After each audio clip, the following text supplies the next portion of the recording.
Races were brought to you by America's Best Racing. For the love of the race, check out americasbestracing.net today. And it is yet again a glorious fall day here in South Ozone Park, Queens. We are fast and we are firm. All of the 4 turf races are on the lawn today. I'm Maggie Wolfendale and so pleased to be joined by multiple Grade 1 winning trainer Rick Schosberg. Rick, you picked a really nice day, well, to be up here on the desk with me and have a runner later. Yeah, we have a horse in the 5th race today on the turf, which is great. We had to take a couple of races off yesterday to let it rest a little bit, but today we're on. The sun is out. It's a beautiful breezy afternoon here at the Big A, or Belmont at the Big A, the Bach as they call it. That's what I've been calling it. Yeah, really good day of racing here. We got the horses warming up out there for the first race. Yeah, you'll have 3 unions coming up, getting back to the turf in her 3rd start. But let's start things off on the main track. But it is for the 2-year-olds. It's a maiden 40 going a mile.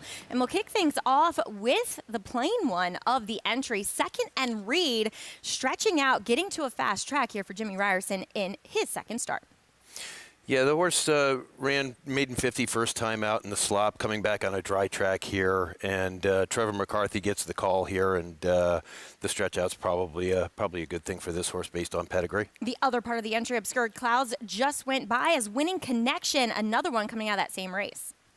Yeah, and this horse has a legitimate shot here. Ran a really good 3rd in the last race. Question is the rail. Outlaw Country, big 6-1 there on the board. Yeah, this is my pick. A major drop from maiden special weight, even though it was a sales race, and ran a good 4th. The winner came back to win, though. Long shot brother Showtime just went by, going in style, taking the blinkers off for Jose Cameo for his 3rd start. And Jose Cameo is a very high percentage trainer, and Louis Vargas has the call on this horse. I love me some Churros. Number 6 is Churro. Yeah, had a terrible trip first time out and was heavily bet. Do not discount this horse. I liked him last time. Is it 3rd Moon, a first-time starter for Roy Lerman, went by. Number 8, Uncle Dan, returns to the main track for his 3rd try. Blinkers on, very hot rider in Jose Gomez. Carlos Martin doing a great job as usual. Yeah, we saw Jose off, 2 weeks ago, and then picked things up right where he left off last weekend, winning 4. As always, if you want to play along with today's races, you can do so against fellow fans and friends when you play the Showdown. You can watch your name climb the leaderboard and earn and win real prizes. To get started, check out naira.com/showdown today. We want to welcome in our 3rd member of our team. That's former champion jockey Richard Migliore. Mig, we always need some help when it comes to the 2-year-olds. What have you seen from this crew? Well, it's interesting watching him in the paddock. Honestly, no one was really coming to the fore, standing out, but watching them warm up, Winning Connection, who I think makes sense on paper, the 2-horse, he won me over. I love the way he warmed up under Dylan Davis. He got a real nice gallop into him. He looked so settled, composed. I like the way he got to the backstretch. He stood out, kind of took everything in. Just seemed a horse very comfortable in his own skin. I thought his first race was good. I think he can build on it. But Rick said something that is a bit of a concern. Post 1 going a mile, young horse, 2nd start, and all that empty space is inside. And just sometimes they just don't break as well from there. So it is a concern. He will be my top selection because he won me over with his warm-up, but definitely concerned about the inside post. The 5 going in style does take that significant drop in class from a maiden special to a maiden 40. Showed good speed last time, stretching to the mile. You would expect him to be forward. And sometimes, particularly with maiden claimers, just being the horse that's kind of throwing dirt at the other horses is an edge. Some of these horses can be easily discouraged. The 6 Churro, he looked good in the paddock, and I really liked the way he looked in the warm-up too. I think he tightened up a lot from his first start, and he lures Johnny Velasquez, which is always a benefit. Johnny Velasquez, a Hall of Famer and just a first-class rider. Mig, thank you. And Churro is stretching out from the 6 to the mile, Rick. I was a little bit skeptical based upon what I saw from him physically about the stretch out, but He wasn't as quick out of the gate as I expected, and a lot of times when they get more distance to cover, it kind of mitigates that tardiness out of the start. Well, yeah, really had a tough start last time and got bumped several times during the race. It was a real trip race. What really stood out to me is how much money the horse took first time out. So my guess is that they're going to be they could be rewarded today. And you're getting a generous 9-2, as we'll also take a look at number 8, Uncle Dan. Let's look at his debut, which was on the dirt in one of those restricted maiden special weights. Now, watch him here. Whoops. Yeah. Yeah, really gave up a lot in that start, and tried to make up a little bit of ground. Moves up mid-pack, tires a little bit, not surprisingly. But this horse also takes some money. This horse was 7-1, right. 7.5 to 1 first time out. So they obviously think that this horse has some ability there. Next time out, ran on the turf. They went 108 and change. Really didn't have much of a chance there and took no money that day. This is a necessary drop, and I think that this horse has a legitimate chance here at a very generous 6-1 also. Right. I mean, last time, what chance did he have against Najarok, who would come and win the Grade 3 Futurity? I think this horse definitely could move up here. The horse that Mig actually liked and picked in here, taking some money, is number 2, Winning Connection. Yeah. And I like him based upon what Mig said about him this time, Rick. He didn't look that fit. He was a little bit wound up in his debut, and I like the fact that Richie said he was a lot more settled today. And talk about one having trouble out of the gate. He was a touch slow. Then he was slammed sideways out of the gate. Yeah, he took up sharply a couple of steps. That happens an awful lot, and Richie will tell you, if you break a step slow, those horses surrounding you, you're going to cover that space, and you generally have to take up because all of a sudden, especially with a first-time starter, they don't know what's going on out there when horses are slamming the door on them in front. Definitely has a good shot, but again, the rail going a mile, it's takes a lot of finesse from the rider, and it takes a horse with a little bit more experience. So I'm cautiously optimistic. Now, talk a little bit about breaking from there quickly. There's just a lot of open space. Actually, I'm going to have to stop you on that. No worries. As they are 2 out there. We'll see how Winning Connection breaks today from that inside post position, as they are just about in line for the opener. It's Belmont at the Big A. We send it up to John and Brielle with your call. The Friday opener.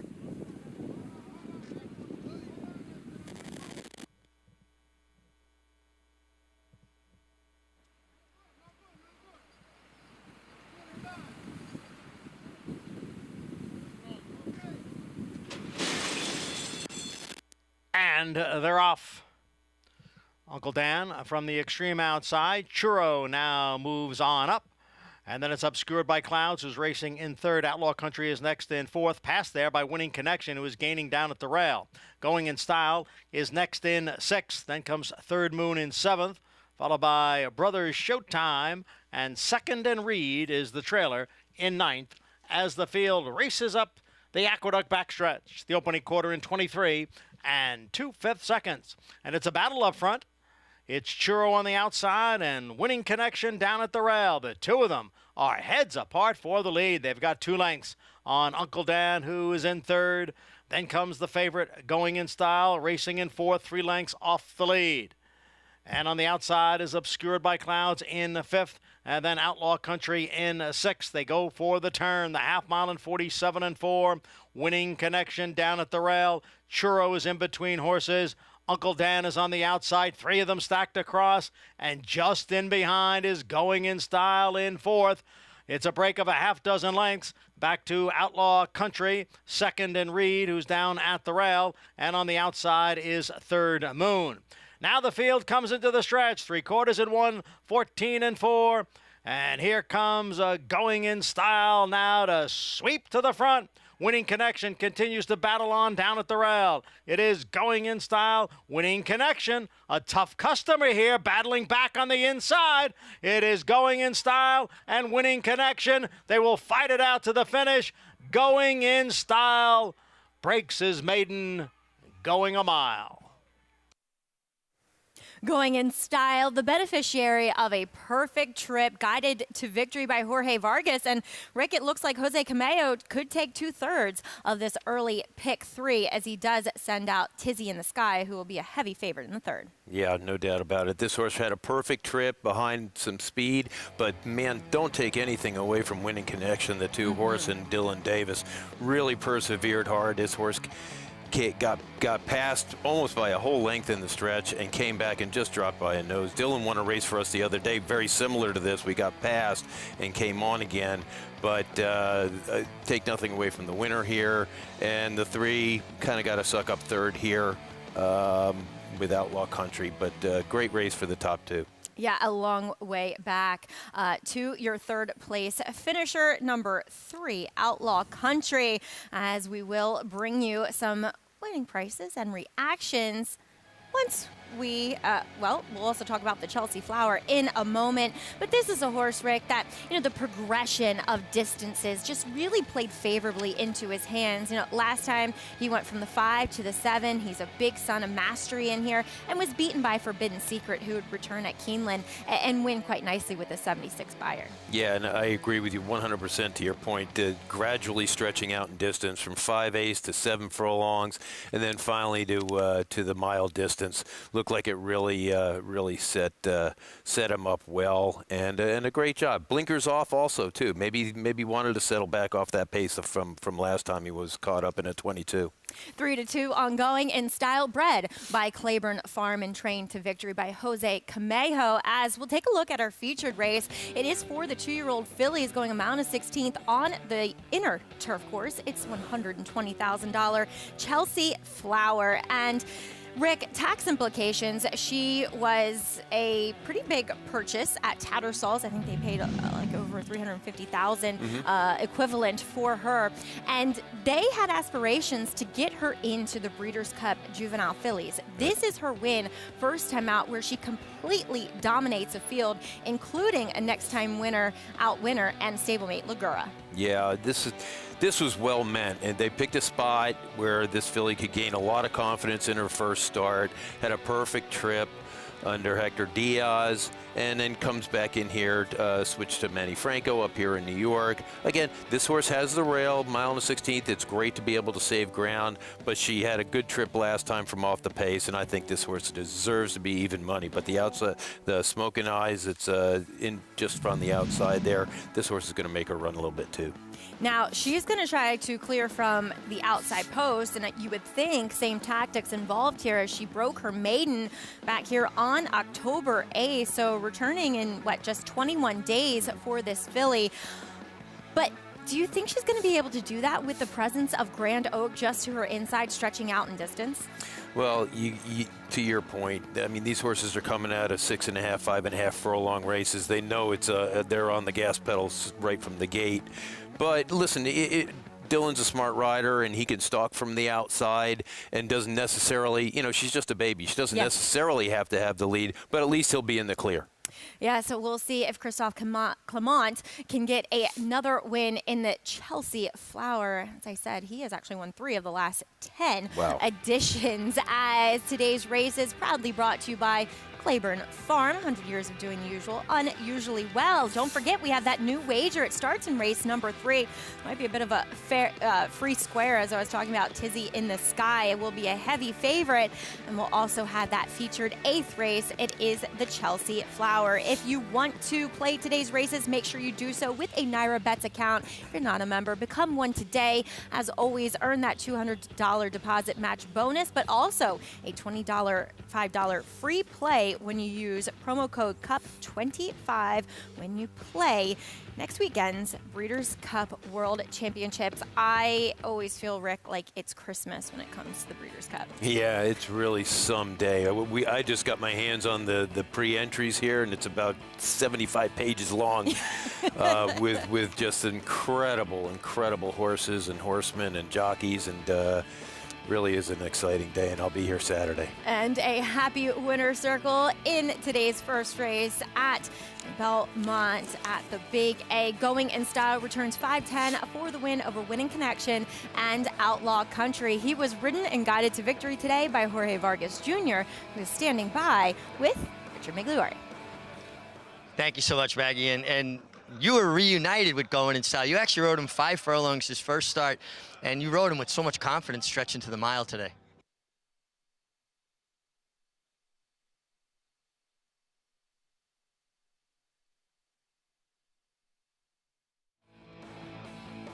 Unfortunately, some technical difficulties with the mic. Wish we could hear what Georgie was saying, but as Richie was alluding to, right, he had known this horse from the first start, and it always gives a jockey confidence, I think, when they know and are familiar with the horse beneath them.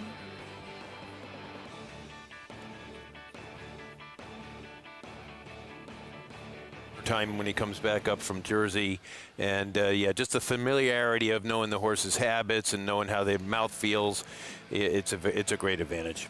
I just realized that Andy Serling might be in trouble, that this horse is owned by Hablan Los Caballos. Oh, no. Talking Horses, Oh, LLC. how about that? All right.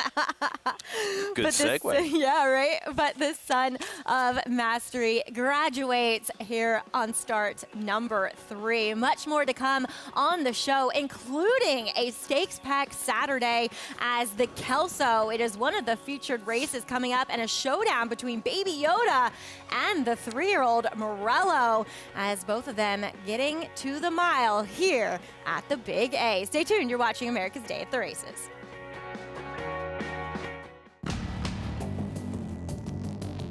Whether it's Division I or Grade 1, top athletes have certain traits in common: speed, strength, class, versatility, and most of all, willpower. Claiborne Farm Stallion, War of Will, was a Grade 1 winner on both dirt and turf. Now, his first foals are taking the field.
Danzig was a Woody Stevens special that he called Seth one day after he was 3 for 3 and was fast and had a problem and looked like he was going to have to retire him, and said, "You need to stand this horse." And he talked him into doing it, and he turned out to be one of the premier stallions of his time.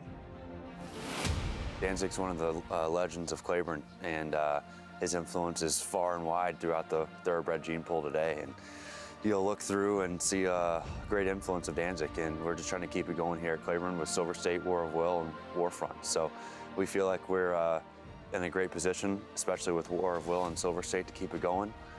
We love War of Will's foals. Like I said, Silver State has a great book of mares, and he's going to have a really big chance of continuing that legacy.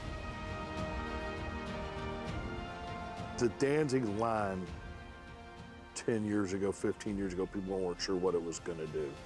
And it's still continuing on with Hard Spun and Warfront, who now the sons of Warfront are looking like they could be really okay on a number of fronts. So that was one of the reasons for War of Will, plus the fact he won a classic on the dirt with the Preakness, and then come back and win a grade 1 on the dirt or on the turf at a mile.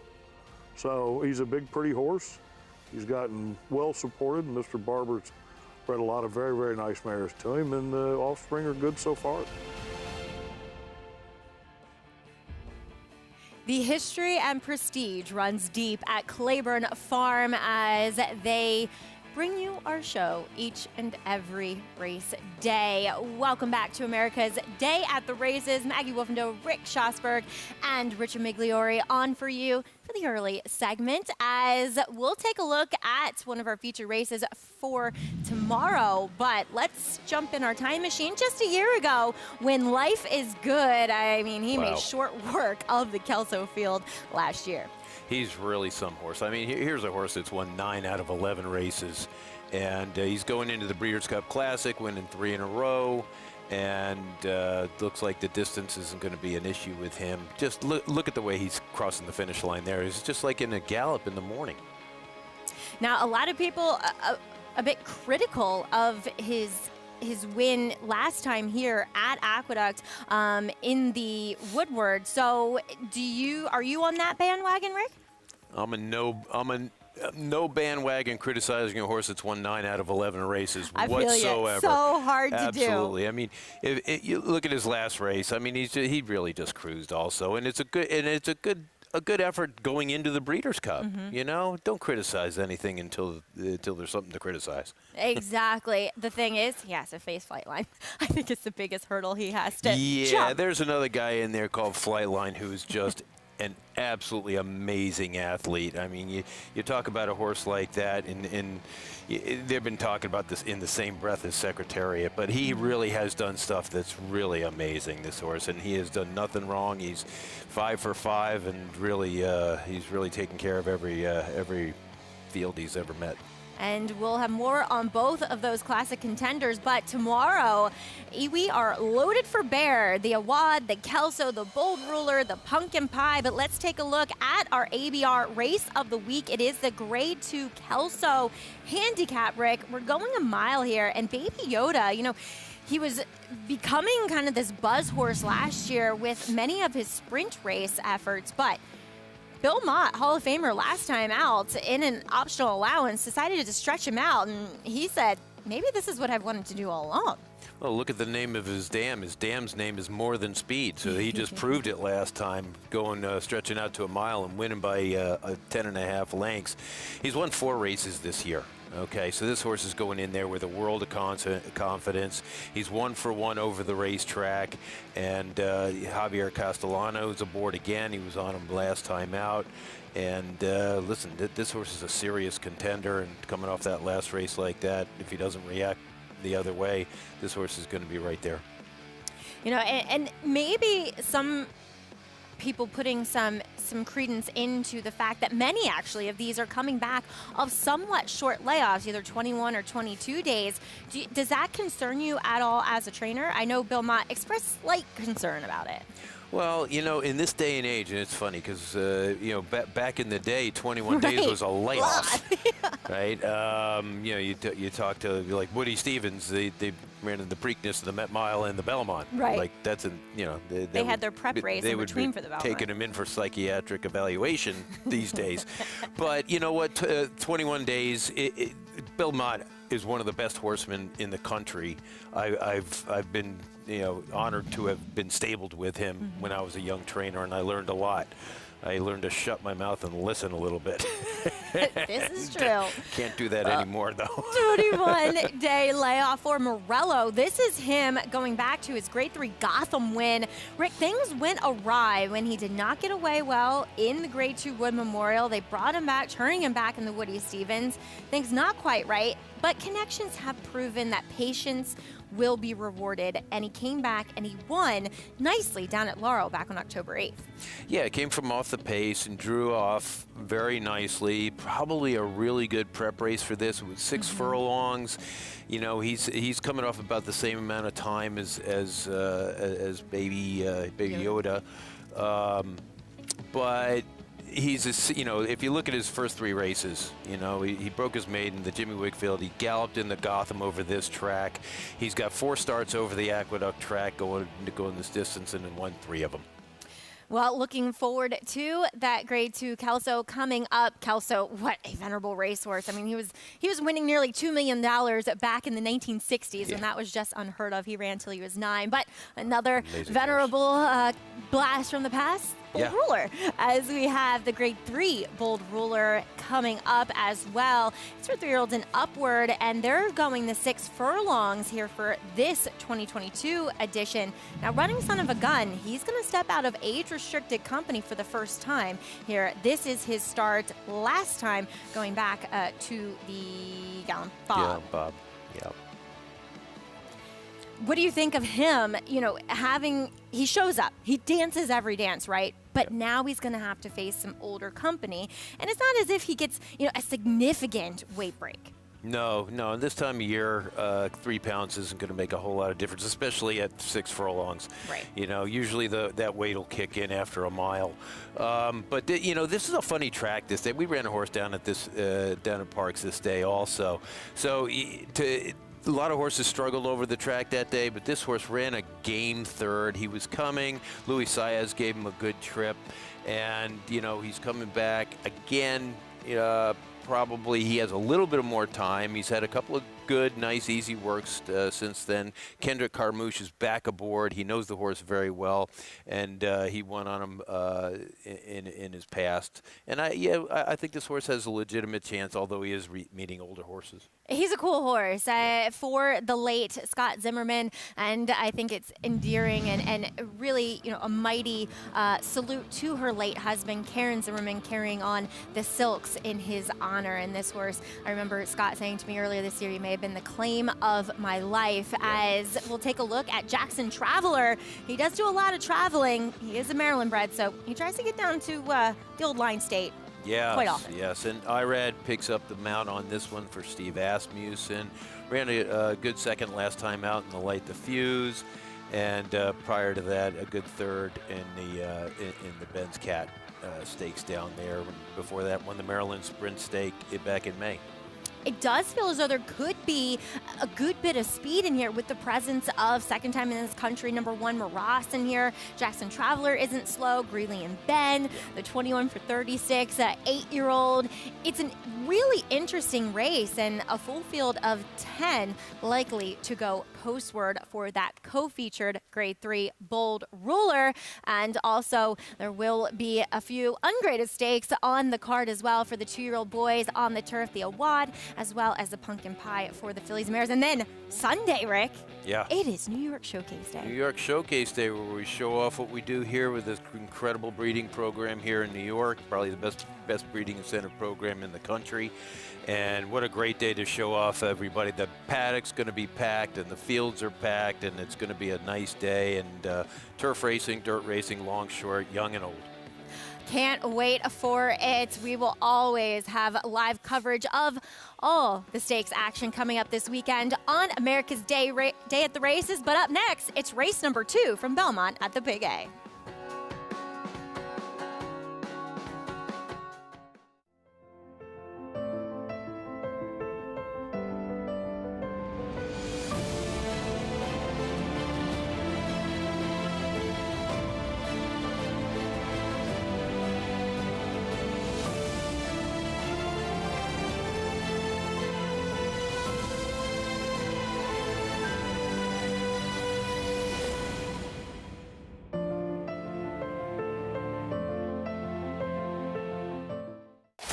Who you betting on? How about an app created specifically for horse racing? Nairo Bets. We specialize in thundering hooves, fist pumping, and boosting your bankroll with robust weekly promotions and offer betting tips from actual horse racing experts. Bet all day and night, nationwide. Get the action and thrill of horse racing with Naira Bets.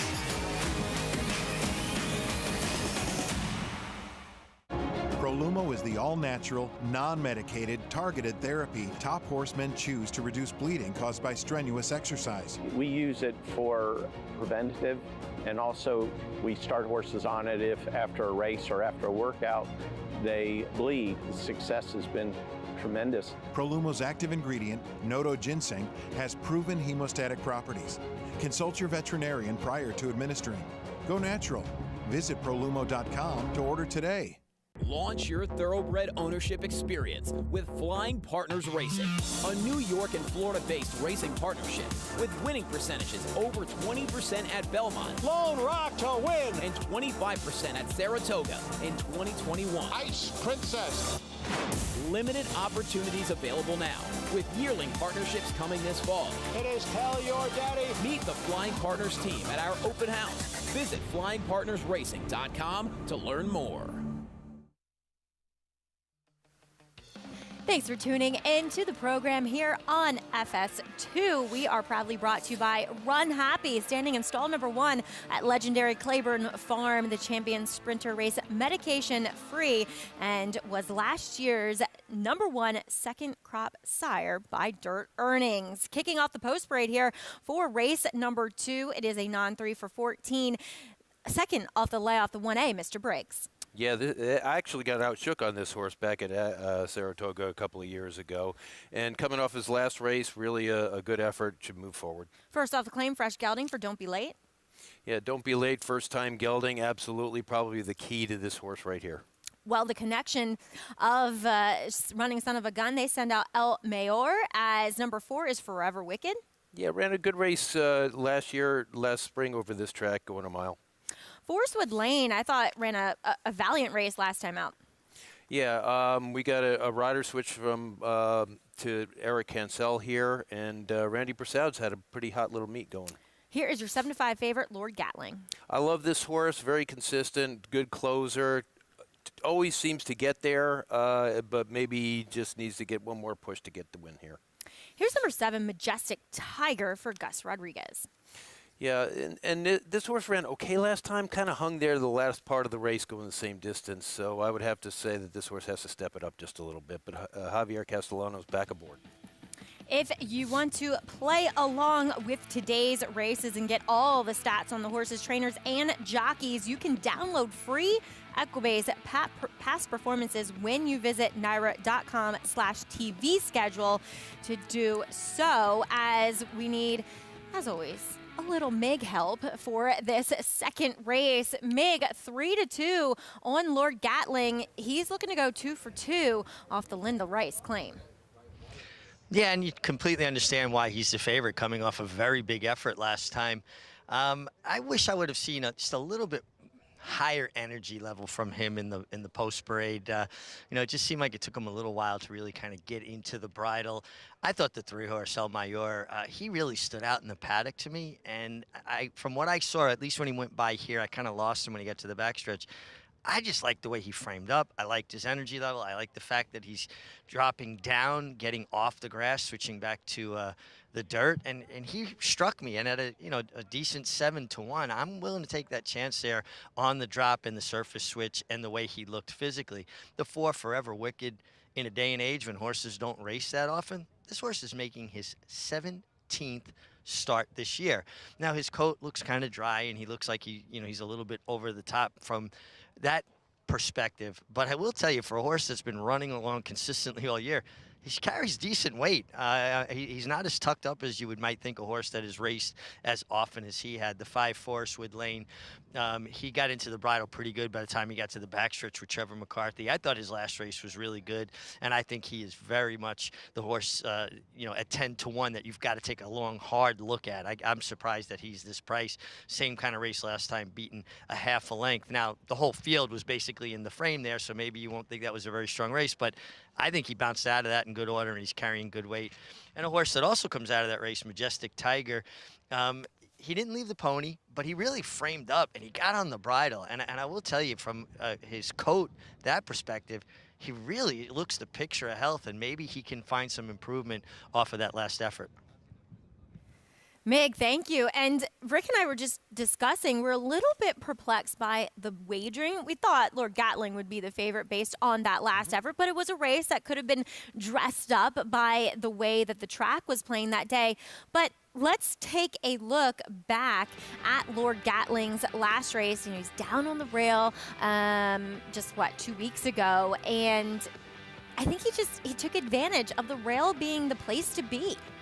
Yeah, and you hit on a very key point. This was 2 weeks ago. Yep. Okay, this horse ran his lifetime high off a layoff 2 weeks ago, and there's a very good chance that this horse could react negatively, and I really see the 5 horse as the best value on the board. When I first handicapped this race, I said, okay, I really like the 5. I like its angle heart. The horse is consistent. Trevor McCarthy stays aboard. The horse is a stone cold stalker closer, and it could set up perfectly for this horse. And I see that horse at 9-1 right now. I thought the same thing. Now, people are betting Forever Wicked. For whatever reason, I'm not sure, unless they think this is going to be a complete pace meltdown and that Randy Prasad is just riding high at the moment. But check out, I think the short comment line on Majestic Tiger isn't necessarily correct. He's down on the rail in a fairly uncomfortable spot. You watch Majestic Tiger, the 7, with that white shadow roll. He never looks comfortable there. And then you have number 5, Forest Wood Lane. He's on the hunt, the 4-wide hunt the entire way and never really gives it up. No, you're absolutely right. I really like that horse in this spot. I liked it at the very beginning. It was my first impression, and I really thought that that Lord Gatling had a very, very good chance to react negatively and bounce. Sure. There's no denying his last effort, but 2, I don't know about you from a horseman's perspective, but it was his first time trying to go long, and I had suspicions about him getting the distance, and sometimes, though, when they try a longer distance for the first time, that's when they'll run their best effort over the distance, and then you'll see them regress a bit. Yeah, and and it's a big effort, like you said, at a distance that they're not used to doing. He worked very hard to maintain that, and maybe took advantage of the inside speed bias that day. But listen, from a horseman's point of view, from a bettor's point of view, you want a little bit of value as a bettor. 4-5 is not your value. The horse right next to him, I think, is a good value. And, I honestly am a little perplexed myself. I don't really get it. I'm often perplexed. And we're usually wrong, or at least I'm usually wrong when I question the wagering by the public. We see Mig going with number 3, El Mayor. He returns to the main track, one that I had liked a lot, watching him physically for the Toscanos when they first claimed him. And he only had 2 tries for the barn over a fast track, and one of them did result in a win. So I think he's interesting as your selection. Number 5, Forest Wood Lane, heads into line here as we head up to John Embrial with the call of race number 2. It's Belmont at the Big A.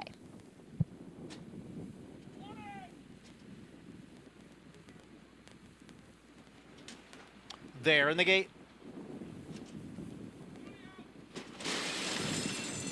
And they're off. And there goes Lord Gatling right to the front. Don't Be Late, and now moves up towards the rail as they race up the chute. It is Lord Gatling now being challenged on the outside by Mr. Briggs. Right behind is Don't Be Late in 3rd, break of 3. Forest Wood Lane is in 4th. Alongside is El Mayor, next in 5th. Then it is Majestic Tiger, and Forever Wicked trails the field in 7th as they race up the back stretch.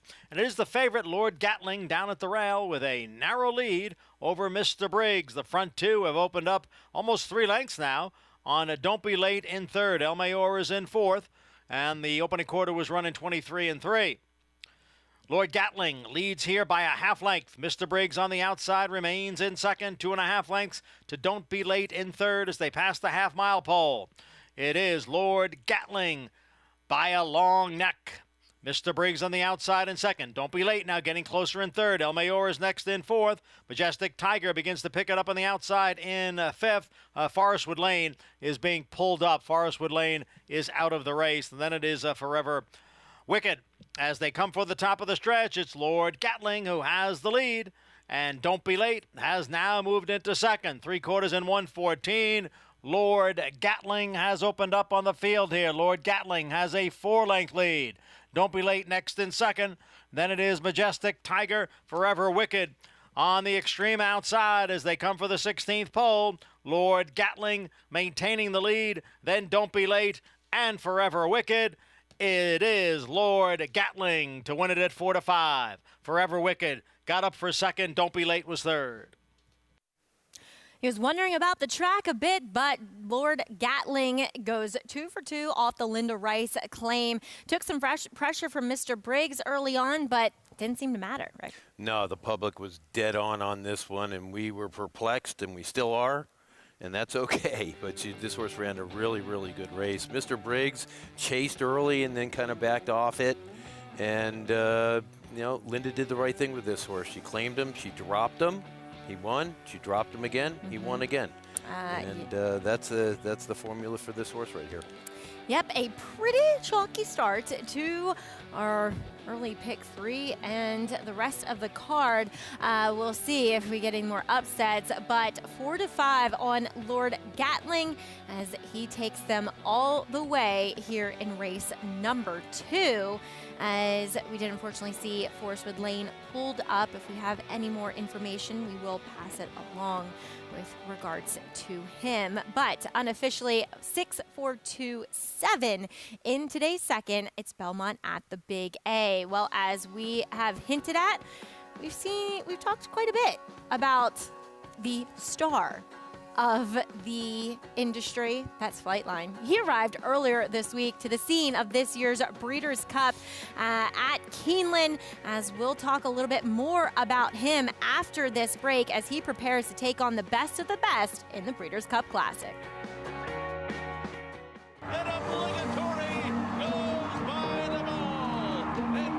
Here comes Malathaat. Here comes Clariere on the outside. They're coming to the finish, and it's got to be Clariere.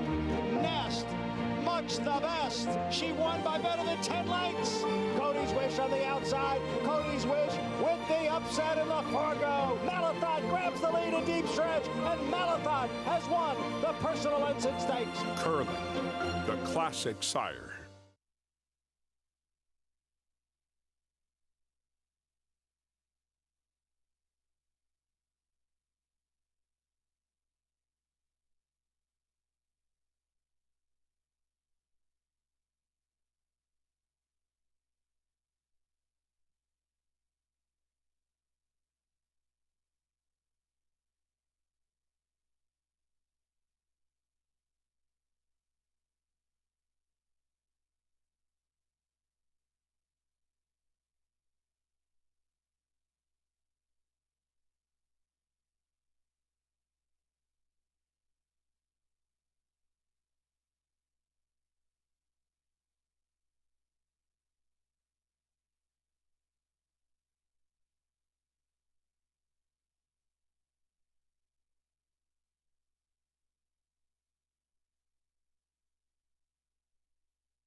Welcome back to America's Day at the Races, brought to you by NyraBets. Bet any track, anytime, anywhere, including over 300 tracks worldwide. Make sure you check out NyraBets.com.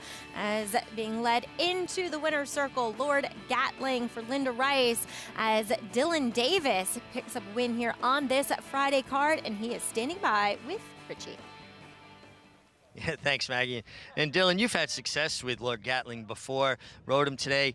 We weren't taking any chances, just put him right in the lead.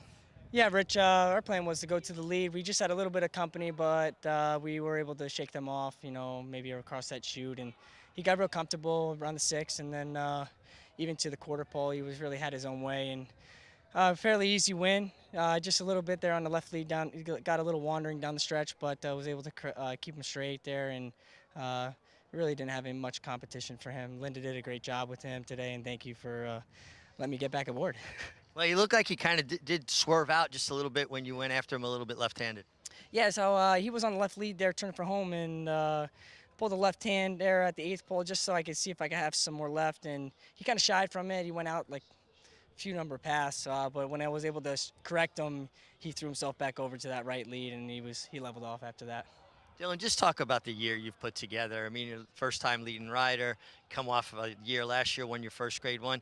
You're right around 160 wins this year so far. Big year, kind of a breakout year. Yeah, it's been incredible so far. My best year I've ever had in my career.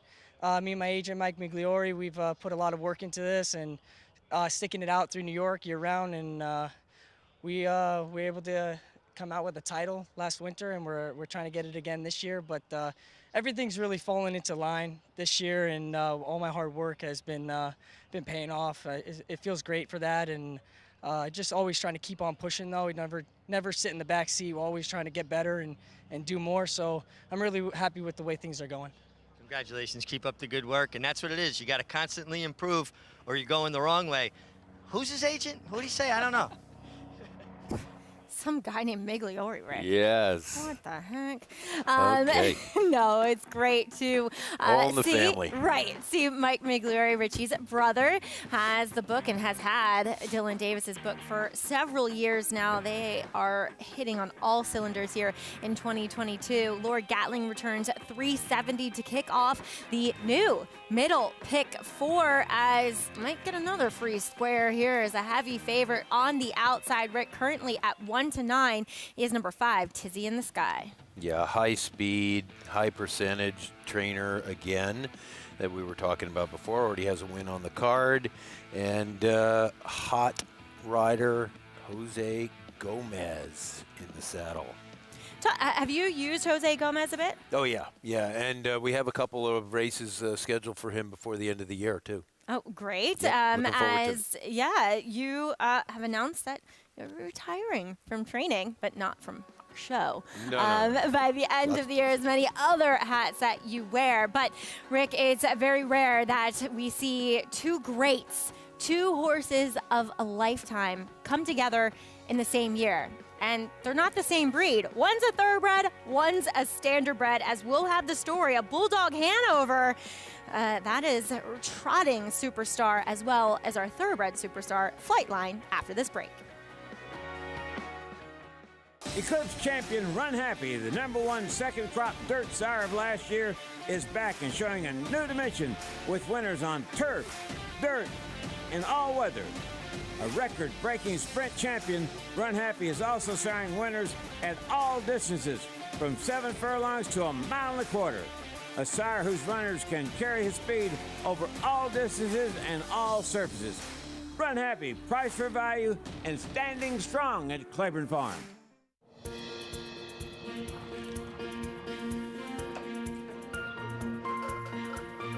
We take pride in what we do. I'm an assistant trainer. Carpenter. I'm a peace officer. I'm a jockey. I'm a gardener. I'm a groom. I love what I do. We are New York Racing. New York Racing helps support my small business. It's extremely important to the New York economy. This is like a big family. We are New York Horse Racing. Union Rags, proving Lane's End's tried and true stallion-making formula. A formula that leads to success for our partners and our stallions. He's a leader in his sire crop by graded stakes winners and Grade 1 winners. He's a commercial standout with multiple million-dollar sales and a 6-figure yearling average. And with 4 full books bred at 50 and 60,000, he has even more exciting progeny in the pipeline. Union Rags, a stallion that stands above the rest. Racetrack Television Network brings you every race, from every track, on every screen, every day. With monthly packages starting as low as $5, RTN gives you great value and access to more live HD streaming and race replays than anyone. Visit RTN.tv today to sign up and watch on almost any device, including Roku and Amazon Fire. RTN has packages that start at $5 per month.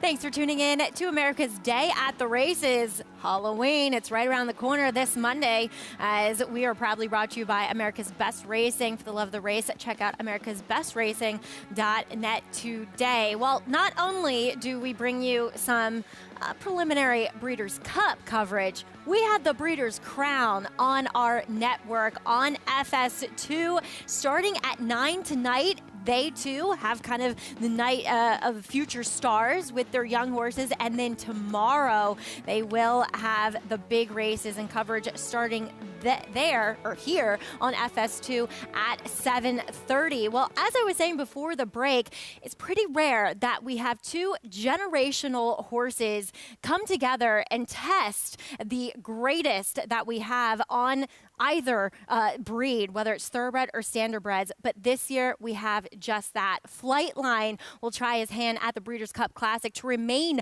undefeated. And then the world record holder, that's Bulldog Hanover, he'll look to increase those ever-growing earnings in the Breeders' Crown Open Pace coming tomorrow. But let's hear from Connections what these two lifetime horses mean to them.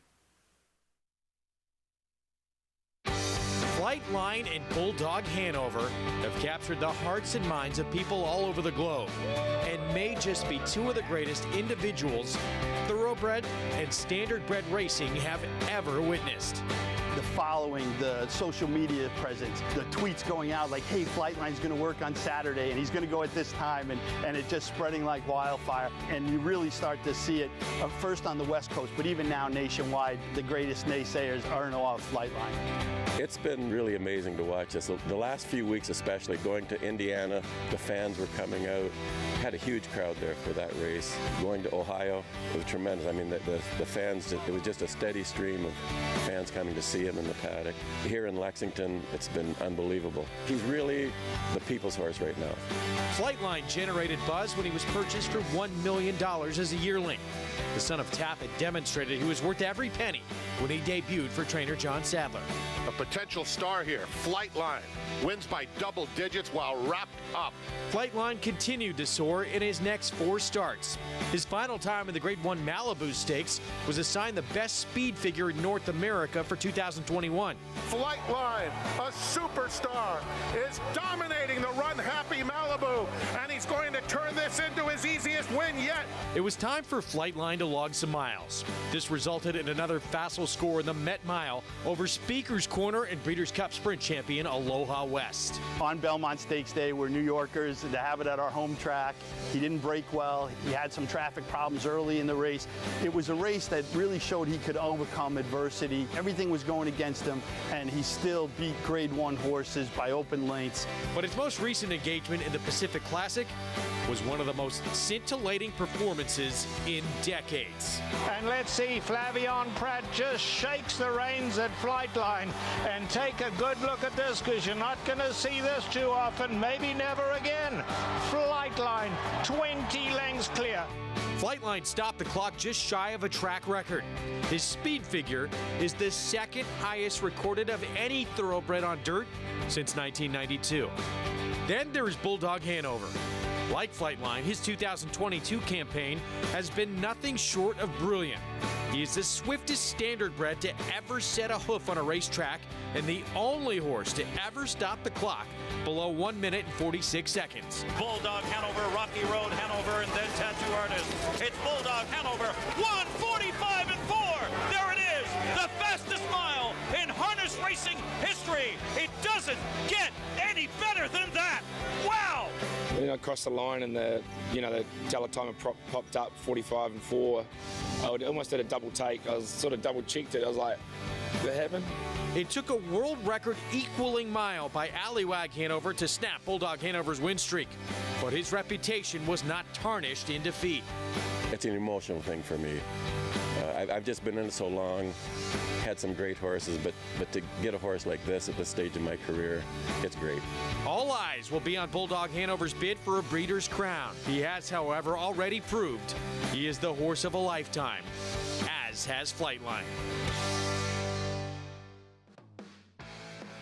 And we see Bulldog Hanover, winner of nearly $2 million, Rick, in his 35 career starts. He has won 26 of them, and truly two horses, as you were hearing from Connections, that have captured the hearts and imaginations of the globe when it comes to horse racing, whether it's standardbreds or thoroughbreds. Yeah, no doubt about it. Both these horses should be on the cover of the Wheaties box, no doubt about it. Just to be in the presence of horses with that kind of talent and that kind of presence, it's just amazing when you see, world records or horses literally pulling up into a jog. I'm talking about the thoroughbreds, pulling up into a jog and being a tick off the track record out in California, and his race in the Malibu last year was phenomenal. But I'm just learning about Bulldog Hanover, and I'm just absolutely floored by this. He won his last race by 30 lengths. That is crazy, wow. Mig. The standardbreds, I'm not going to lie, a little bit of a foreign territory to me, but Bulldog Hanover, he is just a horse that anybody can be a fan of. Yeah, no doubt about it. And just the enthusiasm from his trainer and his young driver when he had to take a double take at the time when he broke the world record. Just amazing. Great stuff. Richie, for you, watching a standardbred like him, what kind of feelings and emotions does he elicit from you? Well, I think the three of us can agree. We just appreciate and admire horses in general, whether they're a good trail horse, a good lead horse, a good race horse, any discipline. We just love horses in general. But when you take into account that Bulldog Hanover is racing a mile, vast majority of all harness races are run at a mile. So it's not like specialized distance like thoroughbred. A horse could have a record at 6 furlongs, but he can't get the record at a mile, right? The fact that this gene pool all runs a mile, and he is the fastest of that gene pool over hundreds of years, I think is just absolutely amazing. Makes a great accomplishment even greater in my eyes. And, Flightline, to me, guys, he's as good as any horse I've ever seen. I've been watching races since I was 7 years old and been involved in this game my entire life. He's as good a horse I've ever seen, and we should just appreciate and admire greatness. So true. And let's take a look at Flightline. He, Rick, has won his 5 career starts. It has been a spaced out career for this 5-year-old, but he arrived at Keeneland on Monday, and has been galloping over the track, and he just looks sensational. His regular exercise rider, Juan Leyva, in the irons. Yeah, I mean, he is so phenomenal. And we just showed the race in the Met Mile where he completely got eliminated at the start, was boxed in, trapped, and then drew away. So, if anything happens during a race, he has that ability to use his speed at a time where he needs to get out of trouble. And his race in California in the Pacific Classic was just a walk in the park. And literally, if the jock had shooken the reins at him just one more time, he probably would have broken the record. It was jaw-dropping. It really was. He earned a 126 buyer. I mean, I haven't seen a 126 buyer since a Firm Success. Boom. There. He said it. He would know best. A trainer of a Firm Success. Richie, though, Flightline, I think his main competition is Life is Good as we head into that Breeders' Cup Classic. Yeah, and styles make races. Life is good as fast, and he goes one way. He goes to the lead, and I think that he'll be in front, and I think that Flightline will be chasing him, and it'll just be interesting. One thing that stands out to me, watching Life is Good work, guys, is his enthusiasm. It never wanes. And you see as he's going off, right? He gets up into the bridle. He gets a little bit, just tough right here. Exercise rider does a fantastic job. Gets him to come back to her, puts his head down in the middle of the work, puts her hands down, and he gets very comfortable. And a horse that early in his career obviously had some soundness issues. he is running as straight as a string, where he used to try to bear out. He is now, and you're going to keep an eye on it as you get into the turn. This is where he really leveled off and put his head down and got more comfortable. But his enthusiasm for his work never wanes. Every time you watch him work, it's this high energy level. It's a horse that wants to train, that enjoys training. But look how close to the rail he is, not even thinking about drifting out. And he's just going as comfortably and as smooth. And listen, if you don't respect this horse, he's the horse that can make you pay. Now, Flightline's so naturally fast, I don't think they're going to be far apart. But Life is Good is going to have a big say in how this race is run. Still just kind of running up into the bridle, hands back down by his withers, allowing him to run up underneath her. But keep an eye on the gallop out. It's like he kind of kicks it in again and jumps back in the bridle on the gallop out. Almost like right there. Look like she might even cluck to him once, and he said, oh, I got more to do. Now look how close he is to the fence here on the gallop out. I mean, I just love the fact that he is running as straight as he is. And to me, it speaks to a horse that's very healthy, very sound, and a typical gallop out for a Todd Pletcher trainee. They get a lot of foundation from their gallop outs. Amelia Green in the iron. She, as Todd Pletcher, his trainer, has said, has been a serious element into Life is Good's success. She gets along with him beautifully. And Rich, looking at his PPs, fingers crossed that the rain, I don't know, the latest forecast said there isn't any rain now. We'll see. But if it is rain-free and a fast track, it's been a while since Life is Good has been on a truly fast track. And that was the scene of his John Nehrude, where he earned a 112 Beyer speed figure back in July. Yeah, I don't think it's going to matter too much. But what a great analysis of the work by Richie. And you as an exercise rider know the finesse that she had with that horse, because he wanted to get away early, and she just had him, just finessed him, dropped him right into that workout, and like Richie said, clucked to him just a little bit at galloping out. And then he galloped out as fast as he went down the lane too. Phenomenal work. She never moved her hands on him whatsoever. She's a fantastic rider on a fantastic horse. She was the former assistant and apprentice to Sir Henry Cecil before she moved to the States and worked for another legend in Todd Pletcher. As riders are getting legs up in the paddock for today's third race, another prohibitive favorite on the outside. We'll see if favorites can go 3 for 3 early on here, as this is the second leg of that middle pick this is the start of the middle pick 4. It starts here in race number 3. We're going 1 1/8 miles for this allowance, and we'll kick things off here, Rick, with number 1, Suspended Campaign. We see her wearing a goggle there over her left eye. Yeah, interesting that she'd have like I think it's an isinglass goggle. But probably in a little bit tough here, but ran a decent race last time to be third.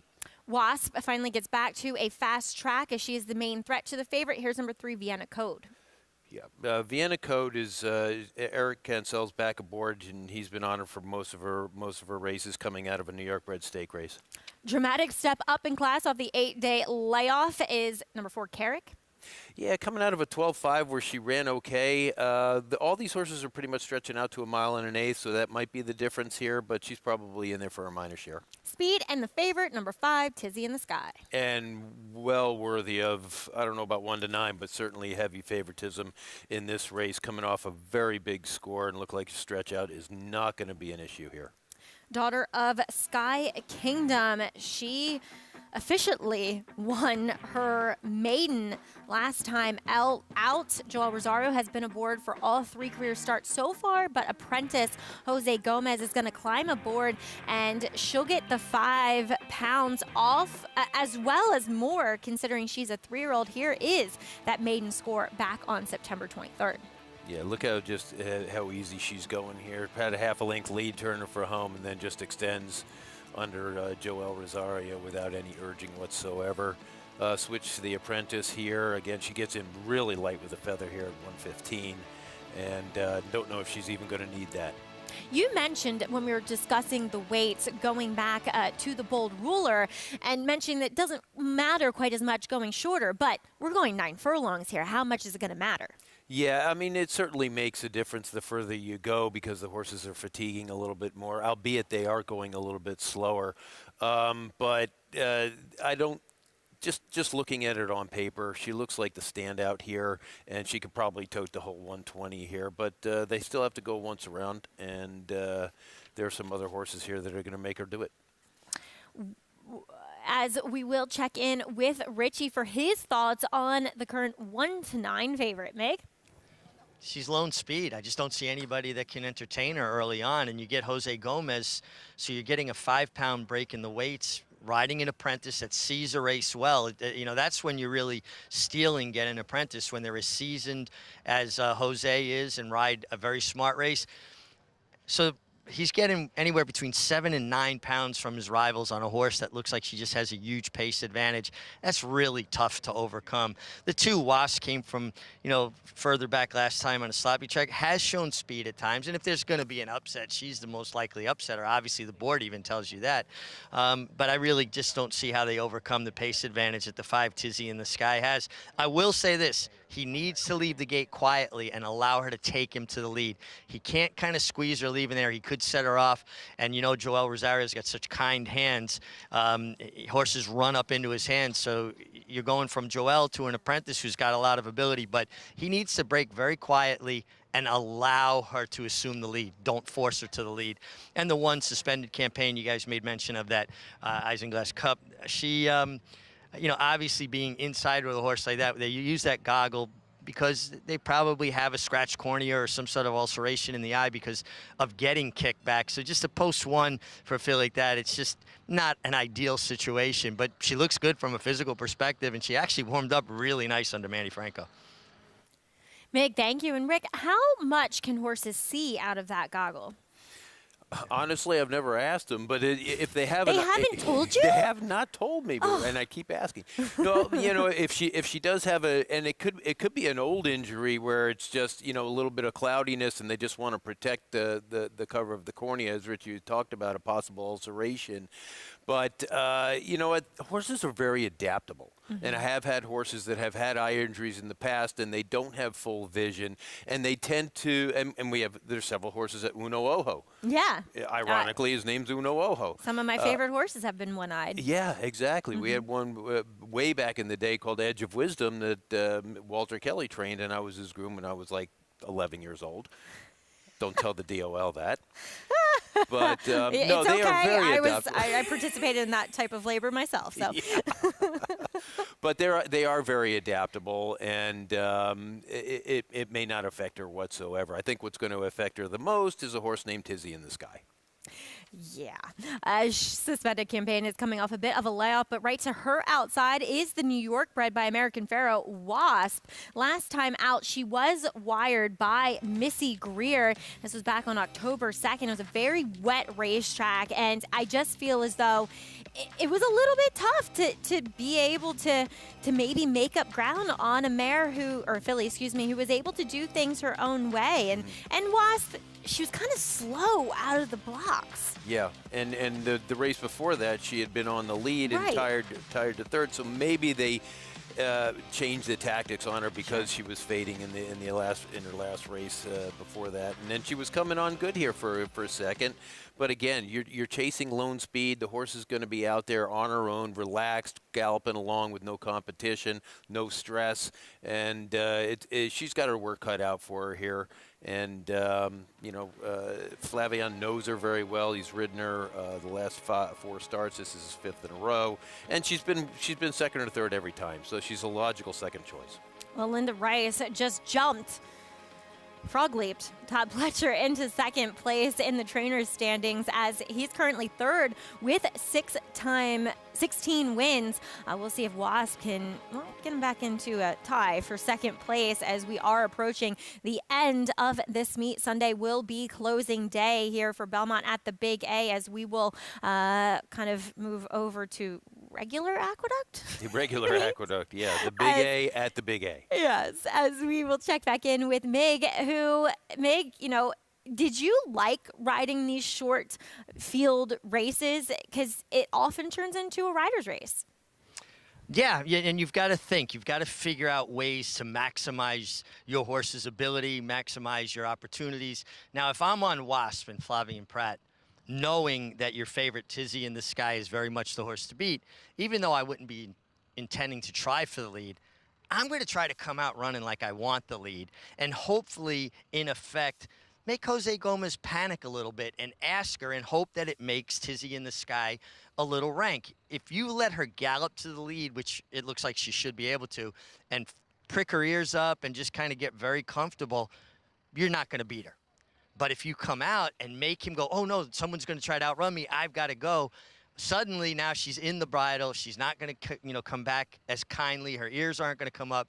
And hopefully going the mile and 1/8, she runs a little bit too much into the bridle and gets a little tired, and then I could pick her up late. But you've got to try to do something tactically to gain an advantage, particularly in a short field. And that's how I would approach this. I remember winning the Count Fleet, one of the last stakes of my career, on a horse named Peppy Nose, doing that exact thing. And the horse that was supposed to be a big favorite of Gary Contessa's wound up running off and actually bolted, and I wound up winning the race. I didn't expect him to bolt, but I did want him to run off. And as far as the horses with wearing the goggle like that, guys, I like my horses to have full vision because sometimes I just close my eyes and hope for the best. I feel like that a lot. Oh, I don't want to hear that. I hope you don't drive like that, too. Yeah, really. As Richie going with the favorite in here, you taking the alternative in number 2, Wasprick, for Todd. And yeah, I mean, Richie's talking about, employing some of those tactics that riders will tend to use. I don't know if they use them as much anymore. I feel like back in the day, they kind of had every tool in their arsenal. And nowadays, the riders just seem a bit more polite. Well, they also have to count how many times they use the whip. So they're using their brains a little bit, and they maybe had to put on the size 4 hat instead of the size 3 hat to figure that out. Sorry, Rich, I'm being facetious. But listen, the analysis that Richie gives on these races and the workouts is just priceless. To give a bird's eye view or a jock's eye view of what to do coming out of the gate, like you're talking about Jose Gomez, just let her run into the bridle, into my hands, and not shake her up because she'll get rank. And we have all seen that happen in races. I've seen it happen in the morning. And then to give Flavien Prat a little different point of view, to get out there aggressively and maybe make that filly, get a little bit of rank under the young apprentice. It's just priceless to hear that kind of stuff, and I think that our betting public really has got a real a gift when Richie analyzes these races. Yes, he is a tool in our arsenal, that's for sure. That he is. And a friend to everybody wagering on these races, as they are just about all in line. We'll see the heavy favorite heading in at 1-2 is Tizzy in the Sky. We head up to John Embrial, who has the call of race number 3.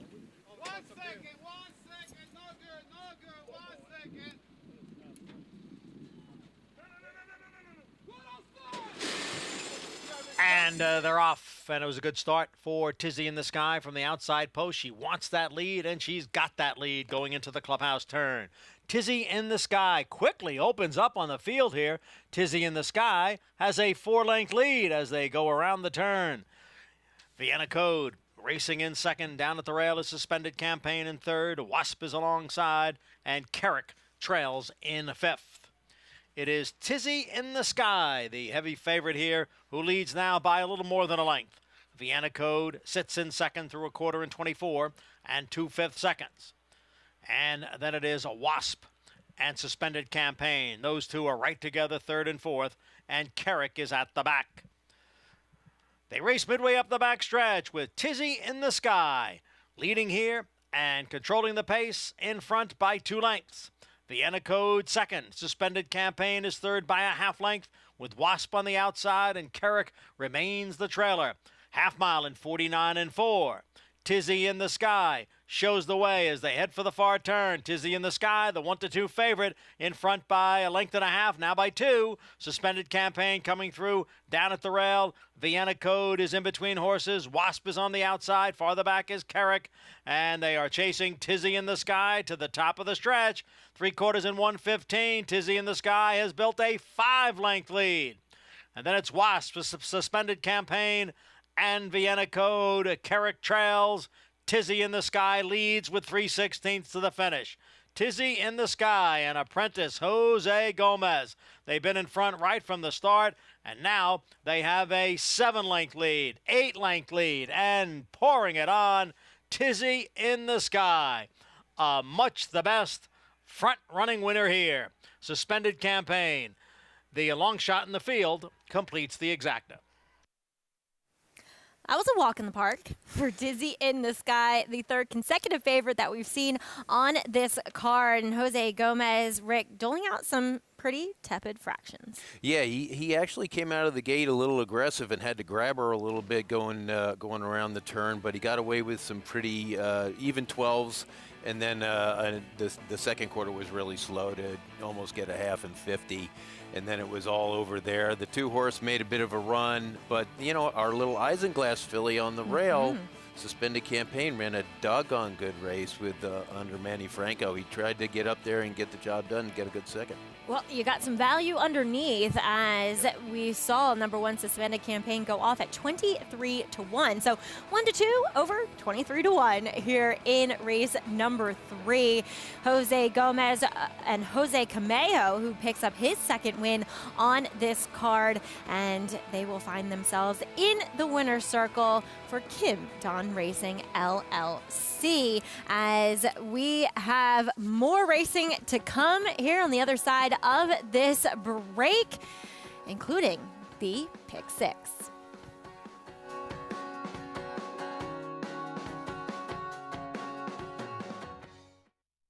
This proven son of Giants Causeway has sired 7 millionaires. With over 10% stakes performers, his recent top runners include Tarabi, placed in the Grade 1 Spinaway and Breeders' Cup Juvenile Fillies, Grade 2 winner Plum Ali, plus these standout performers.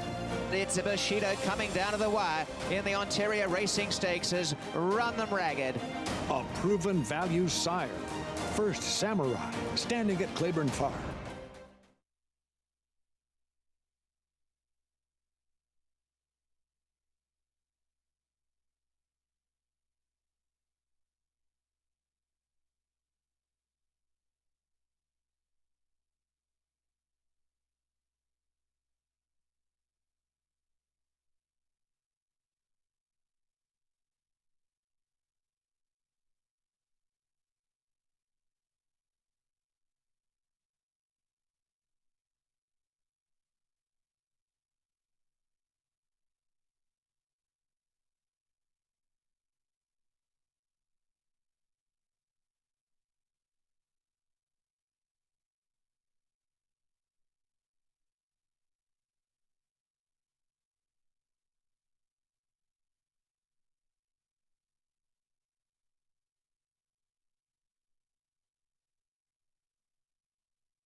Welcome back. You're watching America's Day at the Races as we have live racing coverage for you here on FS2 of Belmont at the Big A, as well as previewing some Breeders' Cup action and the stakes action this weekend. But it's been a favorites day as Tizzy in the Sky wins at 1-2 for Jose Cameo and Jose Gomez and Kim Don Racing over Suspended Campaign. So for $1 exacta, you get 19.10. 5 over the 1 with the 2, completing the trifecta. Well, the hot riding apprentice, Jose Gomez, is standing by with our very own Richard Migliore.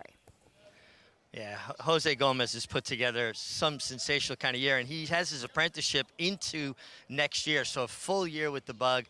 Now, this race, when you left the gate, I was standing out there, I thought you might have asked her just a little too much, and she looked like she got a little bit keen into the first turn.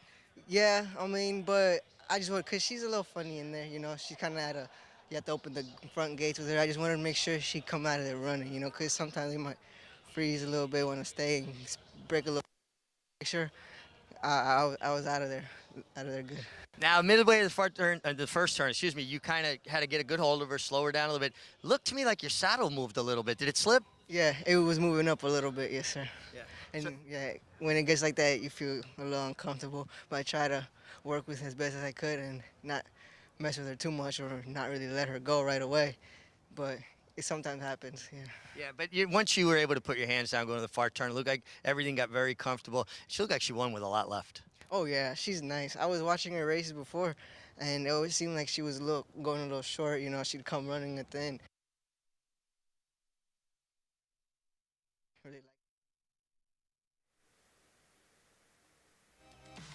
Sorry about that, losing Richie's mic there and Jose, but he has just been riding really, really well. You know, it is an uncomfortable feeling, and when that saddle goes up on one's withers. Yeah, you know, he came out of there real aggressively, and when he had to take a hold of her in the first turn, you're basically water skiing. You're putting your feet on the dashboard and trying to get your leverage to pull the horse back, and sometimes that saddle slips up over the withers a little bit. Yeah. And then once they relax, then you got to kind of ride with your knees, you know, really make sure that you're not too far up on their head. I'd much rather a saddle go back than forward, that's for sure. Let's keep it right in the middle where it's supposed to be. It's best, as we'll check back in with Richie. Richie, talk a little bit about that, you know, kind of equipment malfunction. Yeah, I agree with you, first of all. I'd rather have the saddle slide back a little bit than slide forward. You lose a lot of control that way. He did a really good job, though, kind of maintaining his balance and not having it move anymore. But you know what's remarkable, guys? It's 1 year ago to the day that Jose Gomez won his very first race as a jockey, and here he is with his 138th win of this year. And he is absolute odds-on favorite to be the champion apprentice as far as the Eclipse Awards go. And he's got Angel Cordero in his corner, somebody mentoring him, tutoring him. Just love his evolution, the way he keeps improving and seeing a race. And I do think he asked her a little too much leaving the gate. I understand. I would have been a little quieter, but when you're on the best horse, they get it done. That's also true. Same thing, yeah. Well, when he came out of there, I said, uh-oh, Richie's going to be upset. He scrubbed on her a little bit. He did. And then he had to really grab her a little bit instead of let him come back to her right out of the gate. But, again, you're on the best horse and your lone speed. She's relaxed out there and just galloped away. We saw Jose win his first stakes up at Saratoga, too. And you'd have to think, as I was just mentioning to you, that his hat is firmly in the ring for Champion Apprentice. As Empire Showcase Day, it does take place this Sunday, and it is always, I should say, headlined by the Empire Classic, but the 2-year-olds are also on display in Sleepy Hollow. Well, a horse do you know this horse at all? I do know this horse right here. An interesting story with this horse. This is only his second start, and he walked into the barn. He's a royally bred horse. I trained his mother, Moonlight and Beauty, also. Yep. He's winning here for Mr. Freed, who owned Firm Success as well. But the first time we worked him, he went like at 39 and change. And I told Mr. Freed, I said, Mr. Freed, before the work, I said, Mr. Freed, this is your Derby horse. Because he was gorgeous and but Giants Causeway out of a stakes winning mare. He was. I feel like Beauty. I just started working at the tail end of his career, and I feel like I picked him when he ran in the Empire Classic back in 2010. He was such a handsome horse, but he was so slow in the morning. And Tony Garamone, my exercise rider, and I just looked at each other like he couldn't do anything to get him to work any faster, so I didn't want to run him. He was so well bred, and he was touted. I told him he was going to. So anyway, I waited. I said, let's just run him 5 furlongs. And then he can break a little slow and close, and then we can stretch him out and see what he can do going longer. Well, he went 5 furlongs in 57 and won on the lead the whole way and made me look really silly. And Mr. Freed almost fired me because he didn't bet on him. And He was paid 8 to 1 that day. He Yeah, paid nearly 9 to 1. $18 and wired the field, and then in his second start he won the Sleepy Hollow going a mile, which is not easy stretching out from 5/8 to a mile, but for a 2-year-old. But he was champion 2-year-old that year. Went on to win several stakes and $500,000. What a wonderful horse he was. And as you said, a lovely pedigree. Giants Causeway had a Moonlight and Beauty. She had several nice foals to her credit. Yes, she did. As Richie, one of your best Empire Showcase Day memories is in that Empire Classic back in 2002. Yeah, with the Venerable Gander, just such a really wonderful horse that so many riders had the luxury and honor of piloting at different times. And I actually moved too soon in this Empire Classic. He was a horse that wanted to be outside. He did not run nearly as well inside. So when I had an opportunity going to the far turn to tip out to the clear, I put him out in the clear, and he kind of got to marching, and he made this big, bold sweep into the stretch. And we got a little desperate late, but he was just the best horse. And despite my ride, he got it done. And I actually rode Gander's mother for Gary Siaka many years before that. And you talk about Tony Garamone and Al Freed. Well, how about Mr. Freed, Rick? Galloped horses as a young man for Sonny Jim Fitzsimmons. That's a fact a lot of people don't know. He was a great horseman in his own right, and you listen when he talk. And training for a guy like that, I trained for John Nehrude as well. You know what? If you just sometimes be quiet and listen, you might learn something. Yeah, I actually, the first time I interviewed Mr. Freed, he told me that story, and it was just, fascinating to sit there and listen to his story and learn Sonny Jim, and it just amazing stuff. I remember working for Walter Kelly at Hialeah, and Horatio Luro was his grandson Billy Wright was stabled next to us, and Mr. Kelly and Horatio Luro would be sitting out there under the palm trees and talking about stuff from, of course, Northern Dancer. And the history in this game is really second to none. It's really amazing. It's fascinating to hear you, Richie, Andy, just go on and on about all the great horses that have especially run through here in New York, as many of them have been New York breds. Mind Your Biscuits, he made a lot of noise over in Dubai, which led to his $4.2 million in earnings. Derby winner, Funny Side, FNX, he was the venerable one that kind of, rose from nothing to become a Breeders' Cup Classic contender in 'Tis the Law. Just some wonderful, wonderful New York breds over the years. Day at the Spa, a little Philly action in there too. Yeah, on the turf. Yep. As we will take a look at race number 4, it does kick off the Pick 6. And this one, I think, Rick, it gets a little bit more competitive than what we've seen early on here in the card. It's going a mile. It's an optional allowance.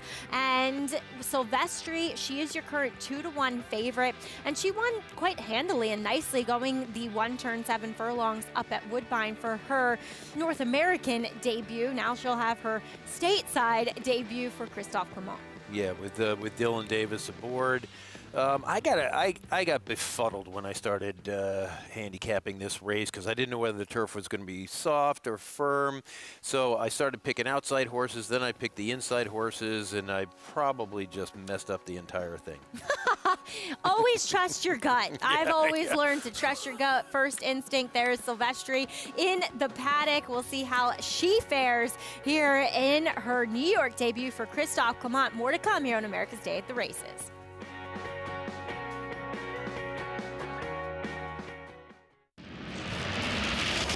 Very powerful colt, very square and behind, carried a lot of muscle, a lot of strength. Obviously bred and raised at Windstar, which is a great sort of advertisement for them and the stallion that stands there. Constitution himself has really good physiology. I mean, he was impressive on the track. He had the physiology himself to be successful, and it seems like he's putting that into his foals. I actually loved him from, the first look I saw him. Big, strong horse, great strength about him, great mind, great athlete. This season at Oaklawn, we've got more of everything. More of the top thoroughbreds in the world. More days of live racing.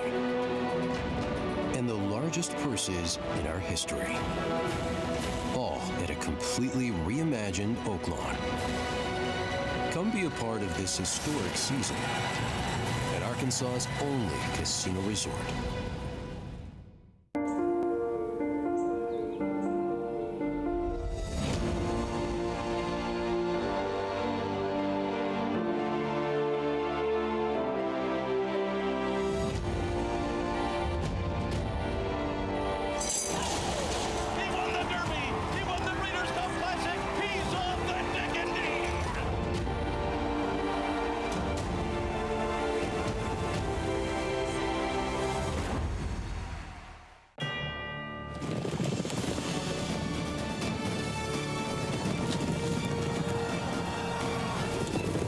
Together from every corner of the globe. In pursuit of the one reward that sets the special few apart. The title of World Champion. Don't miss racing's ultimate coronation. The Breeders' Cup World Championships at Keeneland. Tickets on sale now. Hi, Jim McInville here, and horse heaven is truly at Claiborne Farms in Paris, Kentucky. My horse, Runhappy, is in stall 1 at Claiborne Farms, and he's having the time of his life. Each of those horses on stall 1 are champion, North American champions in some division. So Runhappy certainly he was a champion sprinter after he won the Breeders' Cup Classic, and he's living up to the hype of stall 1 at Claiborne Farm so far. So we're very pleased, and we know he's going to make a really, really good sire one day. Now you've got Smile Happy, Happy Soul. You had Following Sea, which is great for Mac. I mean, you know, because I mean, he calls once a week. How's that Runhappy doing? And it's the best. When I see his phone number come up, I mean, I answer quick because it's going to be entertaining. You know, I think that was one of the reasons he got off to a semi-slow start was because people assume that they're going to be quick 2-year-olds just because he has so much speed. But really, that's not the case. You kind of have to let them come into their own. For the most part, big, strong horses, and they can run around a ground.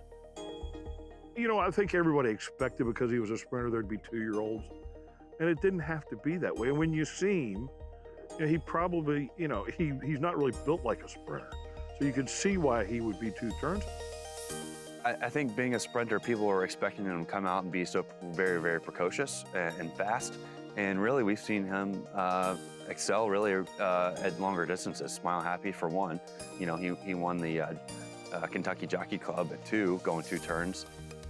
But yeah, he's going to have a full book once again. And like I said, he's got a great group of 2-year-olds and a solid crop of yearlings. So the momentum should continue.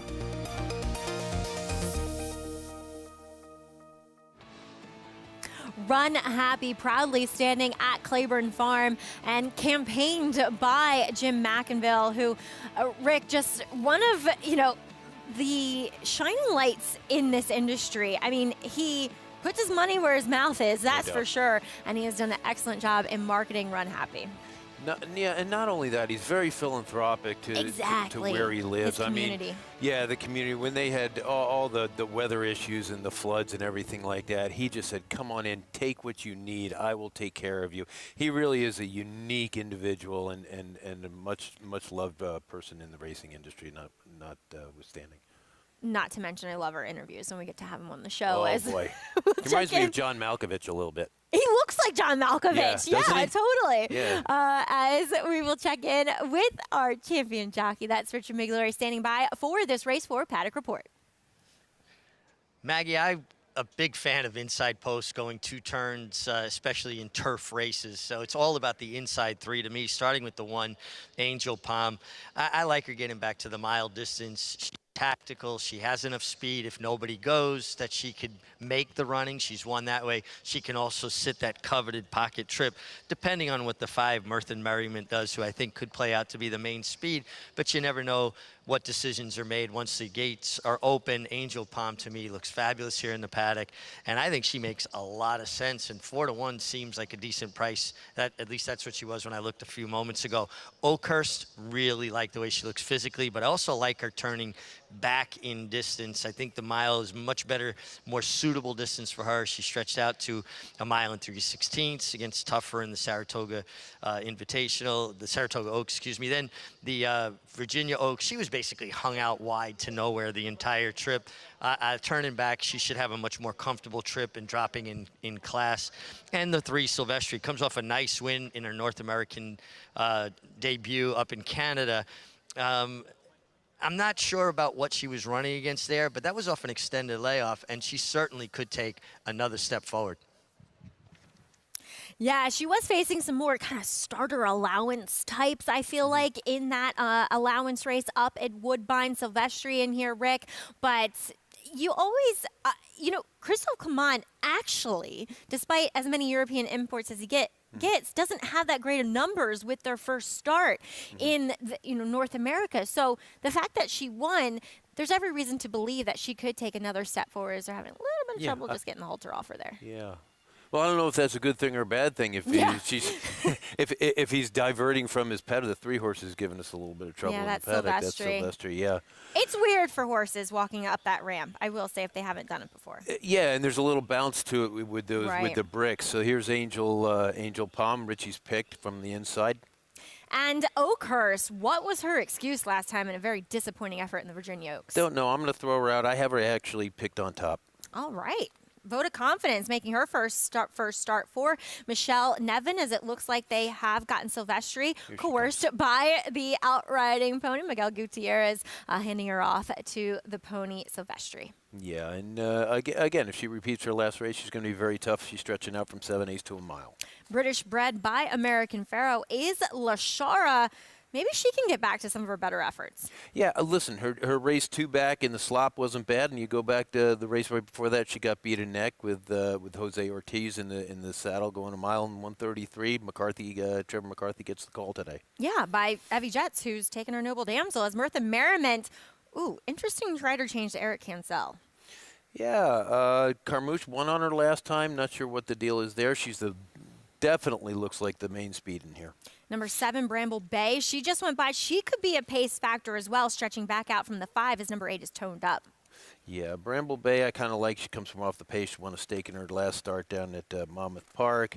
And toned up, Timothy Hills. Don't leave him out when he comes into New York. Yeah, I just want to go back. It was no criticism to Eric Cancel with regards to Mirtha Merriment, but I picked her last time because she got Kendrick aboard, because he is so good with horses that have a tendency to want to get out. And boy, did she get out badly in her start 2 back, as this does kick off the pick 6, as we need some help here in what feels as though it's a fairly wide open race between, 6 of these 7 contenders, as we welcome in Jonathan Kinchin. He's always good at putting together these pick 6 tickets. JK? Yeah, look, I think this is a tough race to get started in because it feels like a lot of these horses have run similar races. What I will say about the favorite in here, the 2 Oakhurst, this is nothing against Michelle Nevin. I'm just not really cutting in line to bet horses on the turf off of Chad Brown. I just, especially when they're going off as favorites in here. So I'm going to go towards the inside with the 1 Angel Palm. I love what Richie said, how the horse looks physically.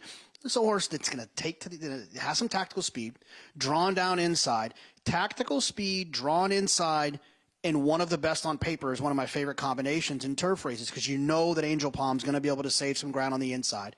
You know has enough tactical speed to be able to get in and out of possible jams on the backside or on the turn. And that's just a situation that I like to see, where I know that I have the tools to take advantage of that post, saving ground. So I think the 1 Angel Palm could be tough in here. The other one that I'll talk about a little bit is the 4 Lashara. Lashara, once upon a time, was kind of had herself in the mix as kind of a stakes type. And she did that for Mark Casse. Then she switched to Brian Lynch's barn and now to Mike Maker. All 3 are very capable trainers. All 3 are trainers that you can get a horse to win. But there is something interesting about the idea of Maker having some time to try to figure out Lashara and to try to get her back to some of her previous numbers. She ran well for him first time out in July at Belmont. Then she found herself on the dirt, didn't run particularly well. And then she went a little bit shorter at Kentucky Downs. I can forgive the dirt performance, and like Maggie always says, what happens in Kentucky Downs stays at Kentucky Downs. I can forgive that performance as well. What if the old Lashara shows up here? She could be getting her picture taken as well. JK, she's very intriguing because she showed old Lasharo back in July, as JK was just mentioning, Rick, going a mile on the turf. And you really don't have to forgive her for much on the dirt race because she ran a good second in the slop there. And like you said, Kentucky Downs is a whole different ball game. It's like running out in the field with no boundaries, so you can throw those races out. The Lashara, you definitely got to keep this horse in. The first time, Trevor's going to be on her back, but Mike Maker more than capable, better than his present average here at the meet. And as you watch this replay, you saw as they turned down the very long lane at Kentucky Downs, she was knocked around by the horse to her outside. I find that horses, too, get very confused. They get lost. They get lost, and you always find they're on the wrong lead. They're on their outside lead going around that weird turn, then they're on their inside lead down the lane, and then she just looked utterly lost there. Yeah. I mean, it's a very different feeling out there. You're coming off the turn, and it's like you're literally out in a field. And I don't know. I don't even remember when they put the rails up, but there was a time where I don't even think they had rails out there. I think they were just running around a field. Like a steeplechase meet. But yeah, and a lot of horses, and if you've galloped horses on the infield at Belmont Park, you know, That's you always realize. An adventure. You know, that, it's always an adventure, and you hope you don't end up in the pond. It's always, I always am like, yes, around that turn around the pond, I hope one is, has their wits. But two, one, when you get up to the far turn of where you sometimes pull up to make the turn again, it's so tight. It's, And it's built like an egg. It has totally. a very wide turn, and then the other, it's a lot like Woodbine. Woodbine's outside turf course is very wide on the one time, and if you have to go around again for their big races, their big long races, it's a very tight turn the second time. It's not an oval. It's built literally like an egg, and it can be very difficult. And you have to have a horse that has either done it before or had a jock that's really well schooled about how to get out and then drop back in.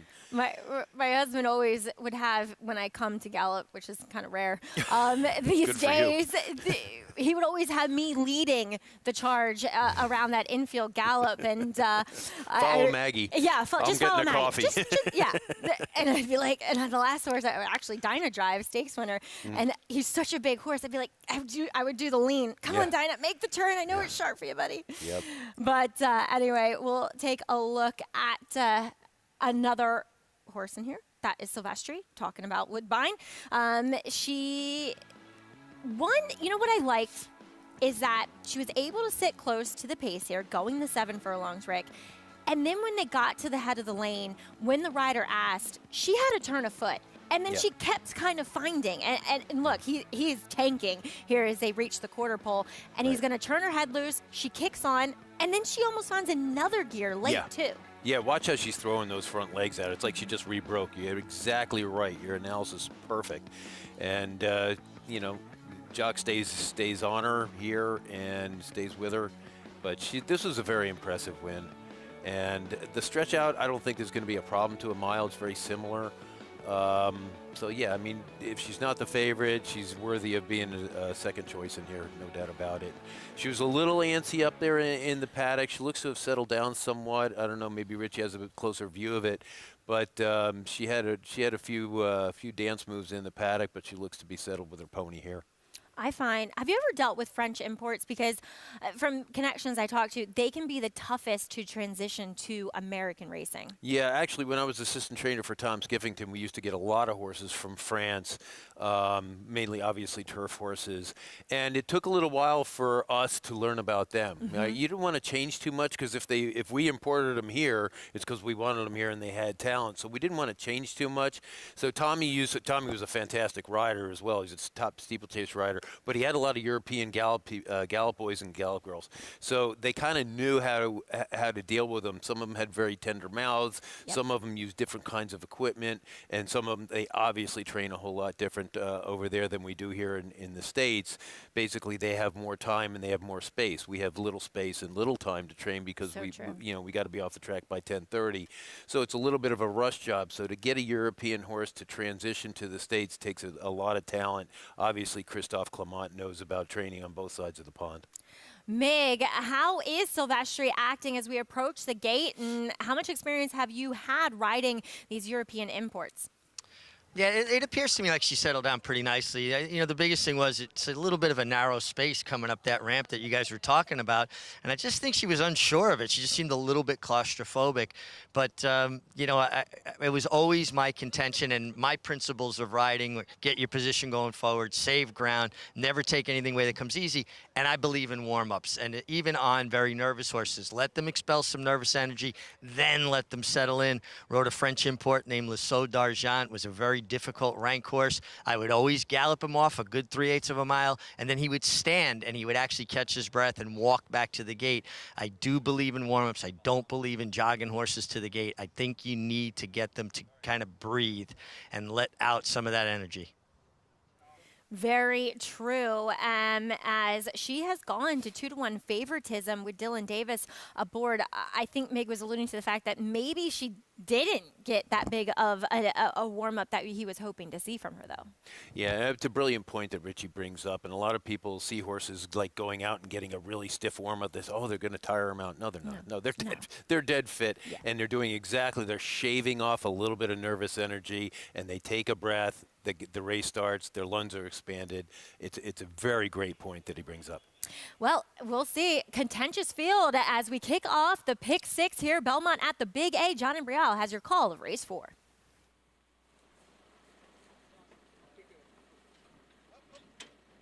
They're in the gate.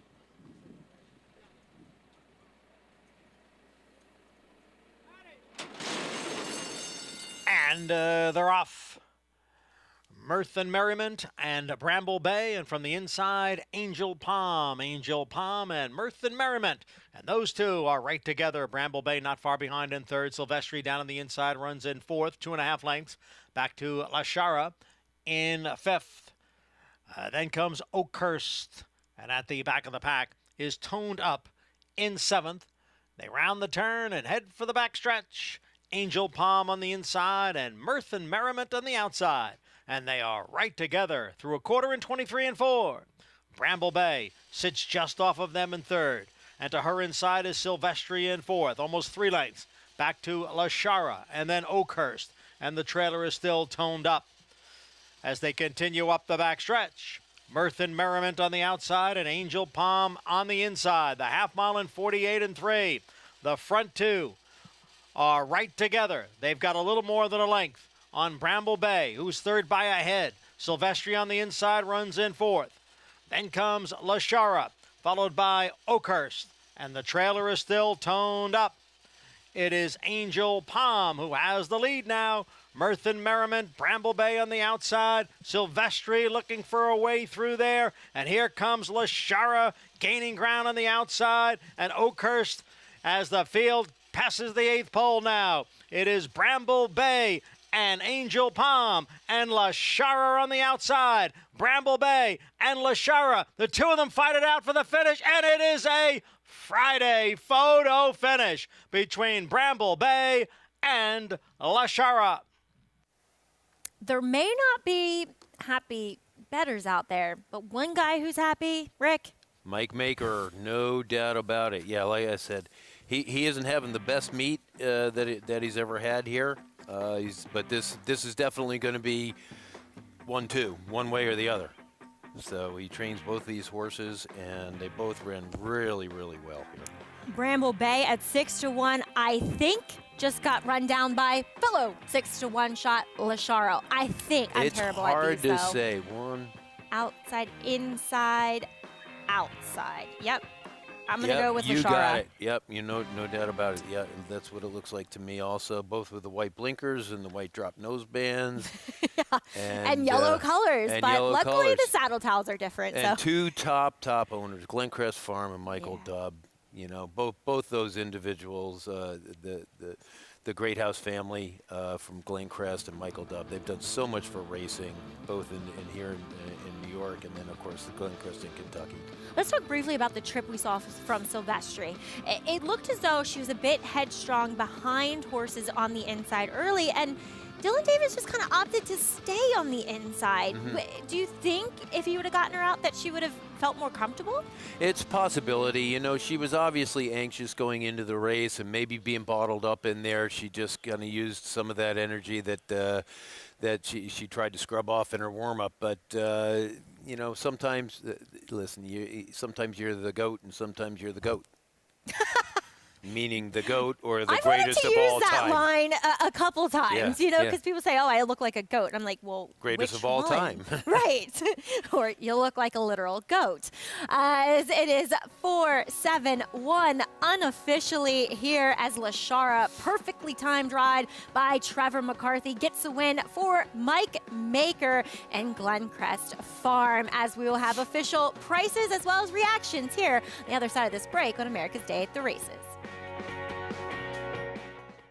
He was just put together like a machine, and he had a great mind. Everything about him was what you'd want. Tis the law, pops the cork in the champagne. Tis the law is going to win the first leg of the Triple Crown. I've never seen him get tired.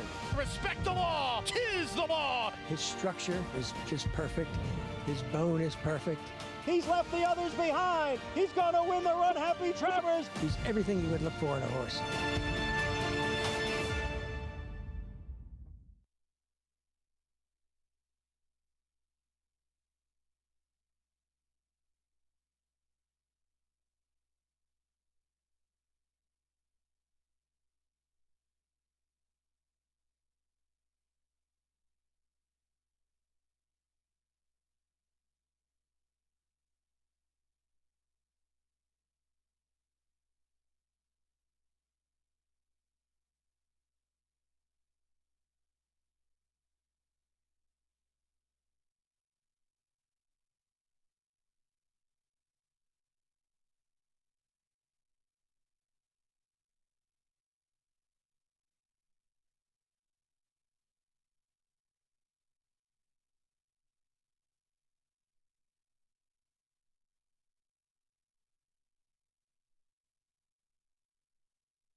Thanks for tuning in to America's Day at the Races, proudly brought to you by America's Best Racing. For the love of the race, check out americasbestracing.net today. An exciting finish, well, between two Mike Maker trainees, as Lashara timed beautifully to get her head down in front by Trevor McCarthy, as he's standing by now with Richard Migliori. Trevor, you really worked out a nice trip, got to save ground early. At what point do you make that decision to tip out? You've saved all as much ground as you could, and you're watching the traffic in front of you. When do you make that call? Yeah, obviously the 3 was probably the horse to beat, and I knew I would be able to follow him most of the way. And look, he was kind of just waiting for a spot. And I thought, okay, my filly's a little one pace. Let me kind of get her rolling. And, you know, mid-turn, I just started to angle out and get that momentum rolling, and she finished really well. How do you prepare to ride a horse that you've never ridden before? Yeah, look, I do a lot of replay work and, you know, just studying between the PPs and the replays and just seeing what worked and what didn't work. And, look, I think the stretching out today is definitely better suitor. And Kentucky Downs, she didn't really seem super comfortable over that course. So I was happy to get on her here and work out a great trip with her. Worked out a great trip, and I really liked the way you finished on. You finished so strong. Hit the wire, 2 noses up and down. Did you have any idea who won? You know, my bob was good, but I felt like I still missed.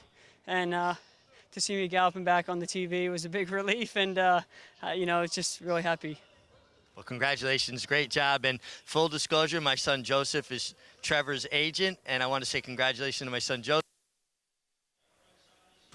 firstborn, Isabella Rose Migliori, and welcome to the family. Meg, congratulations Well, to that's you on fantastic. becoming a grandfather. I wanted to mention that he is so excited. I know, especially with the little girl. He had 3 boys of his own, and then Gabby came along late in the game, but now he has another little girl to become that pony grandpa. Bounce on Grandpa's knee. Yes. How about that, Mr. Migliori up there in Millbrook? Excellent. I'm sure there'll be more ponies added to the Migliori Oh, farm yeah. up in A couple Millbrook. retired racehorses, maybe. As Lashar returns $14 for the win over Bramble Bay. Nice $1 exacta returning $42.25. Rick, you got a runoff set because you've got one heading over to the paddock. You'll send out number 7, 3 Unions in this state-bred maiden special weight on the turf for the young fillies. Yeah, she ran really well first time out. She's a pile of dynamite. A little pile of dynamite. She's a minutian. She's very small, but she's got a lot of ability, got a lot of energy, and she's a tough little filly. Eric has been working with her for the last 2 months, more than that, since the beginning of Saratoga. And he's done a really wonderful job with her, working her in the morning, getting to know her. He's done a really good job with her in the afternoon. She ran a good third at Saratoga. We couldn't get her back on the turf. It's just tough getting back on the turf. So we ran her on the dirt. She didn't run bad. But her preferred surface is green. And here we are back on it. She's got speed. She's got a good post position. So we're hoping for the best. But she's about 700 pounds of pure TNT. She really is headstrong. Well, wishing you the best of luck with her. You had a nice winner yesterday with Don't Lose Cruise, another 2-year-old maiden special weight winner, and great job as always. Well, thank you very much. It's been great. And Richie, fantastic analysis from the paddock once again. And, I really enjoy doing this stuff, and I'm learning every time I get on here. Well, Rick, good thing you get to do it tomorrow. We'll be up here as we have the grandpa of Isabella Rose coming up and staying on the show, but the father of Isabel Rose, Craig Wolf, will be up, and thankfully no one's father, Andy Serling, will be accompanying him as Smoky Eyes. She looks to go back-to-back coming up in the Chelsea Flower for Christophe Clement. More to come on America's Day at the Races here on FS2. Yes, there's family. If we say La Troyenne, you'll get the picture. And of course, form. G1 this. A breathtaking run. G1 that. Dig down deep to win it. But take a long, steady look, and the word that most likely springs to mind is fantastic. Maxfield. Family. Form. Physique. Fantastic. Who you betting on? How about an app created specifically for horse racing? Naira Bets. We specialize in thundering hooves, fist pumping, and boosting your bankroll with robust weekly promotions. And offer betting tips from actual horse racing experts. Bet all day and night, nationwide. Get the action and thrill of horse racing with Naira Bets. The sun shines bright on Caraconte. His first crops of racing age are showing brilliance on the racetrack with a high percentage of stakes winners. His versatility is evidenced by winners on all surfaces across the globe. And his offspring are lighting up the sales ring.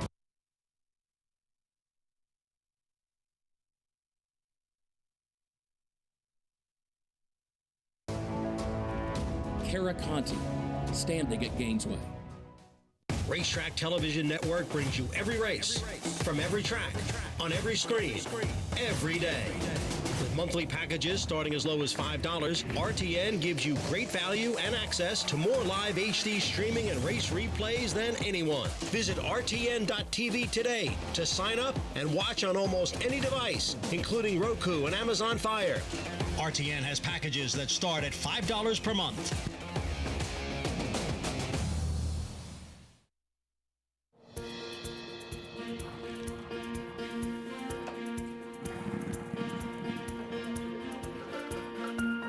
We take pride in what we do.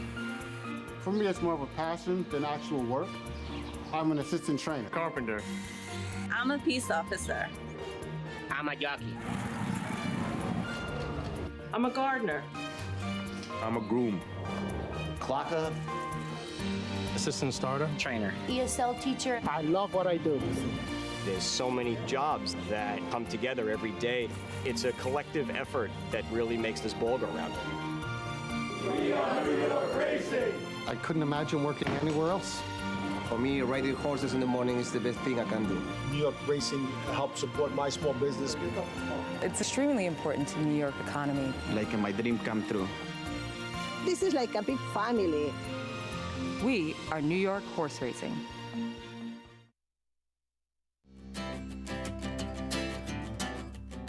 Michael Sternclar begins almost every day of the Saratoga meet on the backstretch with the 14 horses that make up the Clear Star Stable Partnership, which he heads. We're very focused on New York racing fans, and people who just love the sport. So it's a friends and family group. Sternclar is the managing partner, whether it's a Clear Star Stables-owned horse or owned with Miter Stable and trainer Schosberg.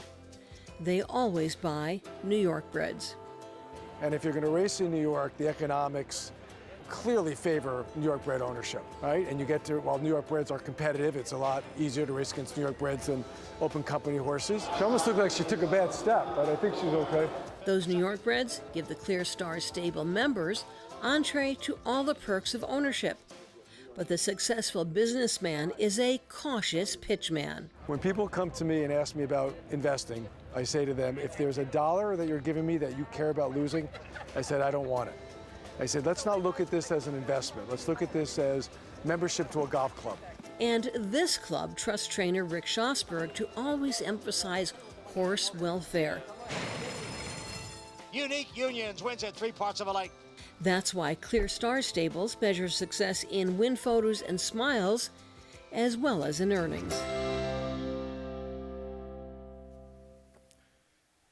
Back with you on continuing live coverage this Friday card here at Belmont at the Big A. For more information on New York Thoroughbred Breeding and Development Fund, go to nybreds.com. We have a big showcase weekend for New York breds on Sunday with Empire Showcase Day. Greg Wolf, New York Racing Association handicapper Andy Serling with you as we get set for the late Pick 5 coming up on a tremendous card on this Friday. Yeah, no, really good racing going throughout the weekend with the New York breds on Sunday. Good stakes action tomorrow, and looking forward to talking about these races the next couple hours. Part of this late Pick 5 sequence, youngsters, 2-year-olds on the grass in the Chelsea Flower. It'll be race 8, mile and a 16th on the turf. Rails out on that turf course, 27 feet by the way, and Chad Brown with a 1-2 punch.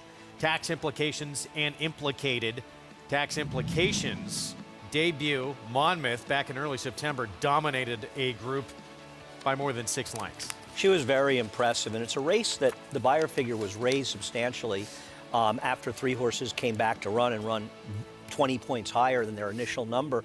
And the second place finisher improved her buyer figure 4 points with a very impressive win here over the weekend. The connections really, Chad Brown very high on her, wanted to get her to the Breeders' Cup Juvenile Fillies turf. She was the first AE in the Jessamine, didn't get in.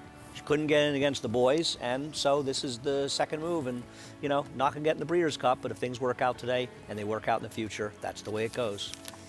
Got to deal with her stablemate in this race, who's going to be right next door to her, Flavian Pratt will be aboard. He was aboard for the maiden win as well. This was the turf debut. Start number 2 here at Aqueduct. Yeah, it's a bit of a negative that the second place finisher didn't run particularly well over the weekend, but she had a much, much easier trip than Implicated did, who was wide around the track, 2 to 3 wide around the track the whole way. And I thought Implicated did run well in there, and she is a serious challenger to her stablemate.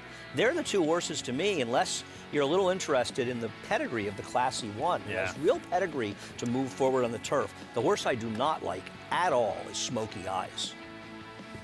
The Classy 1, Dam was graded stakes winner on the grass, produced a 9-time winner on the turf, valedictorian.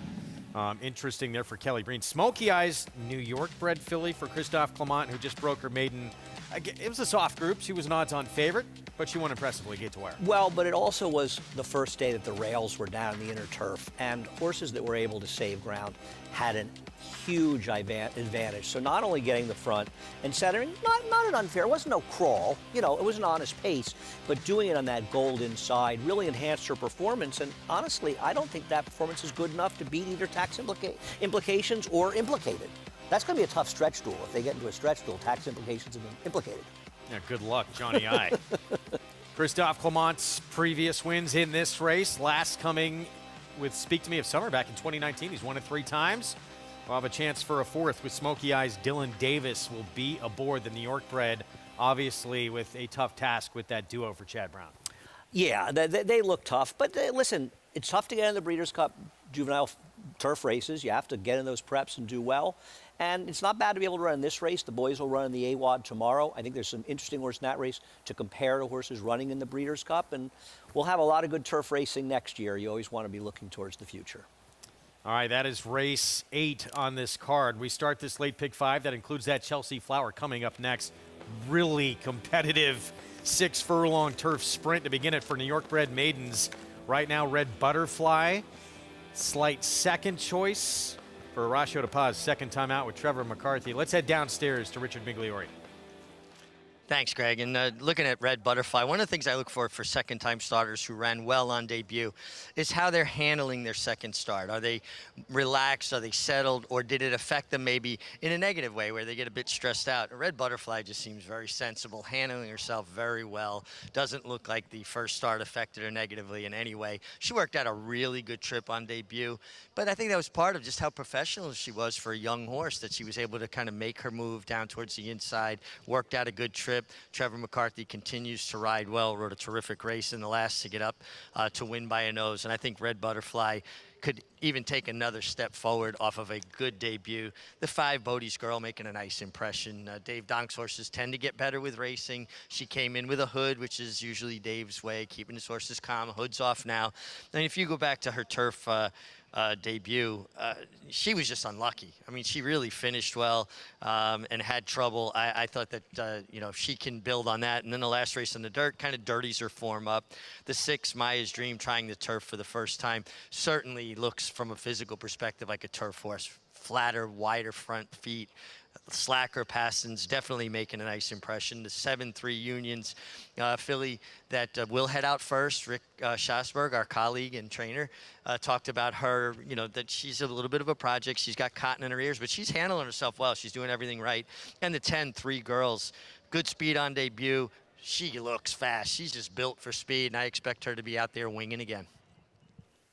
Yeah, she was very quick early in that debut and then backed up. We'll see if that speed can last a little bit longer today for the 10-3 Girls on the board at 10-1. Post parade coming up, and we'll start with a 7 here to begin things. Eric Cancel and 3 Unions for Rick Schosberg. Well, Rick goes from working up here to working down there, and I thought her debut was a good one. She ran against some nice horses. She's a big player and a very solid price. Lagulu, first time out, Jorge Abreu. The Dam was a good turf horse, but her 2 horses she produced ran the turf and ran poorly, but still, there is enough turf pedigree for a good turf first time out trainer. Midtown Lights for Brad Cox showed some ability early on and then backed up. I agree. I mean, I prefer her to Red Butterfly, and 8-1 is a generous price. Love My Candy, Mike Maker. She will shorten up on the grass. I just don't know where you go. They're trying something new, but she did no running in her debut, but she was a bit wide. Second time out, Red Butterfly for Horacio de Paz. Yeah, this horse may be favored. I don't like this horse at all. I'll get her in the winner's circle. I picked her 4th, but she saved ground, and her performance was not that good. Bodie's Girl, troubled beginning. Yeah, I like her. I know you like her too, Greg. She comes out of a weak turf race, but she ran extremely well in it and should have won. Yeah, it took a while to change leads in the stretch as well. The 6 Maya's Dream getting on turf for Todd Pletcher. Lauban is not that proficient at turf, sire, and there's enough turf pedigree, but not much. Pedigree here with the 8 at a huge price. But there is real pedigree, and I'm going to throw this horse in at 50-1. It's going to be in my exactas somewhere. Yeah, I would as well. 52-1. Among those, Distorted Beauty, the Dam produced, 5-time winner, multiple stakes place. The 10-3 Girls we talked about, speed. Yeah, I don't think she's totally impossible as a possible speed in this race, and she can clear. And if she clears, she could be dangerous. Never personal, 29-1 Bruce Levine. It's always personal, Greg. When they say it's never personal, it's always personal. Usually. And then Lakeside Getaway, first time out, Mike Trombetta, Junior Alvarado. I'm a big Mike Trombetta fan. The second dam was a solid turf runner. The dam produced 2 to try the turf. They didn't win, but they ran buyers in the 70s, so they did handle the surface. And just quickly, Good Morning Kiss, Linda Rice, first-timer, is taking a little bit of money at 7-1. We'll talk more about Good Morning Kiss in a moment. Let's get to Jonathan Kinchin as we get set for this pick 5 coming up on our Friday card. JK. Yeah, guys, I thought the 1 and the 7 were interesting. I'll start with the 7-3 Unions. Horse ran well on debut, got a nice speed figure that day, and then tried the dirt. And a lot of times what happens in these situations is I think horse players, not all, but some horse players have a bad habit of just looking at the last running line. And they just look at it. They see the horse is beaten a slow figure on the dirt, 4th beaten 12. Oh, must not be very good. But if you pretend that race never happened, the race at Saratoga sets this horse up very nicely to run well. There's turf pedigree in the family. And like I said, that first out performance makes me feel like there is a little bit of something here. And at the price on the board, I think 7-1, that makes a little bit of sense. I'll also look to the rail. We know what Jorge Abreu can do with first-time starters, 20% in his career. It's pretty darn good, 20%. He's not getting the types of horses that some of these other guys with high percentage first-time starters are getting. He's not getting the types of horses that Chad's getting, that Todd's getting, that Brad Cox is getting. He's getting horses that I would argue they're starting to get better now, but I would argue are a little bit below that. And to have those good numbers with first-time starters, I always pay attention when his horses are taking money, especially in turf sprints. He does well in turf sprints. He's already got a couple of really impressive turf sprint winners throughout this year with 2-year-olds, and I think that this could be another one. Drawing down on the inside, first-time starter, taking some money, not exactly the best post. You don't know what you're going to get. Is this horse going to relax if they get covered up? If you're playing the picks, I would definitely want to use this one. But from a win bet standpoint, give me the 7-3 Unions. All right, Jonathan, thank you. 8-1 right now on 3 Unions. I think that's too big a price on 3 Unions. I think there's a real argument that of all the ones coming out of turf sprint races, she might be coming out of the best one. I don't know how you saw it from the figures you look out, but I thought the race she was in Saratoga might have been a little tougher than some of the other ones who are running. Well, here's the 9. We skipped over this one in the post parade. Dam was unraced. Pedigree-wise, grass, is there much? Well, Smarty Jones, the dam sire, is a turf influence. Good Samaritan could handle the turf, but it's really more of a dirt-type pedigree. And this one, Linda Rice horses pretty much, especially horses, they always get bet. Not always, but often. They take some money, and she rarely wins with them. And when she does, they usually tip their hand. I'll give you the stats. First-time stars in turf sprints, in general, 3 for 46, 7%. $1.02 ROI. With 2-year-olds, she's 1 for 18, 52-cent ROI. And Linda Rice, a trainer who generally her horses will run better second time out. I'm looking for this one to run back on the dirt the next time. We'll see. Second quickest of 44 in the morning working on the dirt in preparation for this for Linda Rice. Dylan Davis will be aboard 8-1 as we go back to Red Butterfly. Start number 2 on the turf was almost 13.5-1 in that debut when beat by Fleet-Footed. Did I hear it? I don't see it. There was a heavy favorite here for Christophe Clement that finished a mediocre 4th. She's actually the one with the pink hat outside of her. And I think you need to ask yourself, did she do that much running? I mean, not saying she ran badly, but she just sort of sat in the rail and ran along with the field. And she had such a soft trip. For a trainer who I have a lot of respect for, but he hasn't ready first time out. He's just a trainer that wins consistently. I think she's flattered by her trip in this race. She didn't run badly. Winner did wire the field, but I don't need her at a short price. And she is 9-2. Now listen, I like the 5. I think 3-1 on the 5 is a terrible gamble. The 5 would be 5 or 6-1 in here. They're not falling for this one as much as I thought they would. 2 minutes of post. Race kicks off the late pick 5 on our Friday card. Let's go back to Mig. Well, I agree with Andy about the trip that the 4 Red Butterfly got first time, but sometimes I think we've got to credit the horse, especially with a first-time starter, for creating that trip for themselves, being tactical enough, being, smart enough and brave enough to save ground and do the right thing. So I completely get it. She got a terrific trip, but again, I'm going to give her credit for creating that trip. I thought she ran well, and I like what I see from her warming up. The 5 Bodie's Girl, I mean, listen, she, to me, makes a lot of sense. She was, you know, kind of basically eliminated at the start in her debut, finished extremely well. I will say this, and I don't know if this is in character or out of character for her, but she was really acting up as they jogged back. For the 6 furlong in the turf races, they warm up the wrong way up towards the quarter pole, and then they come back down to get on the turf past the wire about a 16th of a mile. She was really acting up and just seemed like she was a handful for the outrider, the pony boy, excuse me, and Johnny Velasquez. But off of her debut, she makes a lot of sense. The 7-3 Union's a filly that can be a bit high-strung, a bit of a project. Rick talked about it. Acting extremely well. I really like the way she's conducted herself. I think 9-1 is way too big a price for this filly. And, you know, talking to Rick about her work, she says she's just been doing that as easy, and all those works are legitimate. And then I wound up landing on the 10-3 Girls. This horse showed good speed on debut. A lot of times speed horses have a hard time winning first time up because they've got to be even fitter. I think she tucked up from her first start. She's got a good outside post, so she doesn't get kind of hurried into the race. She should just put herself forward, and she just caught my eye from a physical perspective. She won me over at a big price, 9-1. All right, Meg, thanks. We'll see if she blasts off again. You would expect so, the 10-3 Girls in here, and we'll see who tries to pressure and go with her early.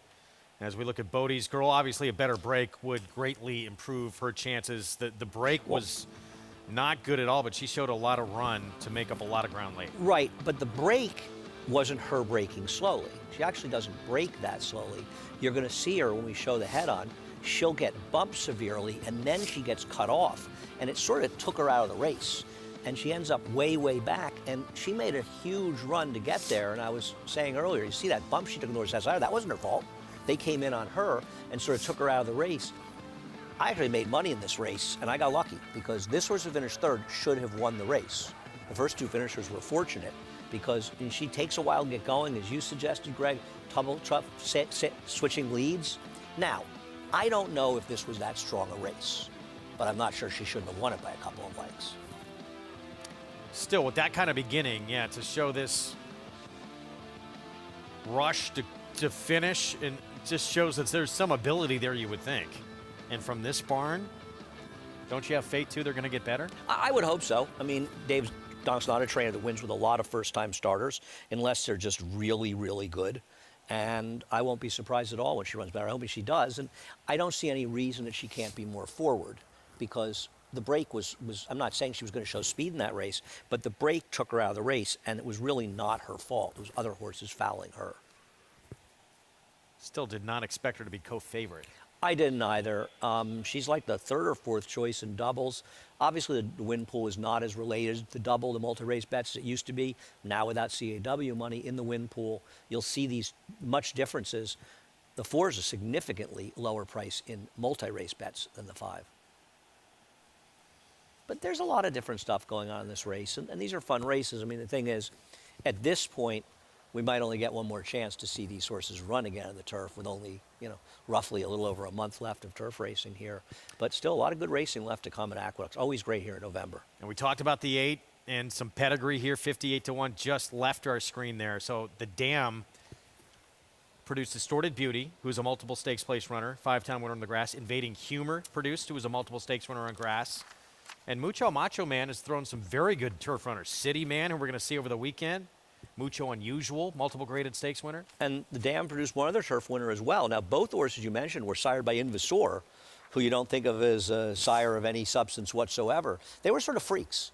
And you wonder a little bit, but these are the kind of horses at 60-1, I'm always going to throw them into some exactas and use them because they, you know, these are the races where you get 50 to 60 to 1 shots that run effectively in here because pedigree is so important. And it's not like anybody in this race that ran that well.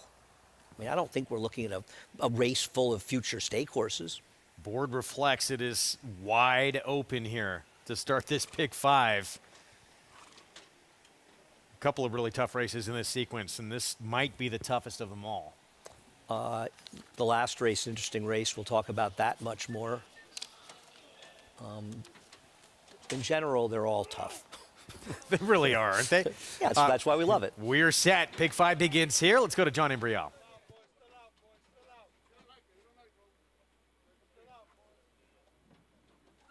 There in the gate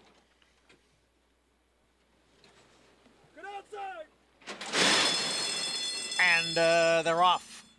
Has in the beginning for number 1, La Guru. A good start for 3 Unions, who was out for the early lead with 3 girls on the outside. Midtown Lights now moves up at the rail. Then comes Maya's Dream next in 4th. Good Morning Kiss is alongside and in 5th. Far outside Lakeside Getaway in 6th. La Guru advances from 7th. Then Red Butterfly in 8th, followed by Starts Now in 9th. Bodie's Girl is in 10th.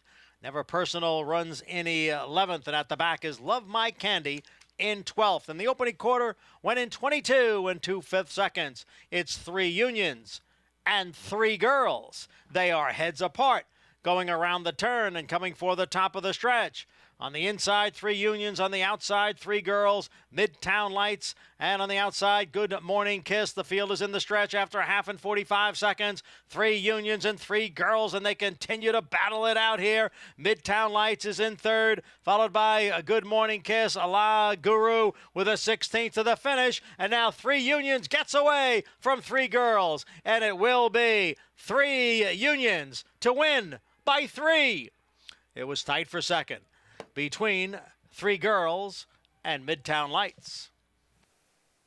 3 Unions aggressive early and no one able to get to this filly. Rick Schosberg, congratulations. Eric Cancel aboard for the win. It's an outrageous overlay on this horse. Obviously, we talked about her quite a bit. Jonathan talked about her as well. Eric Cancel has been doing very well, being aggressive in these races, and she went the front, and that's all she wrote. The first or the 8, she outran her odds. You see her closing out there in the middle of the track in the red? Forget about it. If she finishes second in this race, how much I could have won. She actually finishes 4th, the 8. You see her? That's the one with the big pedigree. But congrats to Rick. Works up here, goes down and wins one down there. I think working with us is bringing him good luck in the twilight of his training career. We've been saying his name quite a bit. Announced a couple of weeks ago. He's going to be hanging up duties as a trainer at the end of the year, but still going to be very present and active around the racetrack. He does so much for aftercare, finding second homes for these equine athletes, and good to get a win here at 11-1. Why couldn't the 8 get second, Greg? This game. 3 Unions. Double-digit odds. There's Rick Schosberg in the background there. We'll try and get a better look at him. It's a long day for him. It's going to make it a lot sweeter. Yes. Winning races makes you happy, for sure. I just think it was the good fortune brought to him by working with us. That's I would my story. agree. Rick's a terrific trainer. Just need the right horses, and I love that Eric's being more aggressive. That's always when Eric has been at his best, when he's been more aggressive. 7, 10, 2, 8, 11-1 on 3 Unions. So quite a start on a race that we talked about being one of the most competitive in this Pick 5 sequence. And we get double-digit odds to begin it. I can't believe she's his price. 108-4 for the 6 furlongs. Prices for this when we return. We'll look ahead to tomorrow as well. Grade 2 Kelso.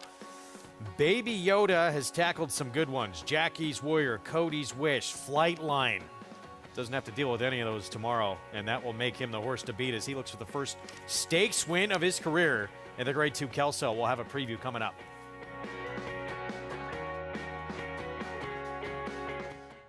Eclipse champion Runhappy, the #1 second crop dirt sire of last year, is back and showing a new dimension with winners on turf, dirt, and all weather. A record-breaking sprint champion, Runhappy is also siring winners at all distances, from 7 furlongs to 1.25 miles. A sire whose runners can carry his speed over all distances and all surfaces. Runhappy, price for value, and standing strong at Claiborne Farm.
Back on America's Day at the Races. Happy Halloween, everybody. Just a couple of days away. Our program brought to you in part by Runhappy, champion sprinter.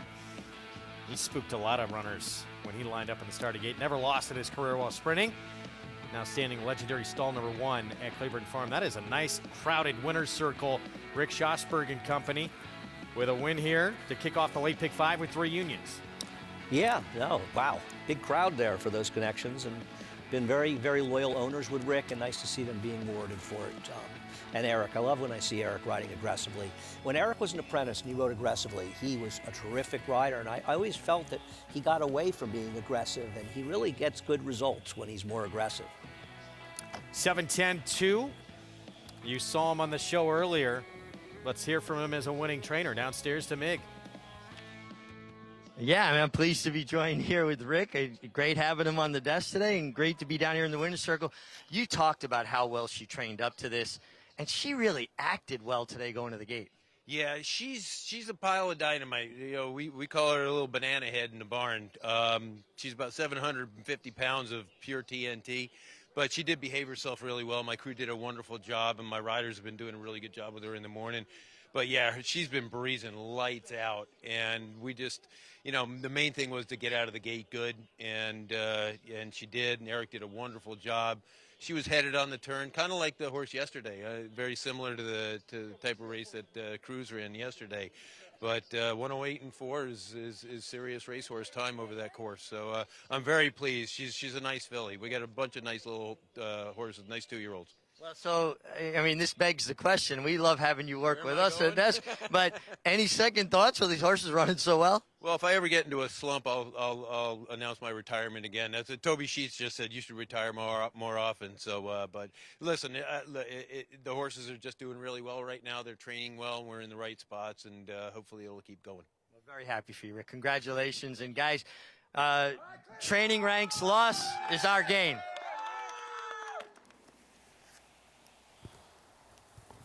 $11 to 1, 3 unions, the victory, crowded winner's circle, Clear Star Stable, Mitra Box Stable, and that is a happy group. That is quite a large group. Nice to see them all so happy, and imagine they all bet too. And 11 to 1, have extra reason to be happy. Maybe he should retire more often. We've been saying his name a lot, so good for him. But we hope to have him on the show a lot more when he has some free time. He should retire as often as the Who have. I think the Who's first retirement tour, I was in college. We're gonna miss Rick's training, but we're not gonna miss him. We'll have him around here a little bit more, so that'll be nice. And he does so much good stuff for racing, such an important part of aftercare, and he's really dedicated himself to it, as have many, and he does such a wonderful job for the horses. So here we go, 1 leg in. And 11 to 1 already with a price that's already going to pay good. I'd have used 5 and 7 here. Way to go. 7th race is a very, very tricky race, I think. I think the next race is tricky as well. I thought the 5 or 7 had to win this race. I prefer the 7 over the 5.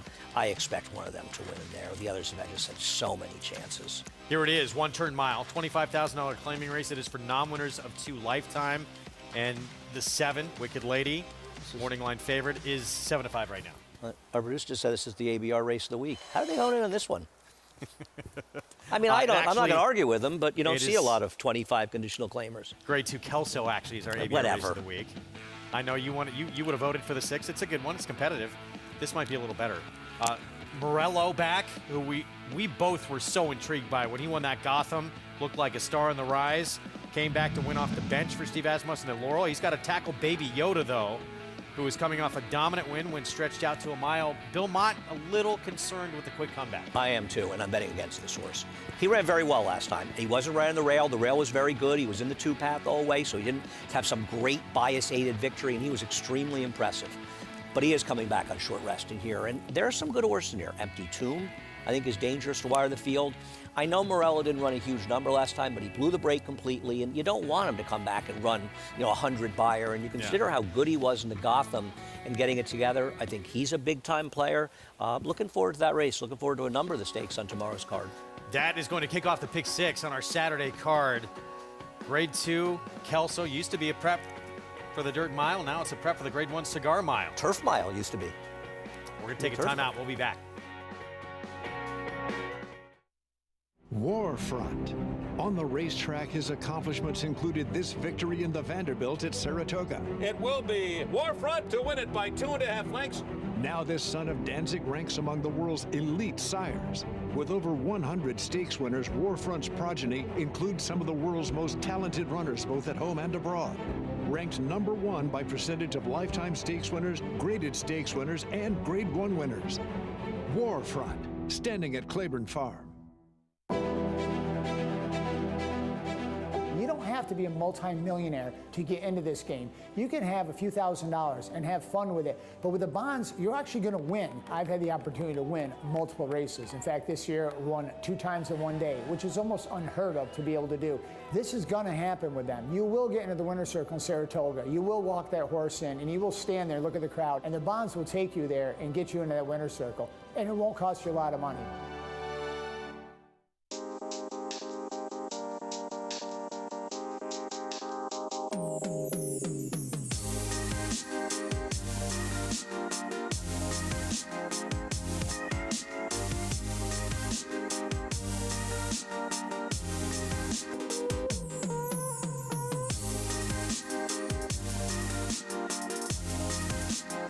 Stay fabulous. Resorts World. Now more than ever, it's time to get with the program. When shopping for your next race prospect, consider that New York breds start with an advantage. Our New York breds run for serious green. At Saratoga Race Meet, New York bred maidens run for up to $88,000. New York bred allowance horses run for up to $100,000. And New York bred owners can collect awards of up to $20,000 per horse per race. So get back with the program. Seriously.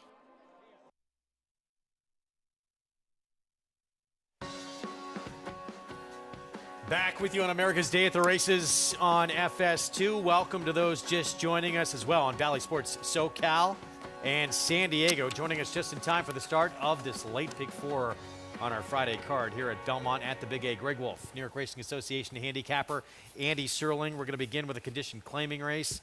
We have the Chelsea Flower 2-year-old fillies ahead, where Chad Brown looks like he has a pretty strong handle on the race. He does. He's usually pretty strong in these turf races. And Chelsea Flower was an interesting racehorse, and she has a distinction of being the only Grade 1 winner on the turf that Nick Zito ever trained.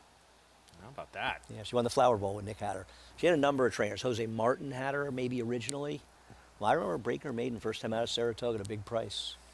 And there is an intrigue. We touched on it earlier with a different audience, but a first-time runner on the grass with an interesting pedigree that could be an alternative. We'll get to that race a little bit later on. Let's take a look at what's ahead on the program. Today's remaining races brought to you by Claiborne Farm. Pick 4 begins in the next race here. So races 6 through 9 comprise that sequence. 6 through 9. And Chelsea Flower is part of that, the 6th race that will begin at 1 turn mile, non-winners of 2 lifetime. You can play it all, this pick 4, all the Breeders' Cup action, and beyond by getting signed up with Naira Bets. Free $25 sign-up play as a bonus, and that $200 deposit match sign-up bonus as well with the code CUP25. At NairaBets.com. Bet any track, anywhere, anytime. Get signed up just to start the championship weekend. We have, of course, a terrific weekend ahead, which we're going to continue to take a look at coming up here while we have some time. Let's take a look at our weekend schedule here in South Ozone Park. The Awad, Grade 2 Kelso. We've got Halloween on Monday, so we got to have some pumpkin pie. And the Bold Ruler, Grade 3. Later on that Saturday card, 6 furlongs. The ageless drafted, returning the Wind Machine, Greeley and Ben, Jackson Traveler in this race.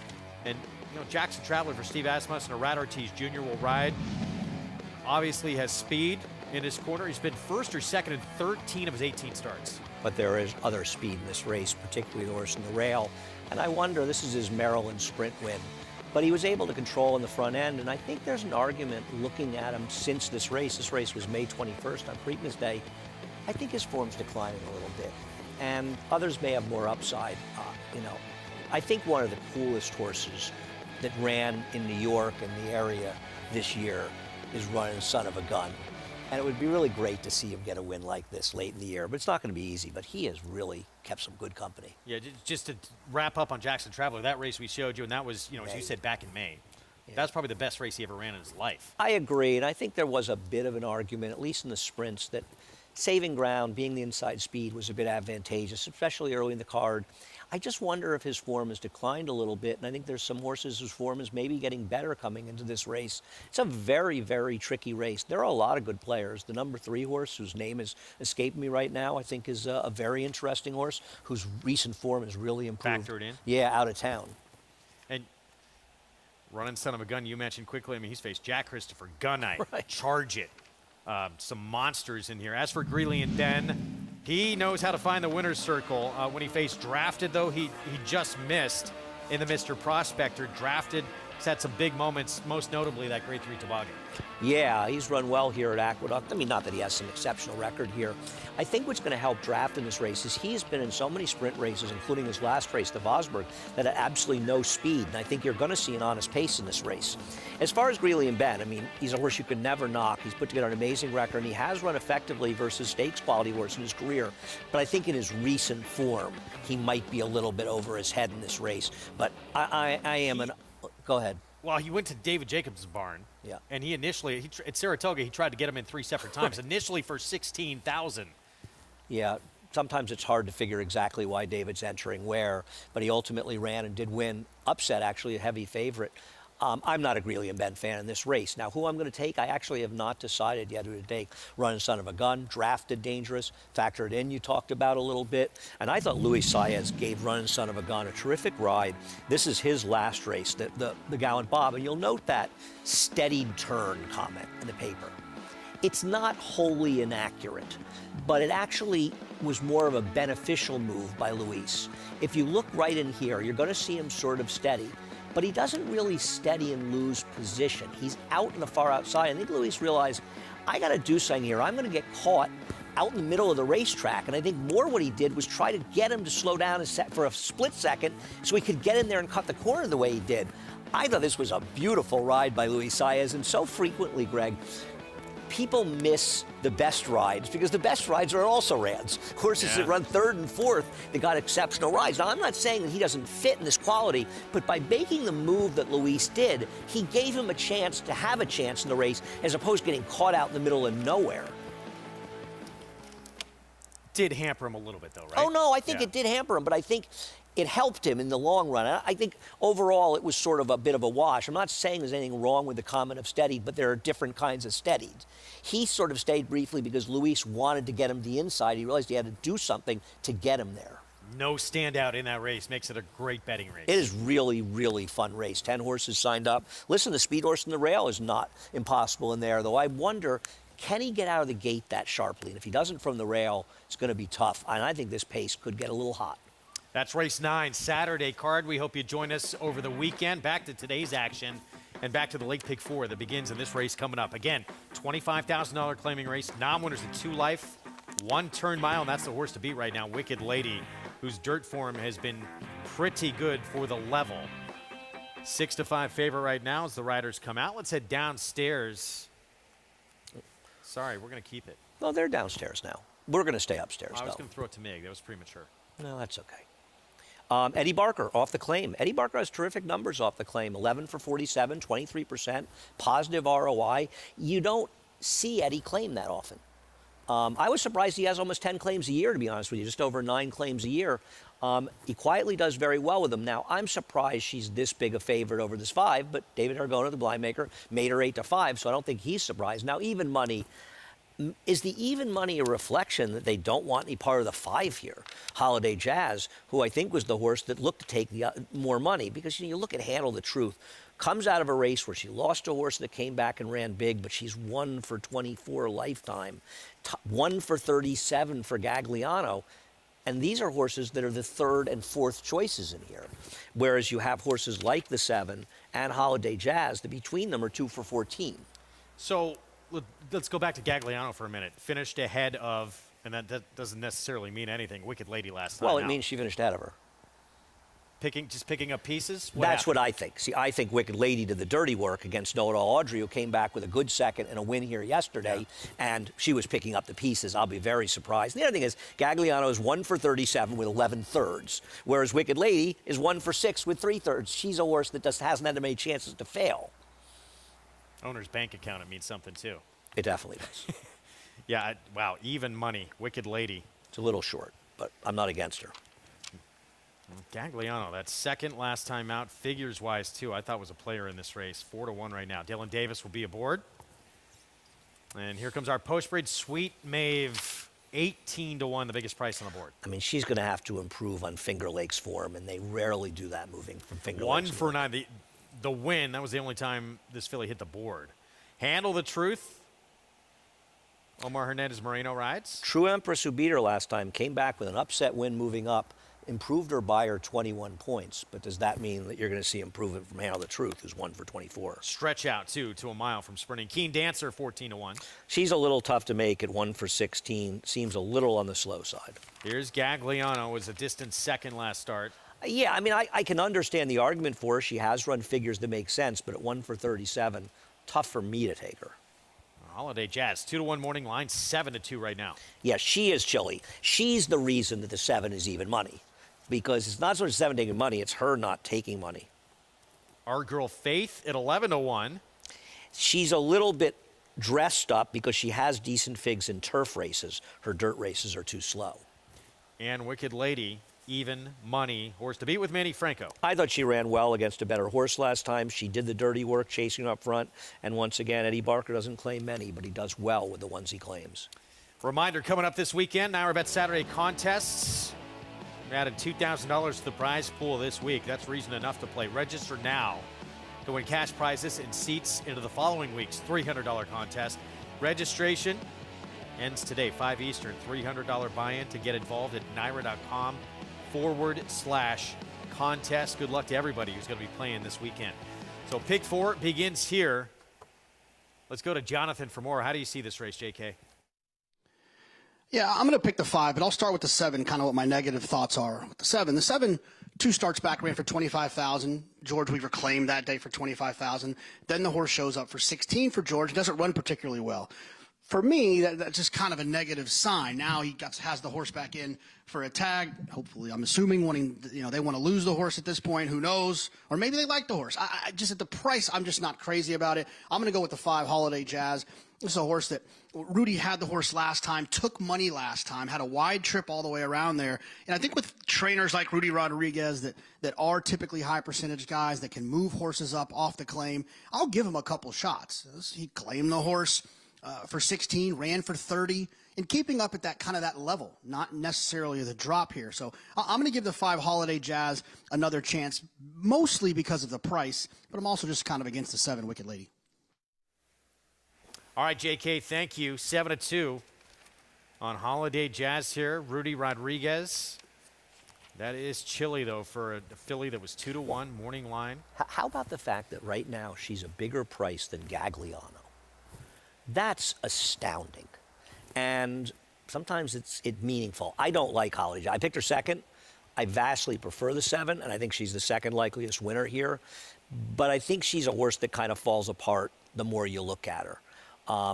I think that Masba, who won, it was an off-the-turf race last time. She really did no running at 2-1 at all. Is this filly, in some ways, the X factor just because of the stretch out? Oh, well, I mean, also, I think because she lost a horse that ran as well as she did in her subsequent start. I always take into account, and the problem is that My Delicious, who finished 3rd in here, is the opposite of Delicious. So I'm not enamored with the race, but True Empress really ran last time out. 1 for 24 is tough to take, but I don't think she's supposed to be 8-1 and Gagliano 3-1. Is that fair? Yeah, no question. Going to try this mile distance for the second time in her career. It was a long way back when she does try it. It doesn't even show up on the page. Did not hit the board. But it may just be a different filly this time around. No one's record in a non-winners at 2 is going to make you that excited, and hers certainly doesn't either. 1 for 24 lifetime, but is intriguing, stretching back out. Let's go back down to Mig. Yeah, guys, just getting a look at these horses warming up, and that's why I really didn't want to talk about them as much in the paddock. I kind of wanted to get to see them move. Lower-level horses, I put even more stock into watching them warm up. And the 4, Galliano, I like what I see from her. I like the way she moves. From a physical perspective, this daughter of Palace Malice is lengthier, scopier, the mile obviously well within her scope. And she's a mare that can be a little bit difficult to handle at times. Sometimes tries to bear out. I like Dylan Davis getting the mount back for the second time. I think sometimes you ride these kind of horses better after you have some familiarity with them. And I like what I saw from Galliano, the 4. 5, Holiday Jazz. I'll kind of go with there because I just love the way she looked appearance-wise. Her coat's really well turned out. She gets Jose Gomez, so you're getting a 5-pound break in the weights. And when these kind of races that are so competitive, I'm looking for any sort of an edge. I like Holiday Jazz. The 7, Wicked Lady looks good. Very dark bay filly, very flashy looking.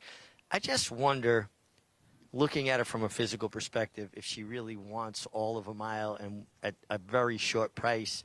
I'm looking elsewhere. Fair enough. When she went a mile last time out, distant third. Right. Although Noah Audrey was impressive yesterday. Yeah, she was running against a better horse. I mean, her race at a mile, her second start at a mile was as good, if not better, than any race she's run. I just think in this field she makes a lot of sense. And given Eddie's numbers off the claim, it's reasonable to think maybe she could move forward a little bit. Listen, I'm not going to sit here and sing the praises of a 3-2 shot, but I do like her chances quite a bit here.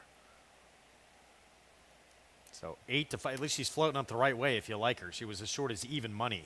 Yeah. Just a few moments ago. Now 8-5. Well, the money's coming in at the 5. You know, not that surprising. Obviously, the late money is coming in on her and making it a lot closer to what David expected it to be. No surprise. I mean, board sort of saying it's a 3-horse race with a bit of an outsider in the 2, and that the 3 other horses on the board have pretty much 0 chance. It's very hard to make a case for the long shot, and when you look at the 2 and 4 combined, they're 2 for 61. It's just, you fall on these horses in these races that have had less chances. They've failed less often, and more often than not, those are the horses that win these races. I don't think there's a huge gap between the 5. I just think the 5 might look a little bit better on paper than she is, and I think the 7 has a chance to move forward. And now the 5 is actually the favorite on the board. I didn't look at doubles. I'm going to look at doubles and see who the actual favorite in the doubles are, and that doesn't mean that that's going to. The 7 is favored. It's $21 versus almost $30, so she's substantially lower in doubles, and I think she should be. And back to the 2 for a minute. She was a lot closer, and it was a slower pace than she's probably been used to. But she's not necessarily some speed sprinter. Do you expect to see her in front in here? In this race? No, I expect to see the 5 and 7 forward here. I don't think you'll see the 2 on the lead. I'm going to make a little bit of an exacta play, mostly 7-2, but a little bit of a reverse. Wow, favoritism now has shifted. It's Holiday Jazz, who was very cool on the tote board early. Now the one to beat at 9-5 for Rudy Rodriguez, second off the claim. The maiden win came here at Aqueduct at 7/8 of a mile, and probably the best race that she ever ran. That was all the way back in March. Yeah, that was her second career start. Probably is. You're right, Greg. It probably is the best race that she ever ran, and she did run well that day. She has not been particularly effective there, but in this field, she makes a certain amount of sense. And it's Rudy Rodriguez taking some money. I didn't like her last race, though. I thought it was a dismal performance by her. I think she should have run better in that race. Masba's form is not particularly strong, and she's the kind of horse that should have run a better race in an off-the-turf race. I think that last race is a black mark for her. And for those that are going after this pick 4, or even the double for that matter, you thought the next race was 32 claimer, 7/8. You thought it was tricky. What were your thoughts in that one? I like the 5 Royal Megan over the 7 Vegas weekend, but I don't have extreme confidence in any of my picks there. Now those are the 2 to beat dropping. They're taking big drops. Yes. Both those 2. 3-1, 5-2 respectively. Morning line in there. There's also an equipment change that was not listed in the form on the 9. Blinkers coming off after 1 start with those blinkers on. So that's race 7. First things first here as we're about to load up. 156,000 and growing in this pick 4 pool on our Friday card here in South Ozone Park. 9-5 after Holiday Jazz, who you're looking at, the 5. They were cool on early. Jose Gomez, 5-pound weight break here with the apprentice. Seems to be a lock for an Eclipse Award. If he doesn't win the Eclipse Award, it would be a disgrace, right? You would think. I mean, it's, who could even be competitive with him? And he's still got a good +2+ months of the bug. Yeah, I think that one is all over for the shouting. Here's the 2 stepping in. Wow, this price has come down as well. Handle the Truth down to 9-2 here. Pours have a way of evening out as we get closer, don't they? Makes sense. So much more of the pool comes in late. There's the 4, Gagliano. But it's 9-5 on both Holiday Jazz and Wicked Lady. The 5 and the 7 were set for the pick 4. To go upstairs, John Imbrial, the call. For Our Girl Faith and Wicked Lady.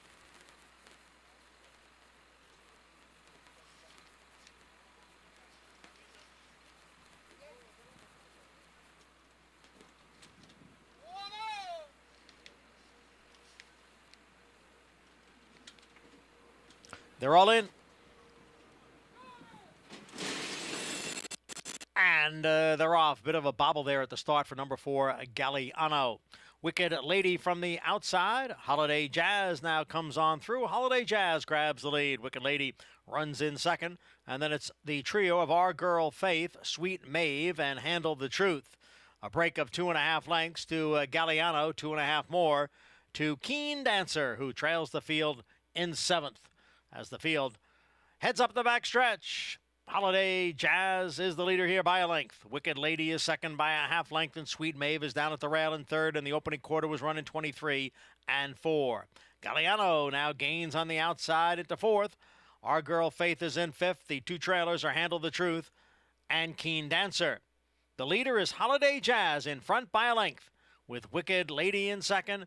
The opening half went in 48 2/5 seconds. Into the turn, Holiday Jazz and Wicked Lady. Now they're on even terms, and Galliano is just off of them in third. Sweet Maeve down at the rail, dropping back a bit in 4th. Then comes Keen Dancer, followed by Our Girl Faith and Handle the Truth, who will be widest of all. They come for the top of the stretch. Holiday Jazz is now dropping back at the rail. Here is Wicked Lady. Here's Galliano on the outside.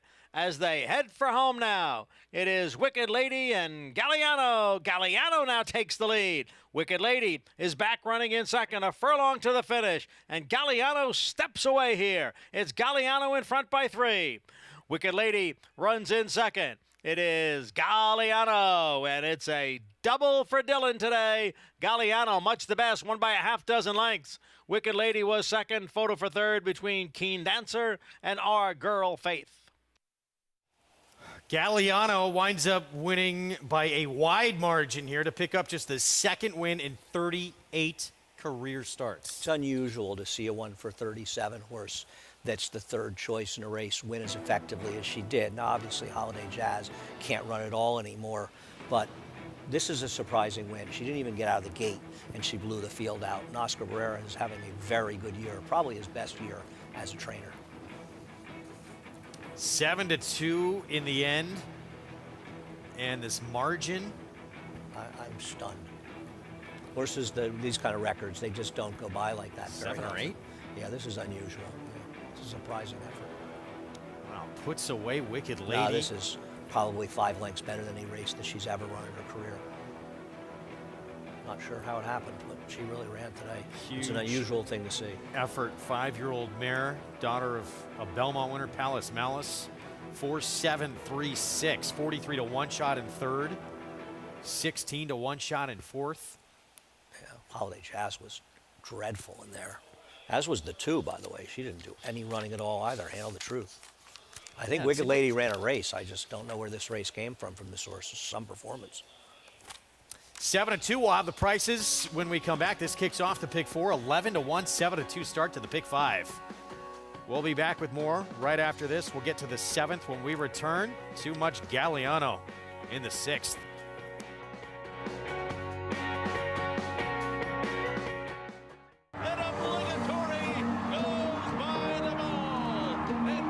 Here comes Malathon. Here comes Clariere on the outside. They're coming to the finish, and it's going to be looks the best. She won by better than 10 lengths. Cody's Wish on the outside. Cody's Wish with the upset in the Fargo. Malathot grabs the lead in deep stretch, and Malathot has won the Personal Ensign Stakes. Curling, the classic sire.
Back with you on this Friday edition of America's Day at the Races on FS2, regional networks out in Southern California.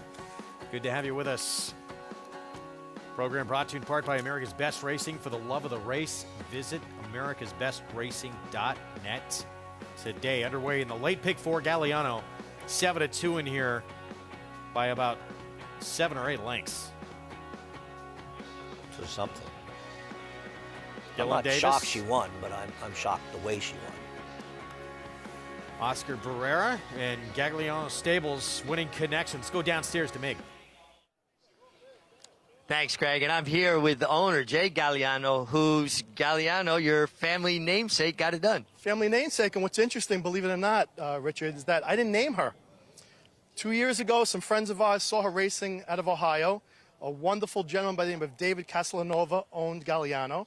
And so we said, we can't have someone racing around out of state with our name. And so we bought her privately, and for 2 years we've been working just for this, what happened today. Well, it took a while, but a big performance today. A little bit of change of tactics. Dylan was more intent on getting her closer to the pace. 100%. Usually she wants to break slowly, getting her rhythm far back. But today, as I was saying to Jason, as soon as my son Jason, as soon as they broke out of the gate, he was urging her. I'm like, she's going to get tired in the stretch. But it worked out well. And, Dylan's a tremendous rider. He's got a great agent. And so it worked out well. We were really excited and happy for today. Well, I mean, it's just a great group. And it's such a great thing to share with friends and family, isn't it? Absolutely.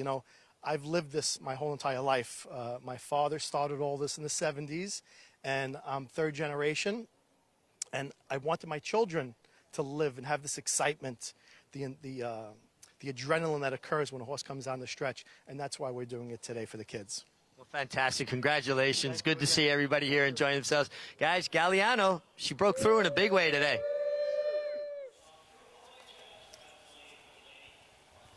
She did, and well done. And, they find this horse with basically their namesake. They had to be patient to get this win. This was a non-winners at 2. Good for them. As we mentioned, now 2 for 38 lifetime. But it's all worth it, isn't it, when your time comes? She didn't win like a 1 for 37 horse, I'll tell you that. But, yeah, it's very nice to win races. And it's nice to see people happy, excited to win. That's what the game's about. So Galliano at 7-2. How about this start to the late pick 5? 11-1 beginning, now 7-2, which might play bigger than that. I'm glad I didn't play because I would have used the first winner, but I would not have used Gagliano. So if you're alive to this point, obviously still a long way to go. There's trouble spots in every race coming up, including this one, but a good start for you. 7/8 of a mile here, $32,000 claiming race. We talked earlier about probably Royal Megan, the 5, the 7 Vegas weekend. They're the 2 to beat in here. A few other interesting runners, though, too. They are, but it's not like either one of them is that reliable, right? I mean, you've got Royal Megan, who's dropping, coming off a 5-month layoff. You've got the 7, second off a layoff, dropping substantially as well. Nalinda Rice has pretty good numbers, second off a layoff, dropping down like this. But they're the horses to beat, but neither one looks particularly reliable. And some money, the one girl, Toscanova, taking a little bit of play right now, was second for 25 last start. We'll have more in this field coming up. We're going to take a timeout. We'll continue to look ahead to the weekend. Empire Showcase Day Sunday here at South Ozone Park. And Barise back in action. This horse, again, for those that don't remember, started his career perfect 3 for 3 with a couple of stakes victories, including the Gander. Going to take another crack at 1 1/8, which so far he is winless in 3 tries for Mike Maker.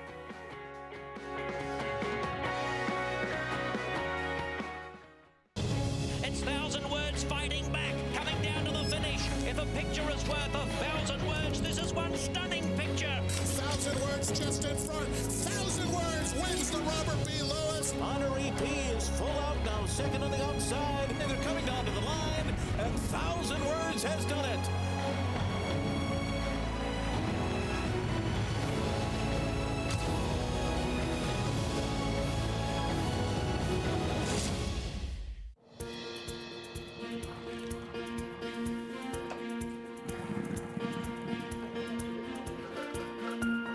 We take pride in what we do. For me, it's more of a passion than actual work. I'm an assistant trainer. Carpenter. I'm a peace officer. I'm a jockey. I'm a gardener. I'm a groom. Clocker. Assistant starter. Trainer. ESL teacher. I love what I do. There's so many jobs that come together every day. It's a collective effort that really makes this ball go round. We are New York Racing. I couldn't imagine working anywhere else. For me, riding horses in the morning is the best thing I can do. New York Racing helps support my small business. It's extremely important to the New York economy. Like my dream come true. This is like a big family. We are New York Horse Racing. Racetrack Television Network brings you every race, from every track, on every screen, every day. With monthly packages starting as low as $5, RTN gives you great value and access to more live HD streaming and race replays than anyone. Visit RTN.tv today to sign up and watch on almost any device, including Roku and Amazon Fire. RTN has packages that start at $5 per month.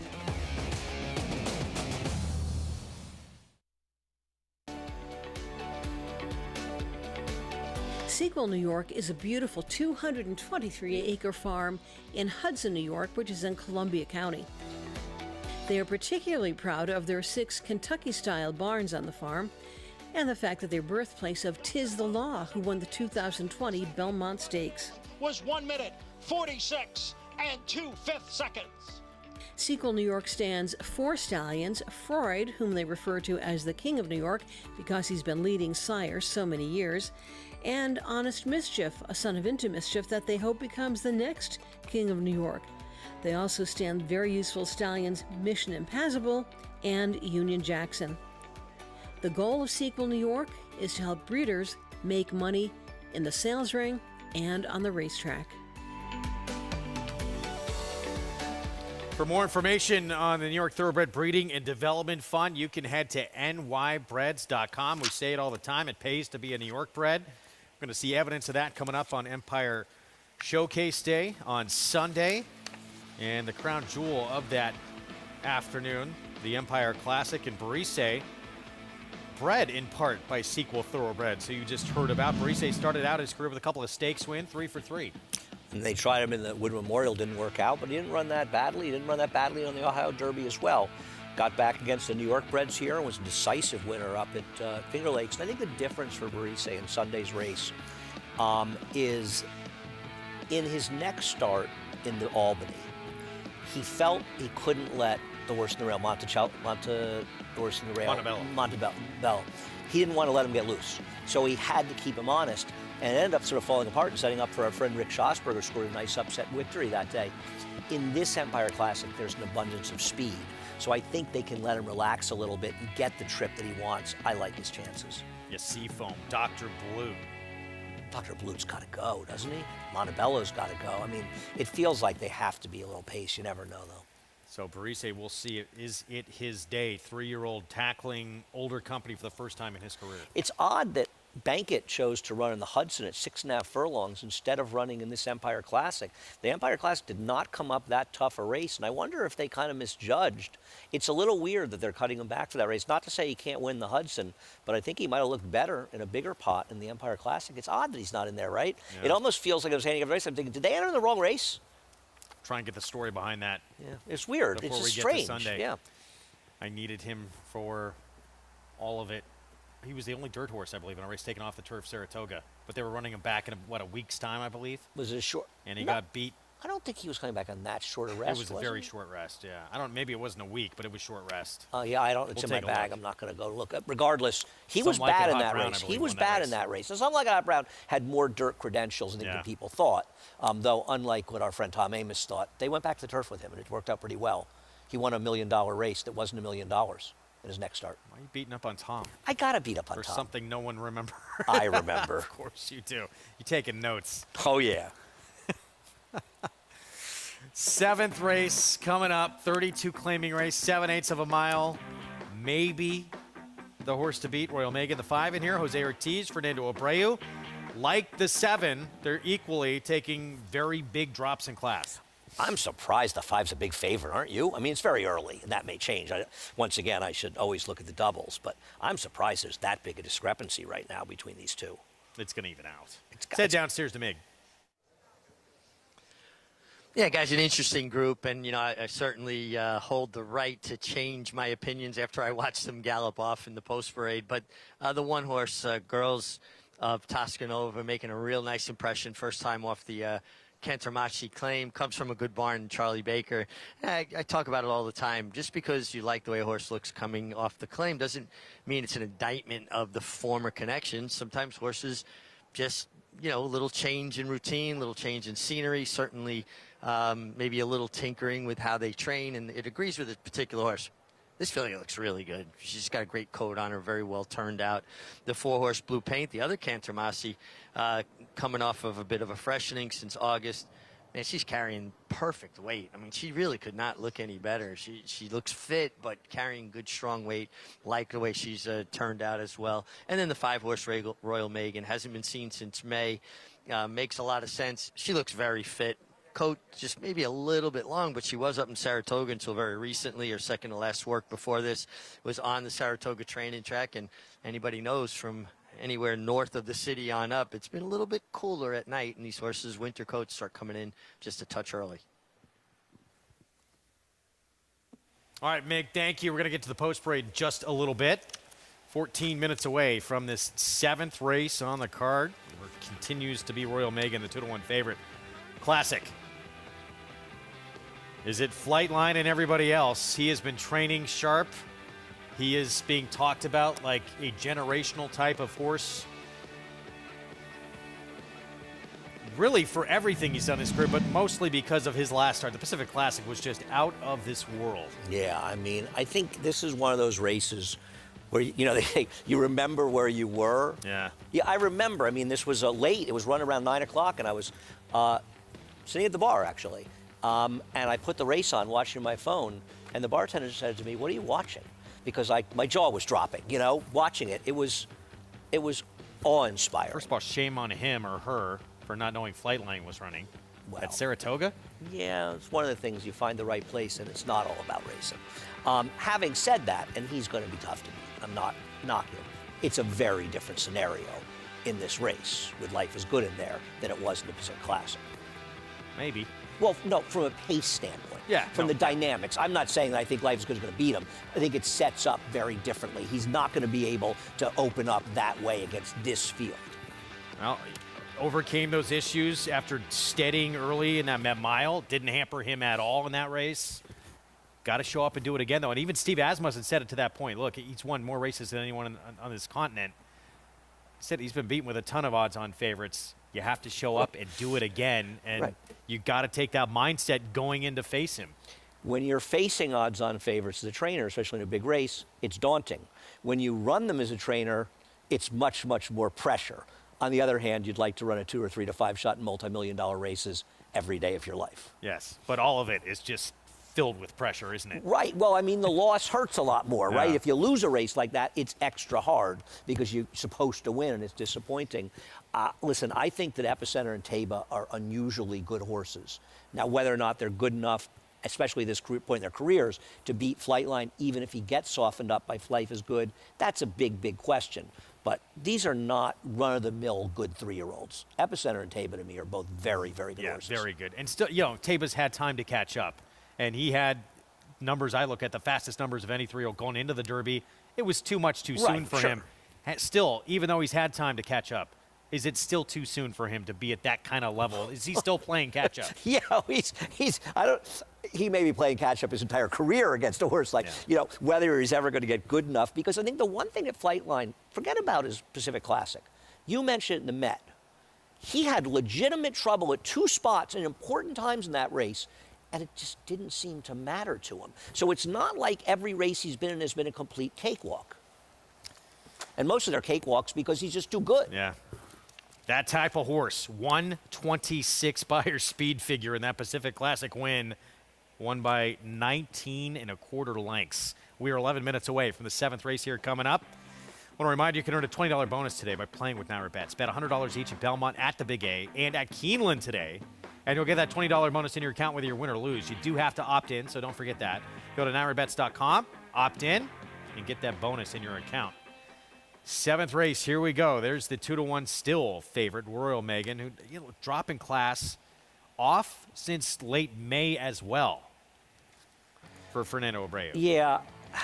We're going to go way back into the time machine, and we're going to look at a race a number of starts ago, 5 back last November, almost a year ago, when Vegas Weekend beat Royal Megan. I just did it for window dressing to show the 2 horses to beat together. It wasn't any sort of clever idea here.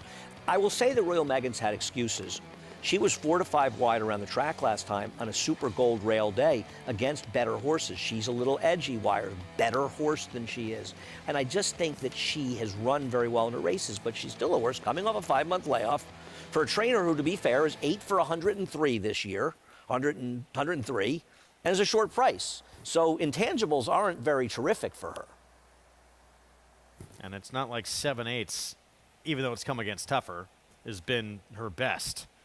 I think that she's the horse to beat on her form. But, Vegas Weekend is tough, too. And I don't think she ran that badly in her return. She showed speed, stalking wide in the slop. And Bees and Honey and Brattle House are just better horses than she is. And all of these are. I think by post time, the 7 Vegas Weekend will be favored. I would agree with you. There she is. Dylan Davis, I believe, looking for his 3rd this afternoon, teaming up here with Linda Rice. So 3-1. On this 4-year-old filly. She's won a 1/3 of her starts, 5 for 15 overall, including a win here. And you would think that comeback race, it was in the slop back on October 1st.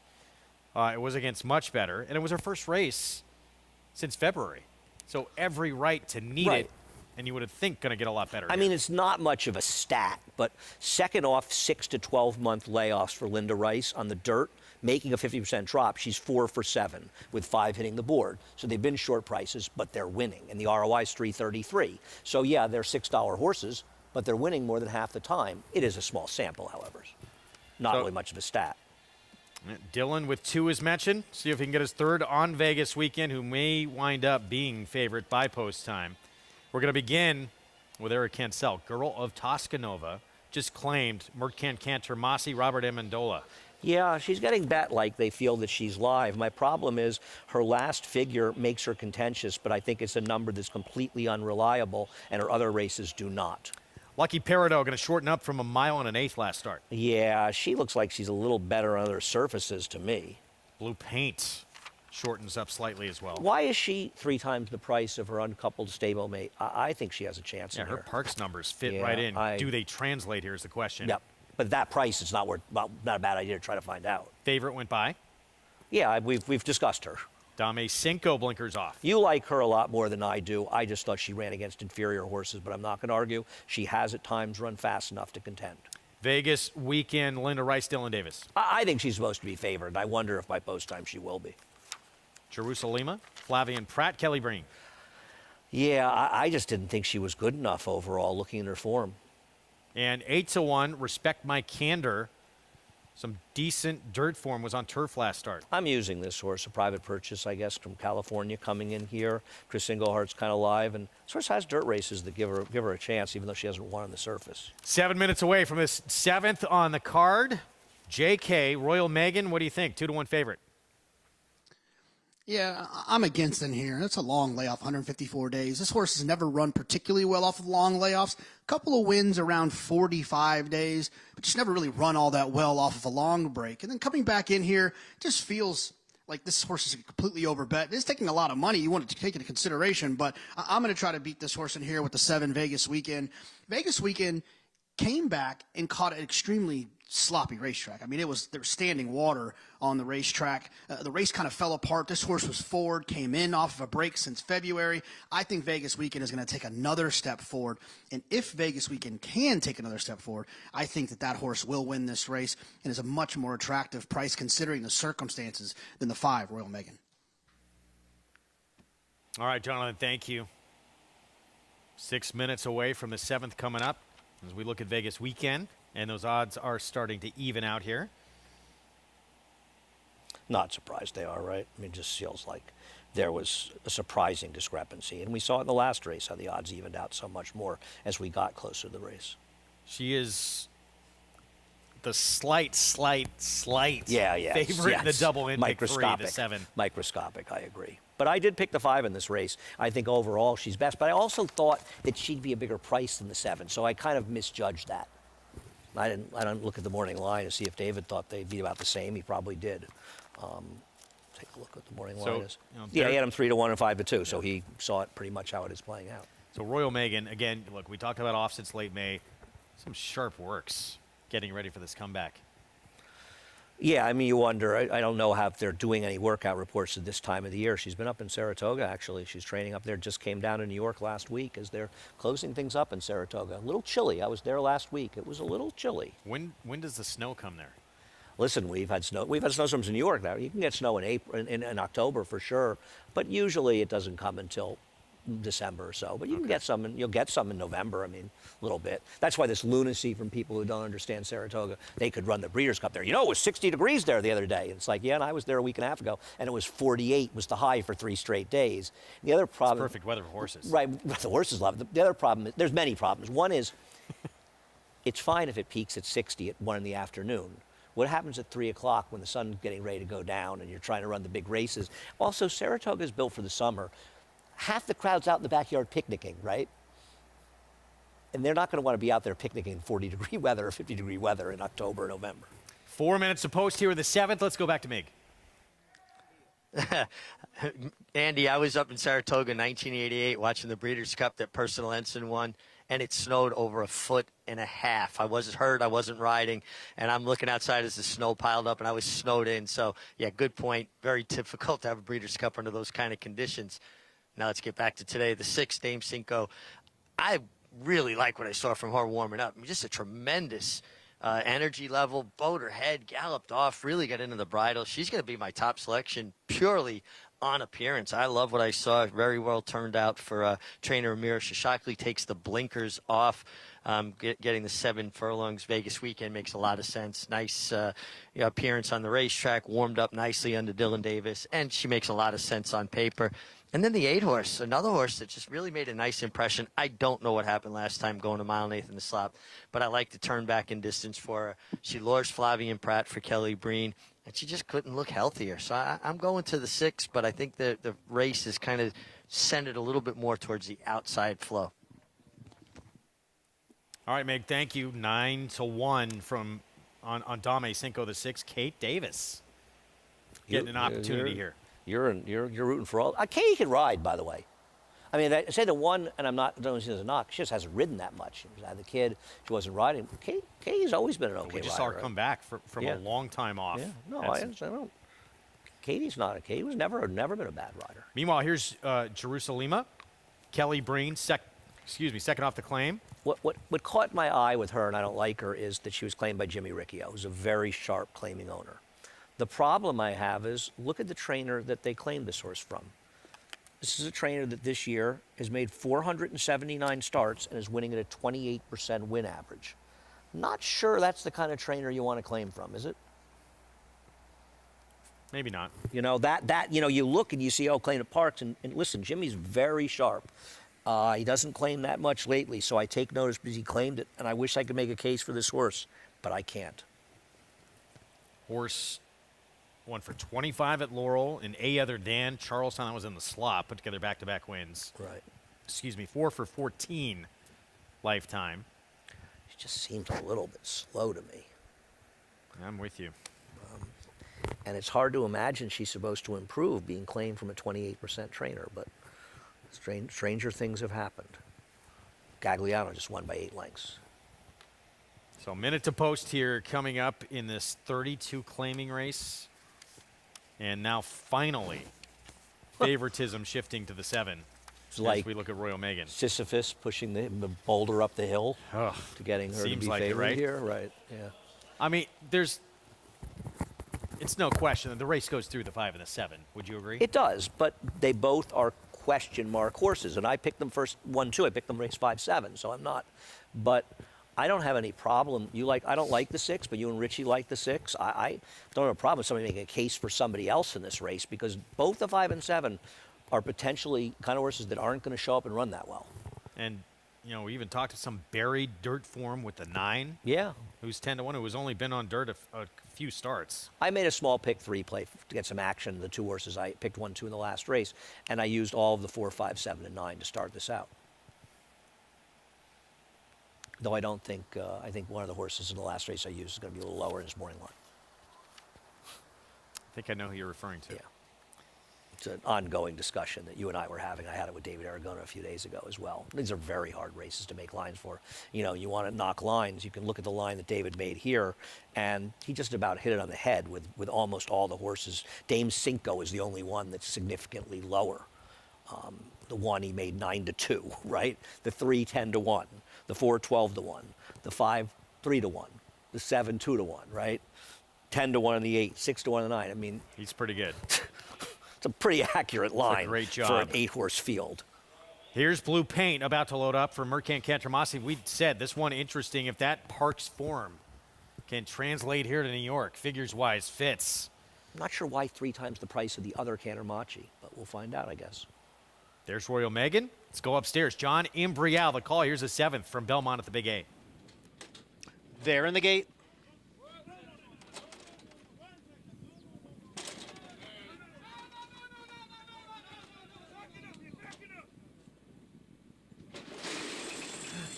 And they're off.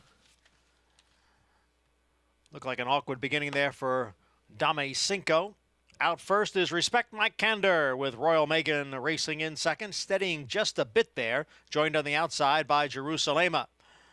Royal Megan looking to go on with it and goes up to challenge Respect Mike Kander.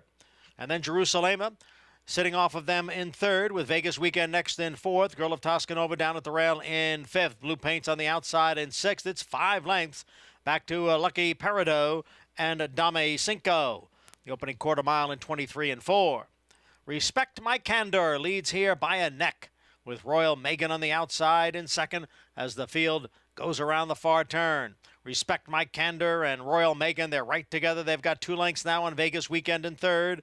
Jerusalema is in fourth, and down at the rail is Girl of Toscanova. The field is coming for the top of the stretch. There goes Royal Megan now. Royal Megan has taken over the lead from Respect My Candor. Vegas Weekend on the outside. The field is in the stretch, and it is Royal Megan out in the middle of the track with the lead. Then Vegas Weekend, Blue Paint trying to put in a late run here. Down towards the rail is Girl of Toscanova, and then Dame Cinco. Royal Megan in front by almost 4, and it will be Royal Megan. Royal Megan the winner, and it's a very tight photo for second between Blue Paint and Vegas Weekend. Girl of Toscanova completes the superfecta. Royal Megan, Fernando Abreu, Jose Ortiz off the layoff, dropping class in the win for this 5-year-old mare. How about she ended up the favorite, Greg? She ended up going 2-1, and she should have. She just destroyed this field. I mean, Jose Ortiz, who was giving me a hard time earlier, I actually do owe him an apology. We'll get to that in a second, but he was aggressive.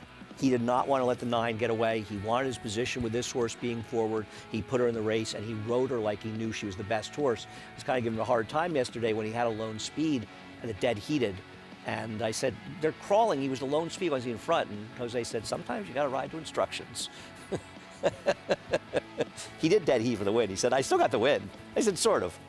But she gets the job done here, and she was much the best in here. And, you know, we talked about the 4. The 4's a crazy price at 22-1 and got ridiculous. second. And we're talking about up here, and I didn't bet exactas. I should have bet the big 3. I should have bet exactas, right? It looks like the 4 got second, right? It was close. It looks like I think she got the bob and prevented me from a cold try, but she's a crazy overlay at 22-1.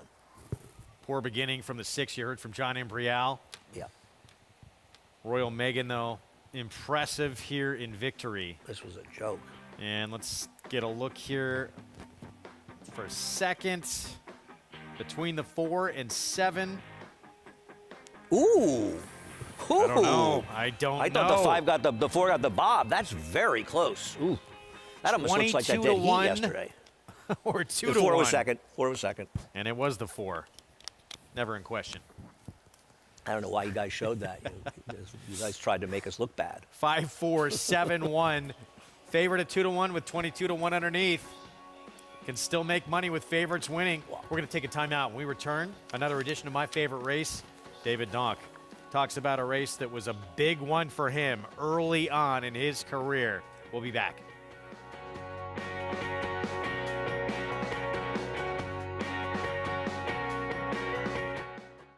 When the thoroughbred world descends upon Lexington this November, there is one place you need to be. The place where history comes alive with every championship victory. He's authentic indeed. The place where the future is built with the fall of a gavel. The place that exists to be the heart of this industry. The center of it all. Home to the November breeding stock sale and 2022 Breeders' Cup. Keeneland.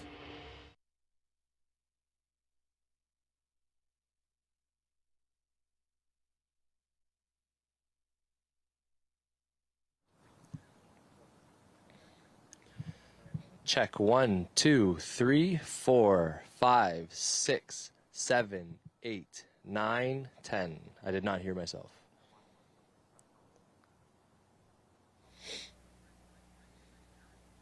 Aaron, how you doing? It's Greg.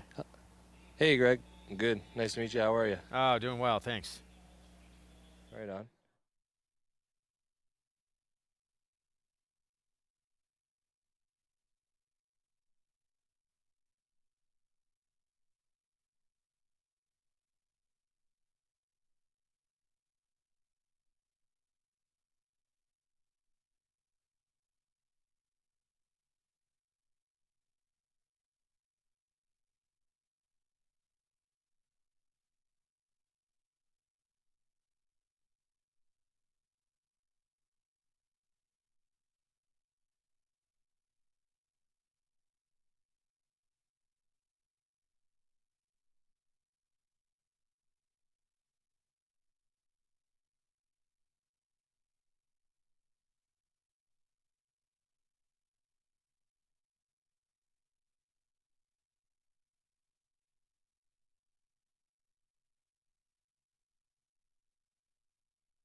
Back with you on America's Day of the Races on FS2, regional networks out in Southern California. Our program brought to you where you can play all the action in NYRA Bets. Get signed up started at NYRABets.com.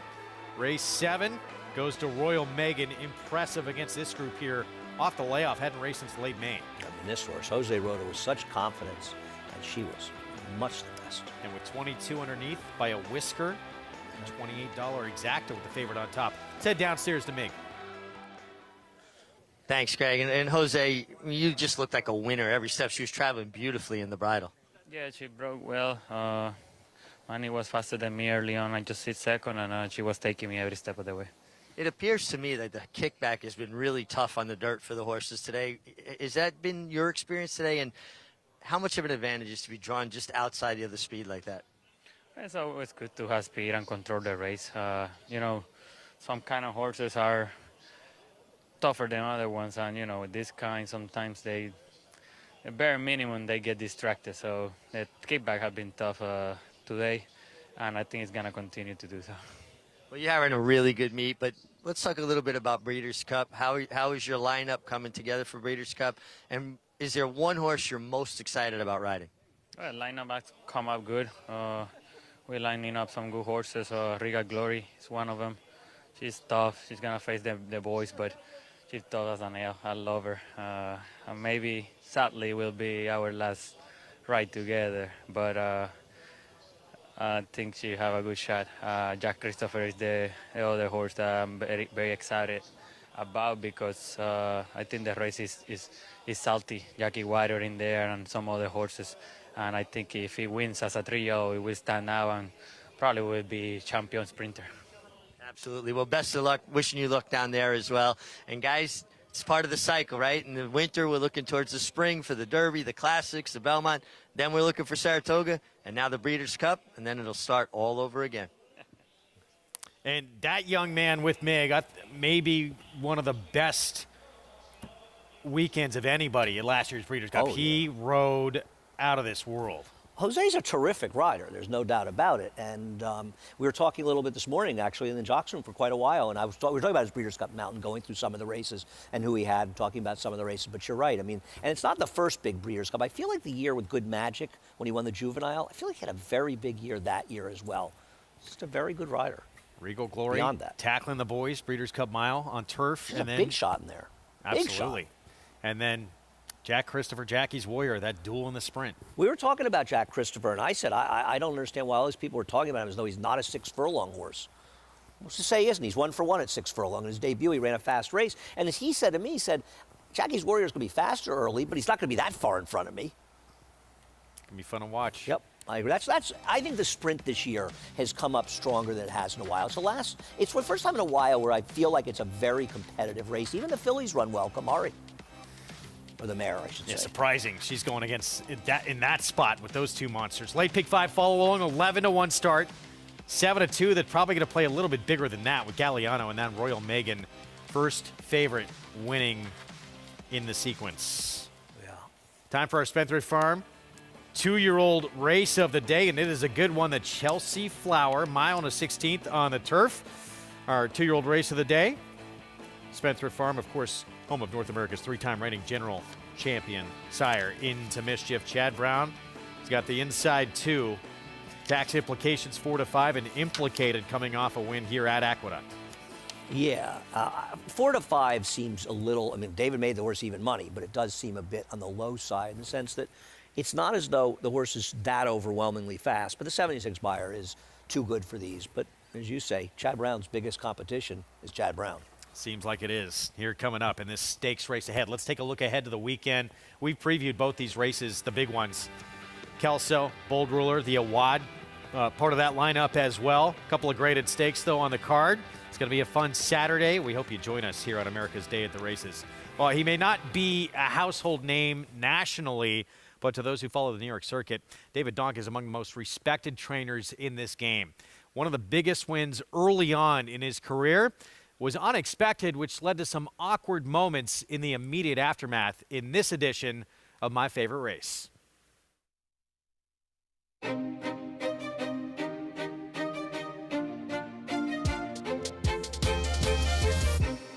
My favorite race is the Pilgrim of 1992.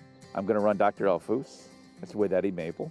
Jim Ryan calls me up the morning of entries and said, listen, I wouldn't mind running a Watt in that race. And I'm like, really? I said, well, let me see what I can do.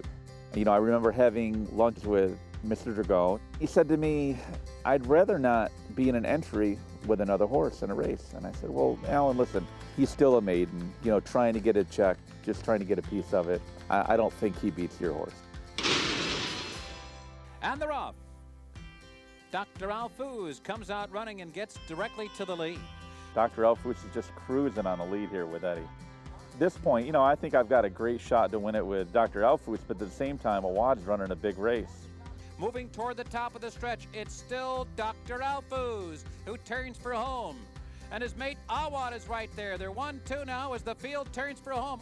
I'm thinking, oh crap, if this horse beats this other horse, I might be in trouble. They're dueling with each other. You know, which one's going to win it? I mean, I'm thinking at this time, like, holy mackerel, I'm going to be 1-2.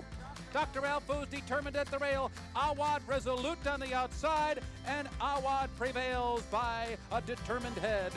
Now, I'm supposed to be elated.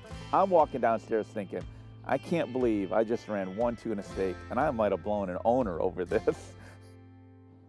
Because Awad was a maiden, nobody came for the race. Jim didn't show up or anyone. That was a turning point in Awad's career, and it went on to be bigger and better things. It was a defining moment in my career, winning the Pilgrim. I think a defining moment for Faye and I, that we could have a stable that could be successful in New York. Hello, you have reached the house that Awad bought. We're not here right now, so if you leave your name and a number and a brief message, we'll get back to you as soon as possible. He did so much for us. He did so much for my career. Those horses don't come around very often. A lot to smile about with that horse. 14-time winner in his career, Awad. Over $3.2 million in earnings. It's just a funny story that this was not the one who was expected to win and then went on to become this horse. And I believe the other one at the time was owned by December Hill Farm. December Hill Farm was Alan Dragone, who at that time was the chairman of NYRA. So you really don't want to beat the chairman of NYRA. No, you don't. Very nice man, Alan Dragone, the late Alan Dragone. Really is a super, super good guy. As is David Donk, who we always root for. Yeah, no doubt. Chelsea Flower right now, you were just taking a look at the odds here, you know, off screen is, I know we're going to talk Awad here. We've got an interesting thing happening with the odds, but the Awad coming up over the weekend on Saturday, 5-2, let's go Big Blue. I had a lot of trouble with this race, and I went against the horses. The 1 Con Man, the 6 Let's Go Big Blue, and the 7 El de Chimmy are coming out of that now at Monmouth. I think it's an important race because the horses are in 1-2 and they're both players in the Breeders' Cup, theoretically. All right, you want to join us on Saturday? Terrific program, including a couple of graded stakes. That Awad race 4 on the card as well. It's going to kick off a middle pick 4 in the sequence. We're going to take a timeout. When we return, Chelsea Flower, our feature, and our spendthrift 2-year-old race of the day. That is the even money favorite, part of a duo of runners for Chad Brown. That one owned by Klarovich Stables. First start was a dominant win. Can she follow it up again?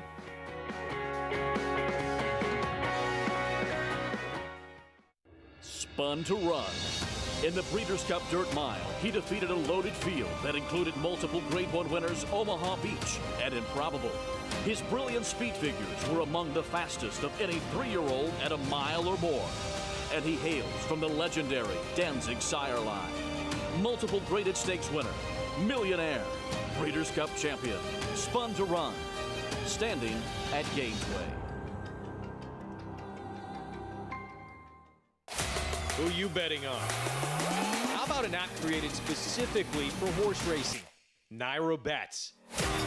We specialize in thundering hooves, fist pumping, and boosting your bankroll with robust weekly promotions. And offer betting tips from actual horse racing experts.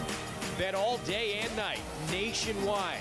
Get the action and thrill of horse racing with NYRA Bets.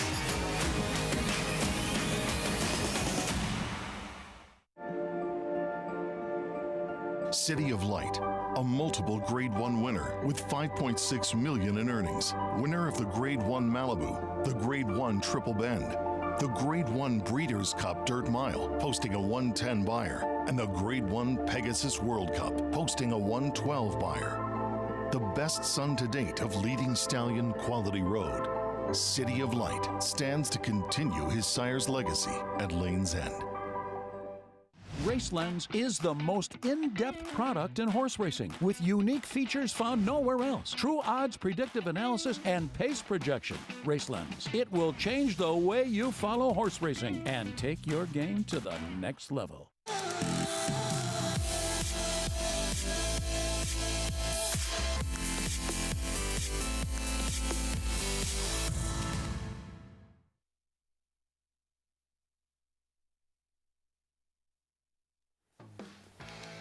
Back on America's Day at the Races on our Friday card here at South Ozone Park. It's brought to you in part by America's Best Racing. For the love of the race, visit americasbestracing.net today. Spendthrift Farm 2-year-old race of the day coming up. The Chelsea Flower, mile and a 16th on the turf.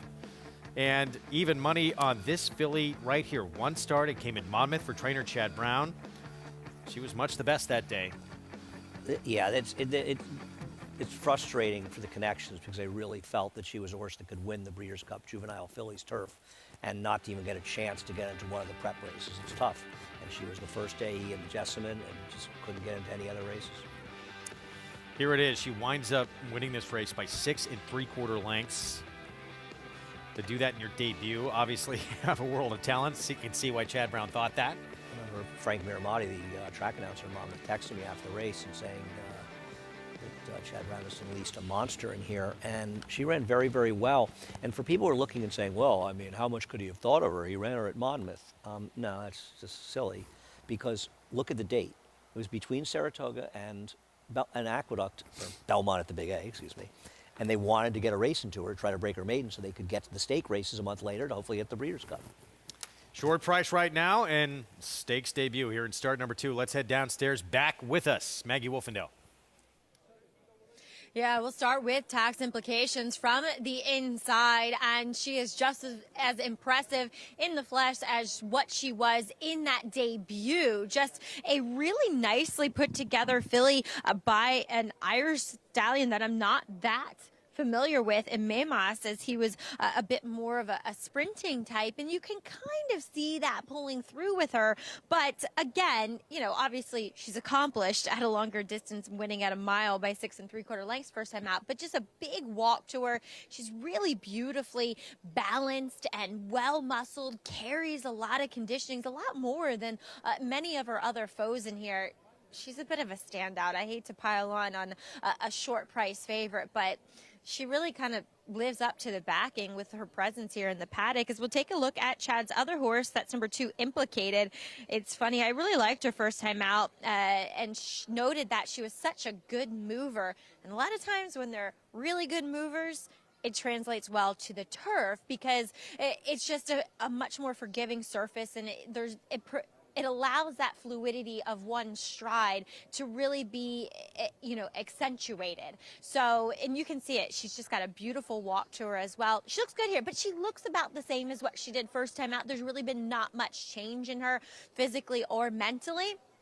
So I feel as though that, yes, she moved up on the turf and she looks like a turf horse. I don't feel as though there's that much more of a move forward with her based upon what I'm seeing here in the paddock. As we'll also take a look at the likely or maybe speed horse in here, and that's number 5, Grand Oak, who will try to stretch it out after being the beaten favorite at 3-5, 2 back against the boys in the Rosies. Looking at her form, it's almost as if she's an older horse because she's done so much running and so much traveling. I know they're watching her races. She kind of runs evenly, and sometimes that indicates that a horse should be able to stretch out. So watching her replays, I was under a more positive impression, but here in the paddock, not so much. She is very small, very short coupled. Nothing about her says longer is going to be the answer. So, Greg, we'll see how far she can take that speed here in this Chelsea Flower. Yeah, for Graham Motion right now, 7-2 with Johnny V aboard from a 10-1 morning line. She has taken a ton of attention here as we get set for this feature race on our Friday card. You can play with Naira Bets. Free $25 play and that $200 deposit match sign-up bonus. Cup 25, that code to use for new members at nairabets.com. Riders up for the Chelsea Flower. There's Jose Ortiz. And that's the one we talked about, getting on turf for the first time for Kelly Breen with that big pedigree. And a full valedictorian who made 600,000+ and ran 97 buyers, 3 turf winners, the family. This is a very interesting horse to try to get into there at a price. And I'm against the 6, but she's not taking much money. So 11 to 1. Yeah, I thought certainly she would take some money. Here's the even money favorite. Tax implications for Chad Brown with Manny Franco. Well, we'll see after this race if they're really sorry they didn't get in the Breeders' Cup. But I guess that'll mean that they won the race and ran impressively, and hopefully a long career ahead of her. Maybe her toughest competition, her stablemate, implicated. I can't argue against that, Greg. I thought she ran very well. I don't love the race she was in, but I thought she ran very well to win it. Turf debut for the big pedigree play here, the classy one. The kind of horse I have to use in here. Life, Love, and Laughter. Michael Trombetta just won at Pimlico to break her maiden. I looked up the field. I did not like the horses she beat, and just don't know if she classes up to these. Grand Oak, stretching out for Graham Motion. Maggie was talking about her. If you like speed, she's supposed to be the speed. Graham does not have great numbers stretching on the turf. He's 15% with 117 stars, $1.05 ROI. And Smoky Eyes, the New York bred for Christophe Clement and Reeves Thoroughbred Racing. Just don't think she's fast enough, and wasn't even fast enough off her last, where she had an ideal trip, setting the pace on a super gold rail. So let's go back to the stablemate of the heavy favorite. Here's Implicated. First time on turf. She started out sprinting on dirt, then stretched out on grass, and she was a winner at 9-2. Yeah, no, she really moved forward. I mean, they thought she could be a dirt horse. Turned out she didn't run horribly, but she's a much better turf horse. And she was very determined. She was 2 wide in the first turn, 3 to 4 wide in the second turn, but just basically 3 wide, able to grind out the victory of a horse, the horse in the rail, Mademoiselle something, that had a much, much easier trip. Now, that horse did not come back and run particularly well for Christophe Clement. That's a bit of a concern, but I do think this horse ran very well. Here's that finish, gets up to win by just a head in the end. Turf debut, first time going long. Did you, and maybe you did you expect this kind of disparity between the two stablemates? I did. That's a big buyer, that 76 buyer standing out. People see those 6+ length wins. They go a little overboard, and you don't see it a lot in the turf. She ran well, and the fact that the second horse came back to win here, this horse seems like she could be the goods. Meanwhile, back to the one we just showed you in action, the New York bred filly for Clement. Dylan Davis still trying to collect that third win of the afternoon here. She was odds on in that victory last time out. She did win pretty easily. She went gate to wire, but as you said, inside was the place to be that day? Yeah, I think that was the first day that the rails came down, actually. And she, it was a terrific ride. Manny Franco just went to the front. Now, it wasn't a super slow pace. She set an honest pace in here, but she was on an absolute gold rail, so her performance is dressed up here. And I don't even think this race is good enough to win here, Greg. So for my money, now, she's 6-1, so there's no real edge, particularly in throwing her out. I thought she might end up being sort of the co-second choice with the 2. 6-1 from a 4-1 morning line. First time in against winners for the New York bred filly. Let's go to Jonathan for more. Yeah, I'm going to go with the one tactical implications as well. And look, Andy's told a story about the kind of the confidence from the connections of wanting to get this horse in, and that's all great and dandy. That can help you kind of get over the hump if you're trying to decide who you like in this race. But what I will say about tax implications is, just from a pure handicapping standpoint, this horse ran a 76 buyer last time. The second and third place horses came back and improved their figures out of that race, 9 points and 7 points. So there's an argument to be made that that 76 that was earned might actually be a little bit light. If that's the case, tax implications could be the real deal, and I've got no problem taking 4 to 5. The 2 implicated is a little bit sneaky because I kind of liked the horse's race last time. I didn't think the pace was particularly quick last time. It did show a lot of kind of ability from coming from out of it and trying to pick up horses second time out, first time on the turf. But based on the speed figure, the improve from the second and third place horse out of Monmouth with tax implications, I got to go with the 1 in this spot. But I am curious if Maggie finds any interest in any of these other 2-year-olds. No. JK, no, I'm kidding. I chalked it out here. she just looks like she's in a different class, the one here, Tax Implications. As we'll take a look, though, at the wild card, the Jersey bred, number 3, the classy one. As the guys were mentioning, masses of pedigree on this filly by Temple City, a full sister to Valedictorian, whom Kelly Breen actually ended up with. She didn't start her career, and I can't remember if he claimed her or what exactly happened, but thereafter, Kelly Breen was given all of Smart and Classy's foals, and there's plenty of turf, and she looks like a turf horse. She just looks as though she needs to strengthen up still. She's a frame of a horse that has not been furnished yet. So she's a big price. I'm not going to.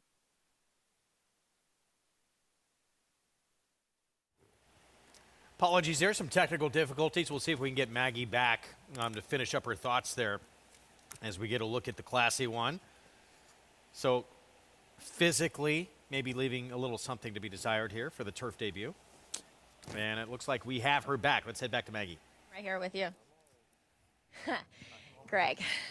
Okay, let's talk about the 4, Live, Love, and Laughter, as Mike Trombetta sends this one out. And actually, she finished in front of a horse who actually Graham Moshe was meant to run yesterday. He was turning her back because she was just a runoff on the front end, and Live, Love, and Laughter was just sitting that nice catbird trip not right off of it, but the first one to be able to pounce after that horse obviously tired going the 2 turns. Unfortunately, we were off the turf for the first race yesterday, so we never got to see how that one fared in turning back in distance. Live, Love, and Laughter, though, a decent-looking filly by Lemon Drop Kid, actually very familiar with the Damn Too Foo-Foo For You New York bred filly that we had in the barn. She was definitely a sprinter. This one, despite having Lemon Drop Kid on the top, definitely looks a little bit more sprinter conformed. So therefore, I think we will see her in a nice tracking spot. You would have to think right off of the speed to the one of her outside in Grand Oak. Just one, Greg, that caught my eye. That's a huge price out there. I know she does not look very accomplished or, viable on paper, but made a good impression physically. All right, 20-1, Maggie, thank you. For Michael Trombetta, Trevor McCarthy will ride, coming in from Maryland.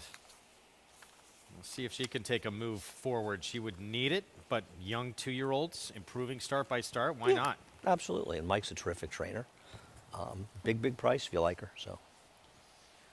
Well, down to the shortest price it has been yet on Tax Implications, 3-5 now on this 2-year-old filly for Chad Brown and Klarovich. It's tough to take short prices on horses that ran just one race, especially in these turf routes. She may be fairly talented, and hopefully she is. And I'm not going to pick against her, but I'm never going to be betting 3 to 5 shots in these circumstances. She didn't run that well. She didn't look like Barbaro. Barbaro's turf debut was one of Barbaro and Big Brown were 2 of the most incredible turf debuts seen in recent years. Reminiscent, Big Brown. There was a horse in the 70s named Shredder that debuted in Saratoga and ran like 146 at 1 1/8. I think he only ran one more time before he was retired. JK has some Big Brown thoughts, I think. Or he likes him here. No. I just think there's a couple of other ones I wanted to remind Andy about to get him going on. Newspaper of Record and Bobby's Kitten, both were very impressive as well. They were, but they didn't run as fast as those horses. I mean, those horses ran super fast figures, right? I feel like Barbaro ran in the high 90s to 100. Is that possible, like a buyer figure? And I think Big Brown also ran a gigantic number. I feel like Newspaper's number was like 81. Bobby's Kitten, I can't remember.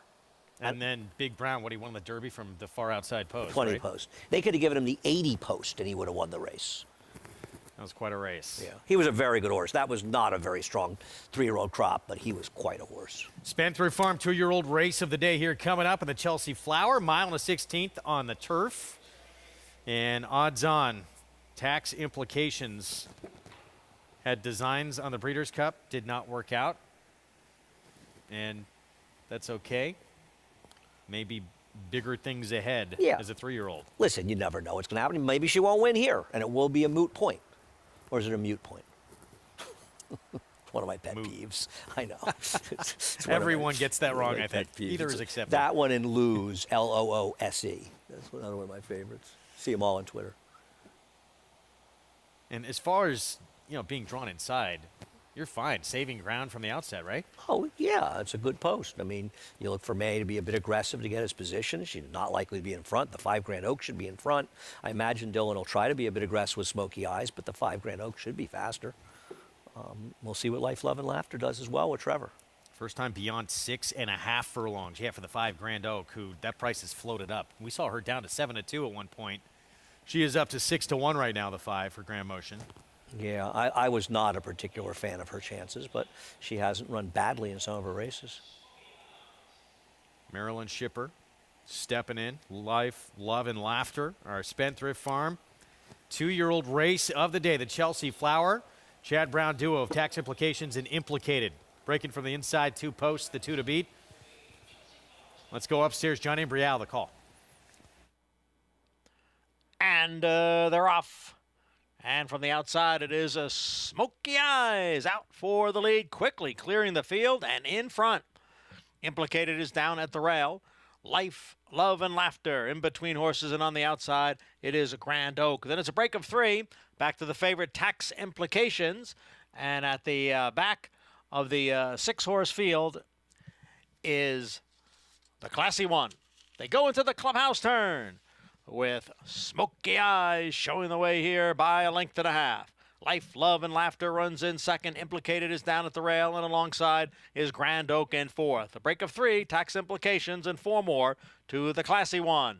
The opening quarter mile in 23 seconds as the 2-year-old fillies race up the backstretch. Smoky Eyes up by 2.5 lengths now. Life, Love, and Laughter runs in second. Implicated is down at the rail and in third. Then Grand Oak. Tax Implication remains in fifth, and the Classy One is the trailer. The half mile in 48 seconds, and they have Smoky Eyes to catch as they go to the far turn. Smoky Eyes by a length and a quarter. Life, Love, and Laughter on the move. Implicated is down at the rail in third, and then Grand Oak and Tax Implications. They're at the head of the stretch, and Smoky Eyes is still the leader. Ran 3 quarters in 1:12 and 2. Smoky Eyes in front by 2. Implicated is all out in second. Life, Love, and Laughter next in third. Tax Implications is now coming on the outside, but they're heading for the 16th pole. Here is Implicated. Tax Implications driving up on the outside of Smoky Eyes. They come for the finish. It is Implicated to defeat Tax Implications in the Chelsea Flower Stakes. Implicated. Chad Brown's other runner in here under Flavian Pratt comes and gets this lone leader, Smoky Eyes. Got an absolutely perfect trip. She used her position to get that position, and a horse that didn't have to be in front of Tax Implications was well in front of her and got the position. I don't know, maybe she just wasn't going, but boy, it felt like Manny had no really sense of urgency with Tax Implications. I mean, sitting pretty far back on the turn. She really ran when they got into her, but she just had way too much to do. Now, she shouldn't have been 1-2, but I mean, I don't know. Maybe she wasn't responding to him, to be honest. I didn't see it carefully, but boy, it seemed a little bit of an overly patient ride. Well, the other runner from the stable, though, saves the day for Chad Brown here. Implicated, and Smoky Eyes seemed to be going pretty easy on the front end, didn't she? Yeah, I mean, she was moving up front, but it's a relatively quick race that comes up, and it's, you know, I just feel like Flavian did a much better job of getting position on Implicated, because based on their races, she's not necessarily faster early. 7-2, Implicated. Bradley Thoroughbreds, Belmar Racing, Chad Brown, Flavian Pratt. And a 1-2 favorite defeated here, winds up second. Chad Brown 1-2 here in our Spendthrift Farm 2-year-old race of the day in the Chelsea Flower. Smoky Eyes winds up third, and the horse we expected to be the leader in here early, not part of that pace at all, the 5 Grand Oak. Right, what chance did Grand Oak have if she didn't go to the lead? Now, to be fair, that was a pretty quick first quarter. They did send the winner, but no sense of urgency with that one at all. Couldn't my 3 have been third? I had a little 2-1-3 try. Implicated, No 7-2. Back-to-back wins now and undefeated on the turf. Both those wins coming here at a mile and a 16th. Looks like she could go around again. Yeah, no, she's a talented horse, and she got a very good ride. Very good. And her position was just better than Tax Implications. And it really contributed to her victory. A rider that usually has them in the perfect spot. Let's go back down to Maggie.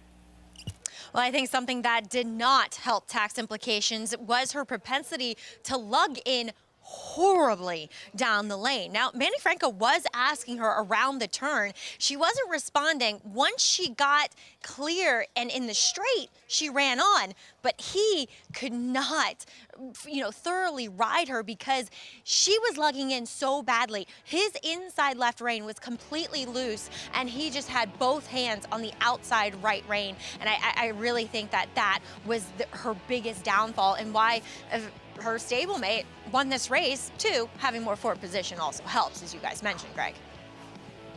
Here's the stretch run. Yeah, it looks like a strange ride here, late stages. So Manny out having a tough time.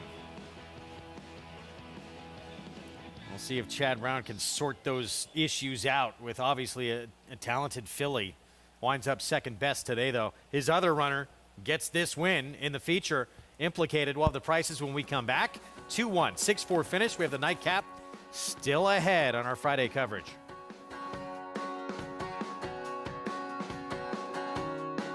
Coming down to the finish, and it will be Matole. The level of racing that he's achieved is extremely rare. The quality fields that he's beat. That's what makes him the fastest horse in the world. The final time was a new stakes record. Matole, he did it again! Matole's a monster! Matole wins the sprint! Oh, what a horse he is! The mighty Matole!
Back with you on America's Day at the Races, brought to you in part by Naira Bets, where you can play it all. Get signed up just in time for championship weekend next weekend for the Breeders' Cup and beyond. At NairaBets.com. Implicated the win, Chad Brown, Bradley Thoroughbreds, Belmar Racing, Flavian Pratt with a very nice ride here to have this horse in great position. Yeah, I mean, position really made the difference here. Getting that position with her made the difference in being able to hold off the heavy favorite taps implications. But as you and I were both saying up here, she run well in her maiden victory, and the gap in price probably a little bit too extreme. 216. Implicated, $9.10 for the win. Let's go down to Maggie. Pleased to be joined by co-owners here, Patrick Mackey and Vito Cucci. Patrick, talk a little bit about your partnership with Bradley Thoroughbreds, and Pete obviously selecting Implicated as a yearling. She was part of the two babies last year that was called the what's it called? Two ladies partnership. And there are, I don't know how many there are of us, eight or 10, but Pete has a way of picking horses out, whether they're babies or whether they're 2-year-olds or 3-year-olds, and the ones he's bought over in France. That one is on the way here, and the other one's going to stay there. But he knows what he's doing, and we're lucky to be with him. He has quite an eye, Vito, and you part of Belmar Racing as well. Talk about your feelings when we saw her switch to the turf in her second start, as I actually picked her in her debut. I know one of your partners was giving me heck about not picking her today, but I mean, she was facing a pretty nice rival. But but talk about the switch to the turf for her, because she obviously enjoys it. Yeah, I mean, you know, she just really took to the surface, and you know, she was fabulous today after her first start on the turf, and she came right back on the turf and ran great. And to add with Peter, I just want to put a caveat to that. I actually, she was supposed to be all my filly, and then Peter stole her from me. All right, Peter, I just want to make that clear to everybody. Pete, I hope you're listening. But Patrick, just a quick side note, we do give the TRF, the Thoroughbred Retirement Foundation, quite a lot of coverage on this network, and you are the board of the head of the board of directors. Talk a little bit about your affiliation with the TRF. You all do one hell of a job for the TRF, and you do it, and Acacia does it, and Anthony does it, and you know, Sterling. I mean, all of you do it, and it's a wonderful operation. I got into sort of straighten it out. We had some problems there for a while, and to come in and straighten it out and get some younger people and more involved people on the board, and it's been a pleasure for me, and I thank the people like you on the board who really make it. So thanks. Well, thank you for spearheading that and kind of reinventing it. It's really flourished under your care. Congratulations, though, with Implicated, guys. Thank you so much. Very much, Maggie. All right. She's definitely a turf horse, Greg, as she takes his Chelsea Flower. Yeah, Chad Brown has really had amazing success with horses who don't seem to have a ton of turf pedigree. He started this filly on dirt and go on to have success on the grass. Now she's 2 for 2 in the lawn. Lady Eli was a divine park. You might not have noticed that he's not a really good turf sire because I can't remember him having any. So, yeah, he's done very, very well over the years. I used to think, why is this idiot running this horse in the turf? Figured out pretty quickly who the idiot was. It wasn't Chad. Implicated, impressive here, and we'll see about tax implications next time out if they can correct things with her, if we could see that more of what we saw from her in her debut. Yeah, I just think from a position standpoint, she gave up way too much. It's not a knock on Implicated, but I think that really hurt her. 11-1 start to this late pick 5, 7-2 on Galliano, and now a big upset, even though it was just, what, 7-2? But still, beating an beat a heavy favorite like that, it makes a big. huge difference, yep. Nightcap, this is the field for this maiden special weight, 6 furlong sprint, outer turf. And the favorite right now, Seismic Spirit, Wesley Ward, ran at Royal Ascot last time that he was seen, Equipment change today, new gelding, blinkers coming off. We're going to take a timeout. She's one of the greatest trotters of all time, trying to add the one missing piece to her resume. We'll have the story of Atlanta when we come back.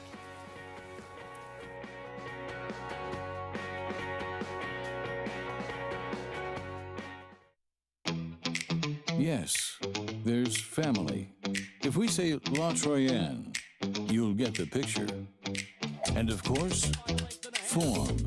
G1 this. A breathtaking run. G1 that. Dig down deep to win it. But take a long, steady look, and the word that most likely springs to mind is fantastic. Maxfield. Family. Form. Physique. Fantastic. It's America's original sport, and no one covers it better than America'sBestRacing.net. From the sport to the lifestyle, the best races, horses, and destination venues, cocktails, gambling, fashion, and more. America'sBestRacing.net is a sport for you. Live it, love it, bet it.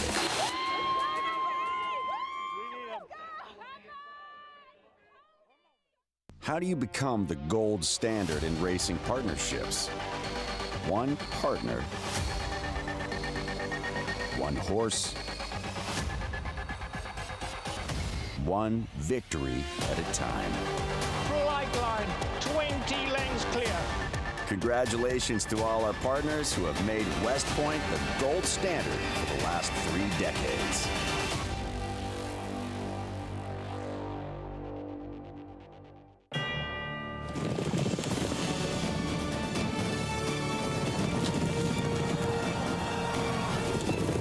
Together from every corner of the globe. This is unbelievable. In pursuit of the one reward that sets the special few apart.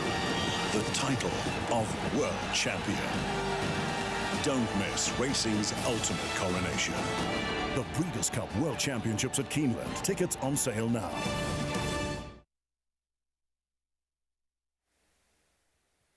We're back on America's Day at the Races, and we're going to continue on later tonight with coverage of the biggest in the game for harness racing, the Breeders' Crown. Coverage tonight, 9 to 11 Eastern on FS2, and Saturday night, 7:30 to 11 coverage on FS2 as well. You do not want to miss it.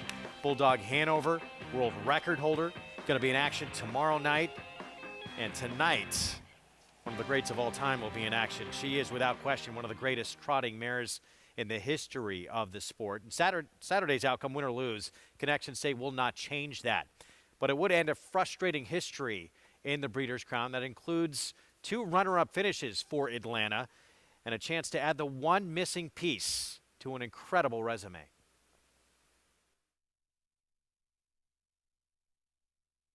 She didn't set the world on fire during her freshman campaign, but Atlanta served notice her star was on the rise with a 4th place finish in the 2017 Breeders' Crown Final at Hoosier Park at nearly 63 to 1. This event also established a budding rivalry with race winner Manchego, which would span 4 seasons and culminate with the 2 mares sharing the world record of 149-1 to be the swiftest female trotters in history.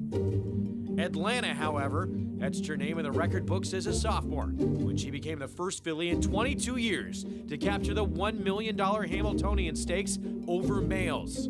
Only 15 fillies have accomplished this feat in 97 years. She's just an amazing animal with a desire to win. Yeah, all heart. I went to the Elite Lap and everybody was asking me about Atlanta and Sweden. What she's done, I mean, every race is a bonus. She never disappoints, and it's going to be a big stall to fill. The daughter of Chapter 7, Hemi Blue Chip, also triumphed in the prestigious Kentucky Filly Futurity that year, but was second to Lily Stride in the Breeders' Crown Final for her age, sex, and gait. Atlanta is the Kentucky Filly Futurity champion. Over the next 4 seasons, Atlanta and Manchego would wage war in harness racing's elite events, and each would reign victorious over males, including the 2020 Cutler Memorial. Atlanta prevailing, Atlanta, Manchego, Atlanta takes the Cutler, Atlanta gains revenge. A multiple Dan Patch and O'Brien Award winner, Atlanta has earned more than $3.4 million and has won 37 of her 76 starts.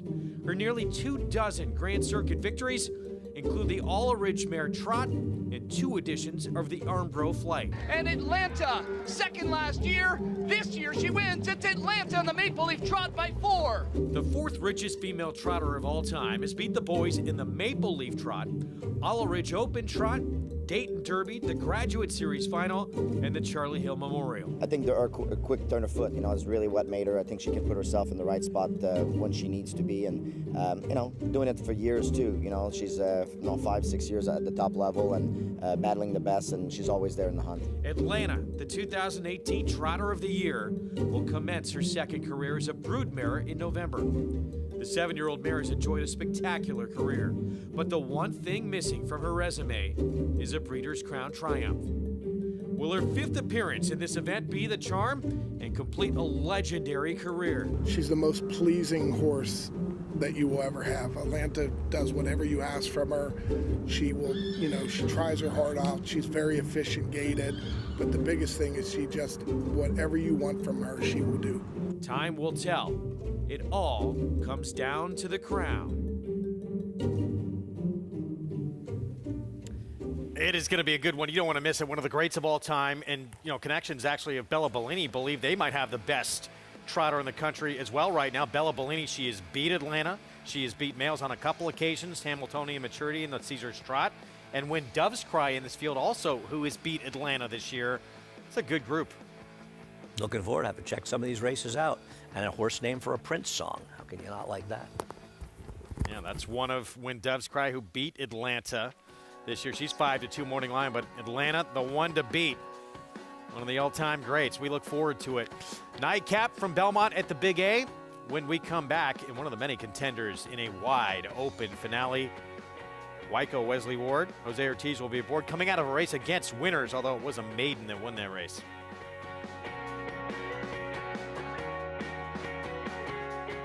The return of Sunday Silence. Sunday Silence surges to the front. It's Yoshida in front. Yoshida takes charge at the top of the stretch, and Yoshida wins the Turf Classic. Here comes Yoshida, storming home in the center with Gunnevera. Yoshida! Yoshida has won the Woodward. The perfect balance. Yoshida.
Welcome back. You're watching America's Day at the Races, brought to you in part by America's Best Racing. For the love of the race, check out americasbestracing.net today. Well, the Nightcap, it's a contentious one as we have 2-year-olds going the 6 furlongs. And we'll begin with the horse of Wesley Ward's, one of 2 that he'll send out, coming back off of a layoff and coming off the Ascot trip. That's number 9 in here, Seismic Spirit, the Irish-bred son of Bellardo.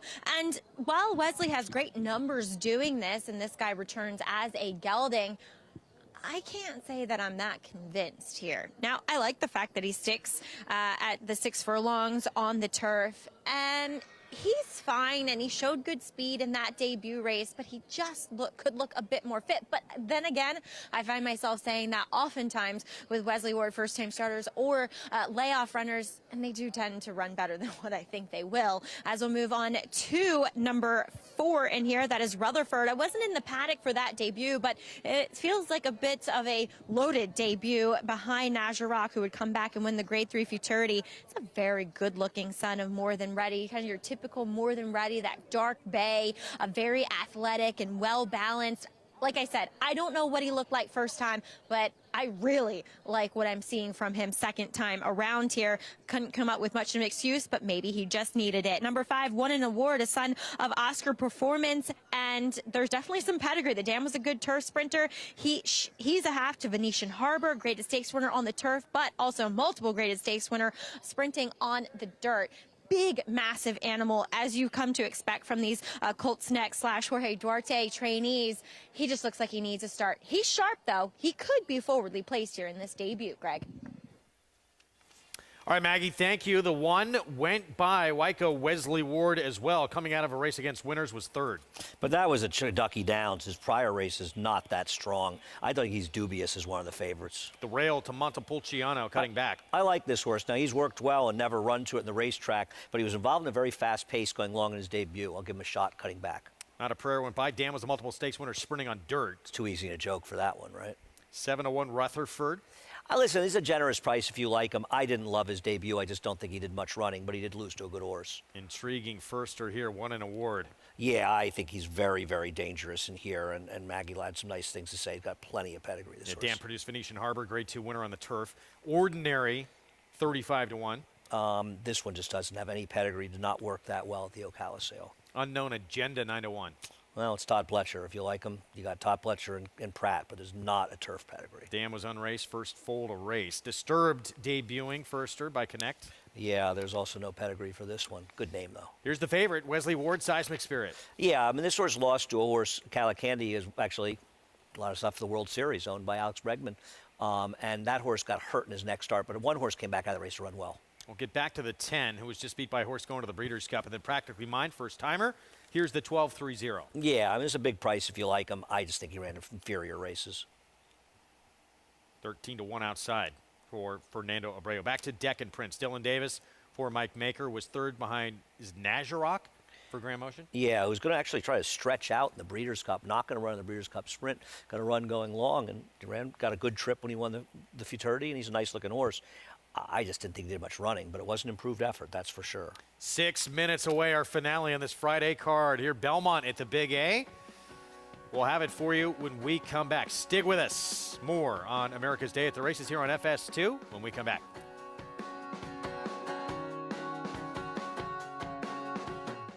War Dancer. The momentum continues with recent stakes winners on turf and dirt. Dancing Buck going wire to wire in the Grade 3 Belmont Turf. Dancing Buck has opened up on the field. It is Dancing Buck by a half dozen lengths. And 2-year-old filly War Saichi with a wire-to-wire win in the Ladyfinger Stakes. War Saichi asserted her authority immediately out of the starting gate, and she has not relinquished the lead. War Dancer, the #1 third-crop turf sire in North America. Proud to stand in New York. This season at Oaklawn, we've got more of everything. More of the top thoroughbreds in the world. More days of live racing. And the largest purses in our history. All at a completely reimagined Oaklawn. Come be a part of this historic season at Arkansas's only casino resort. Eclipse champion Runhappy, the #1 second crop dirt sire of last year, is back and showing a new dimension with winners on turf, dirt, and all weather. A record-breaking sprint champion, Runhappy is also siring winners at all distances, from 7 furlongs to 1.25 miles. A sire whose runners can carry his speed over all distances and all surfaces. Runhappy, price for value, and standing strong at Claiborne Farm.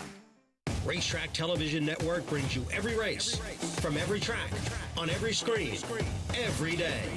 With monthly packages starting as low as $5, RTN gives you great value and access to more live HD streaming and race replays than anyone. Visit RTN.tv today to sign up and watch on almost any device, including Roku and Amazon Fire. RTN has packages that start at $5 per month.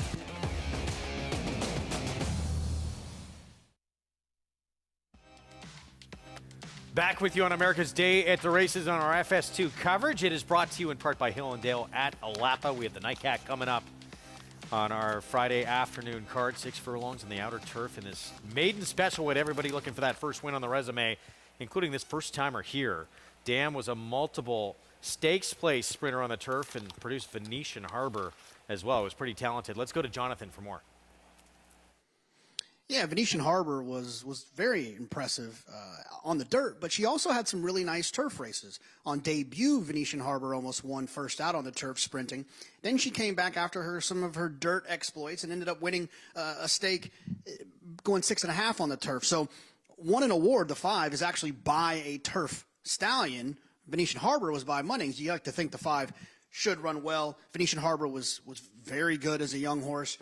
She had a lot of speed. It makes a lot of sense for a first-time starter. I like the 5 in here. But the 9, Seismic Spirit, is one that I'll ultimately pick in here just because this horse ran well enough on debut.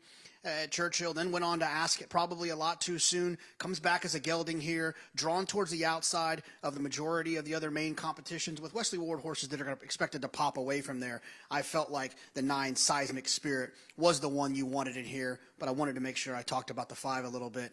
And the other horse I think is a little interesting, the 7 post position, but the 1 horse, the other Wesley Ward, Maggie?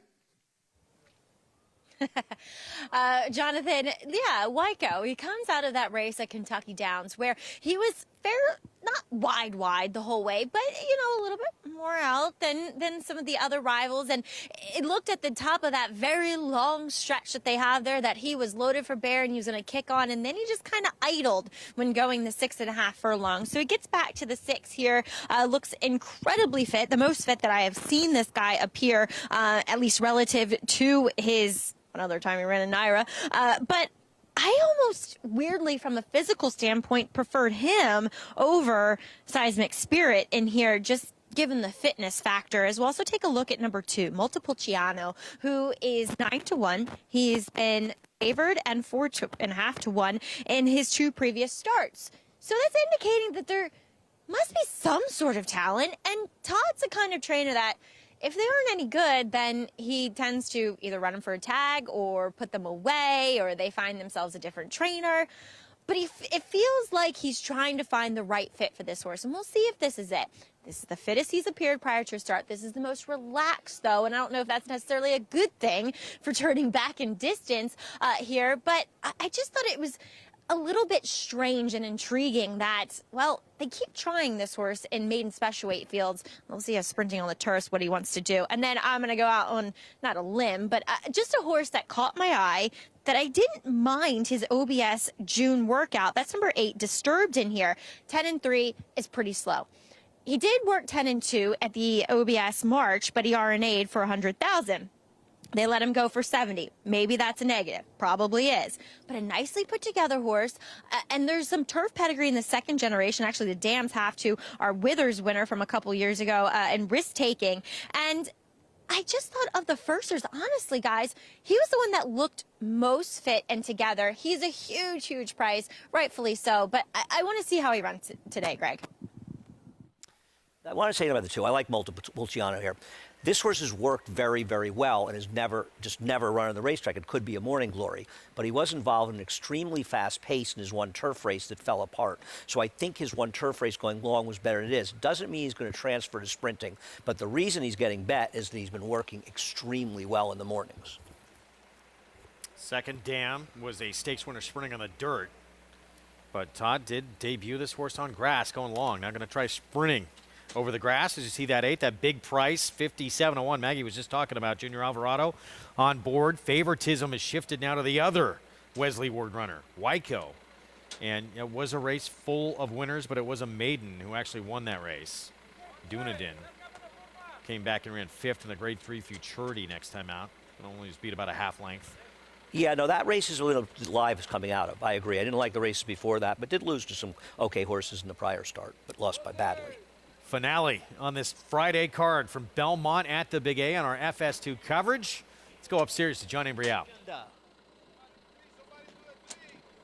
Practically Mine and 3-0.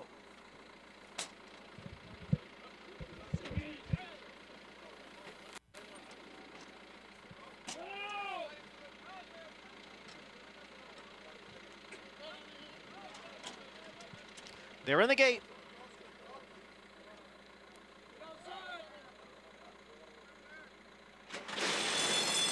And they're off.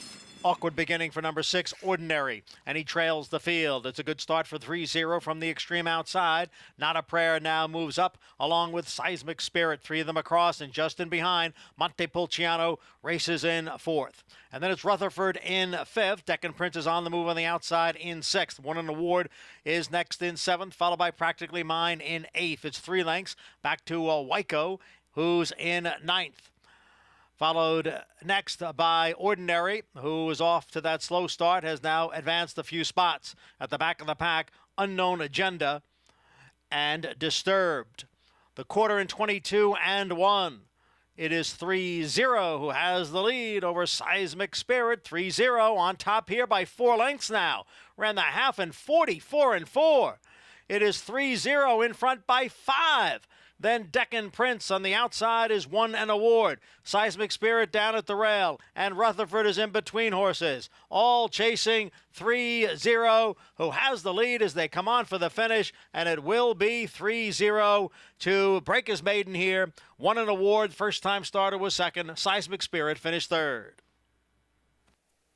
3-0, fourth time out. He's improved little by little, start by start, and this was a big improvement.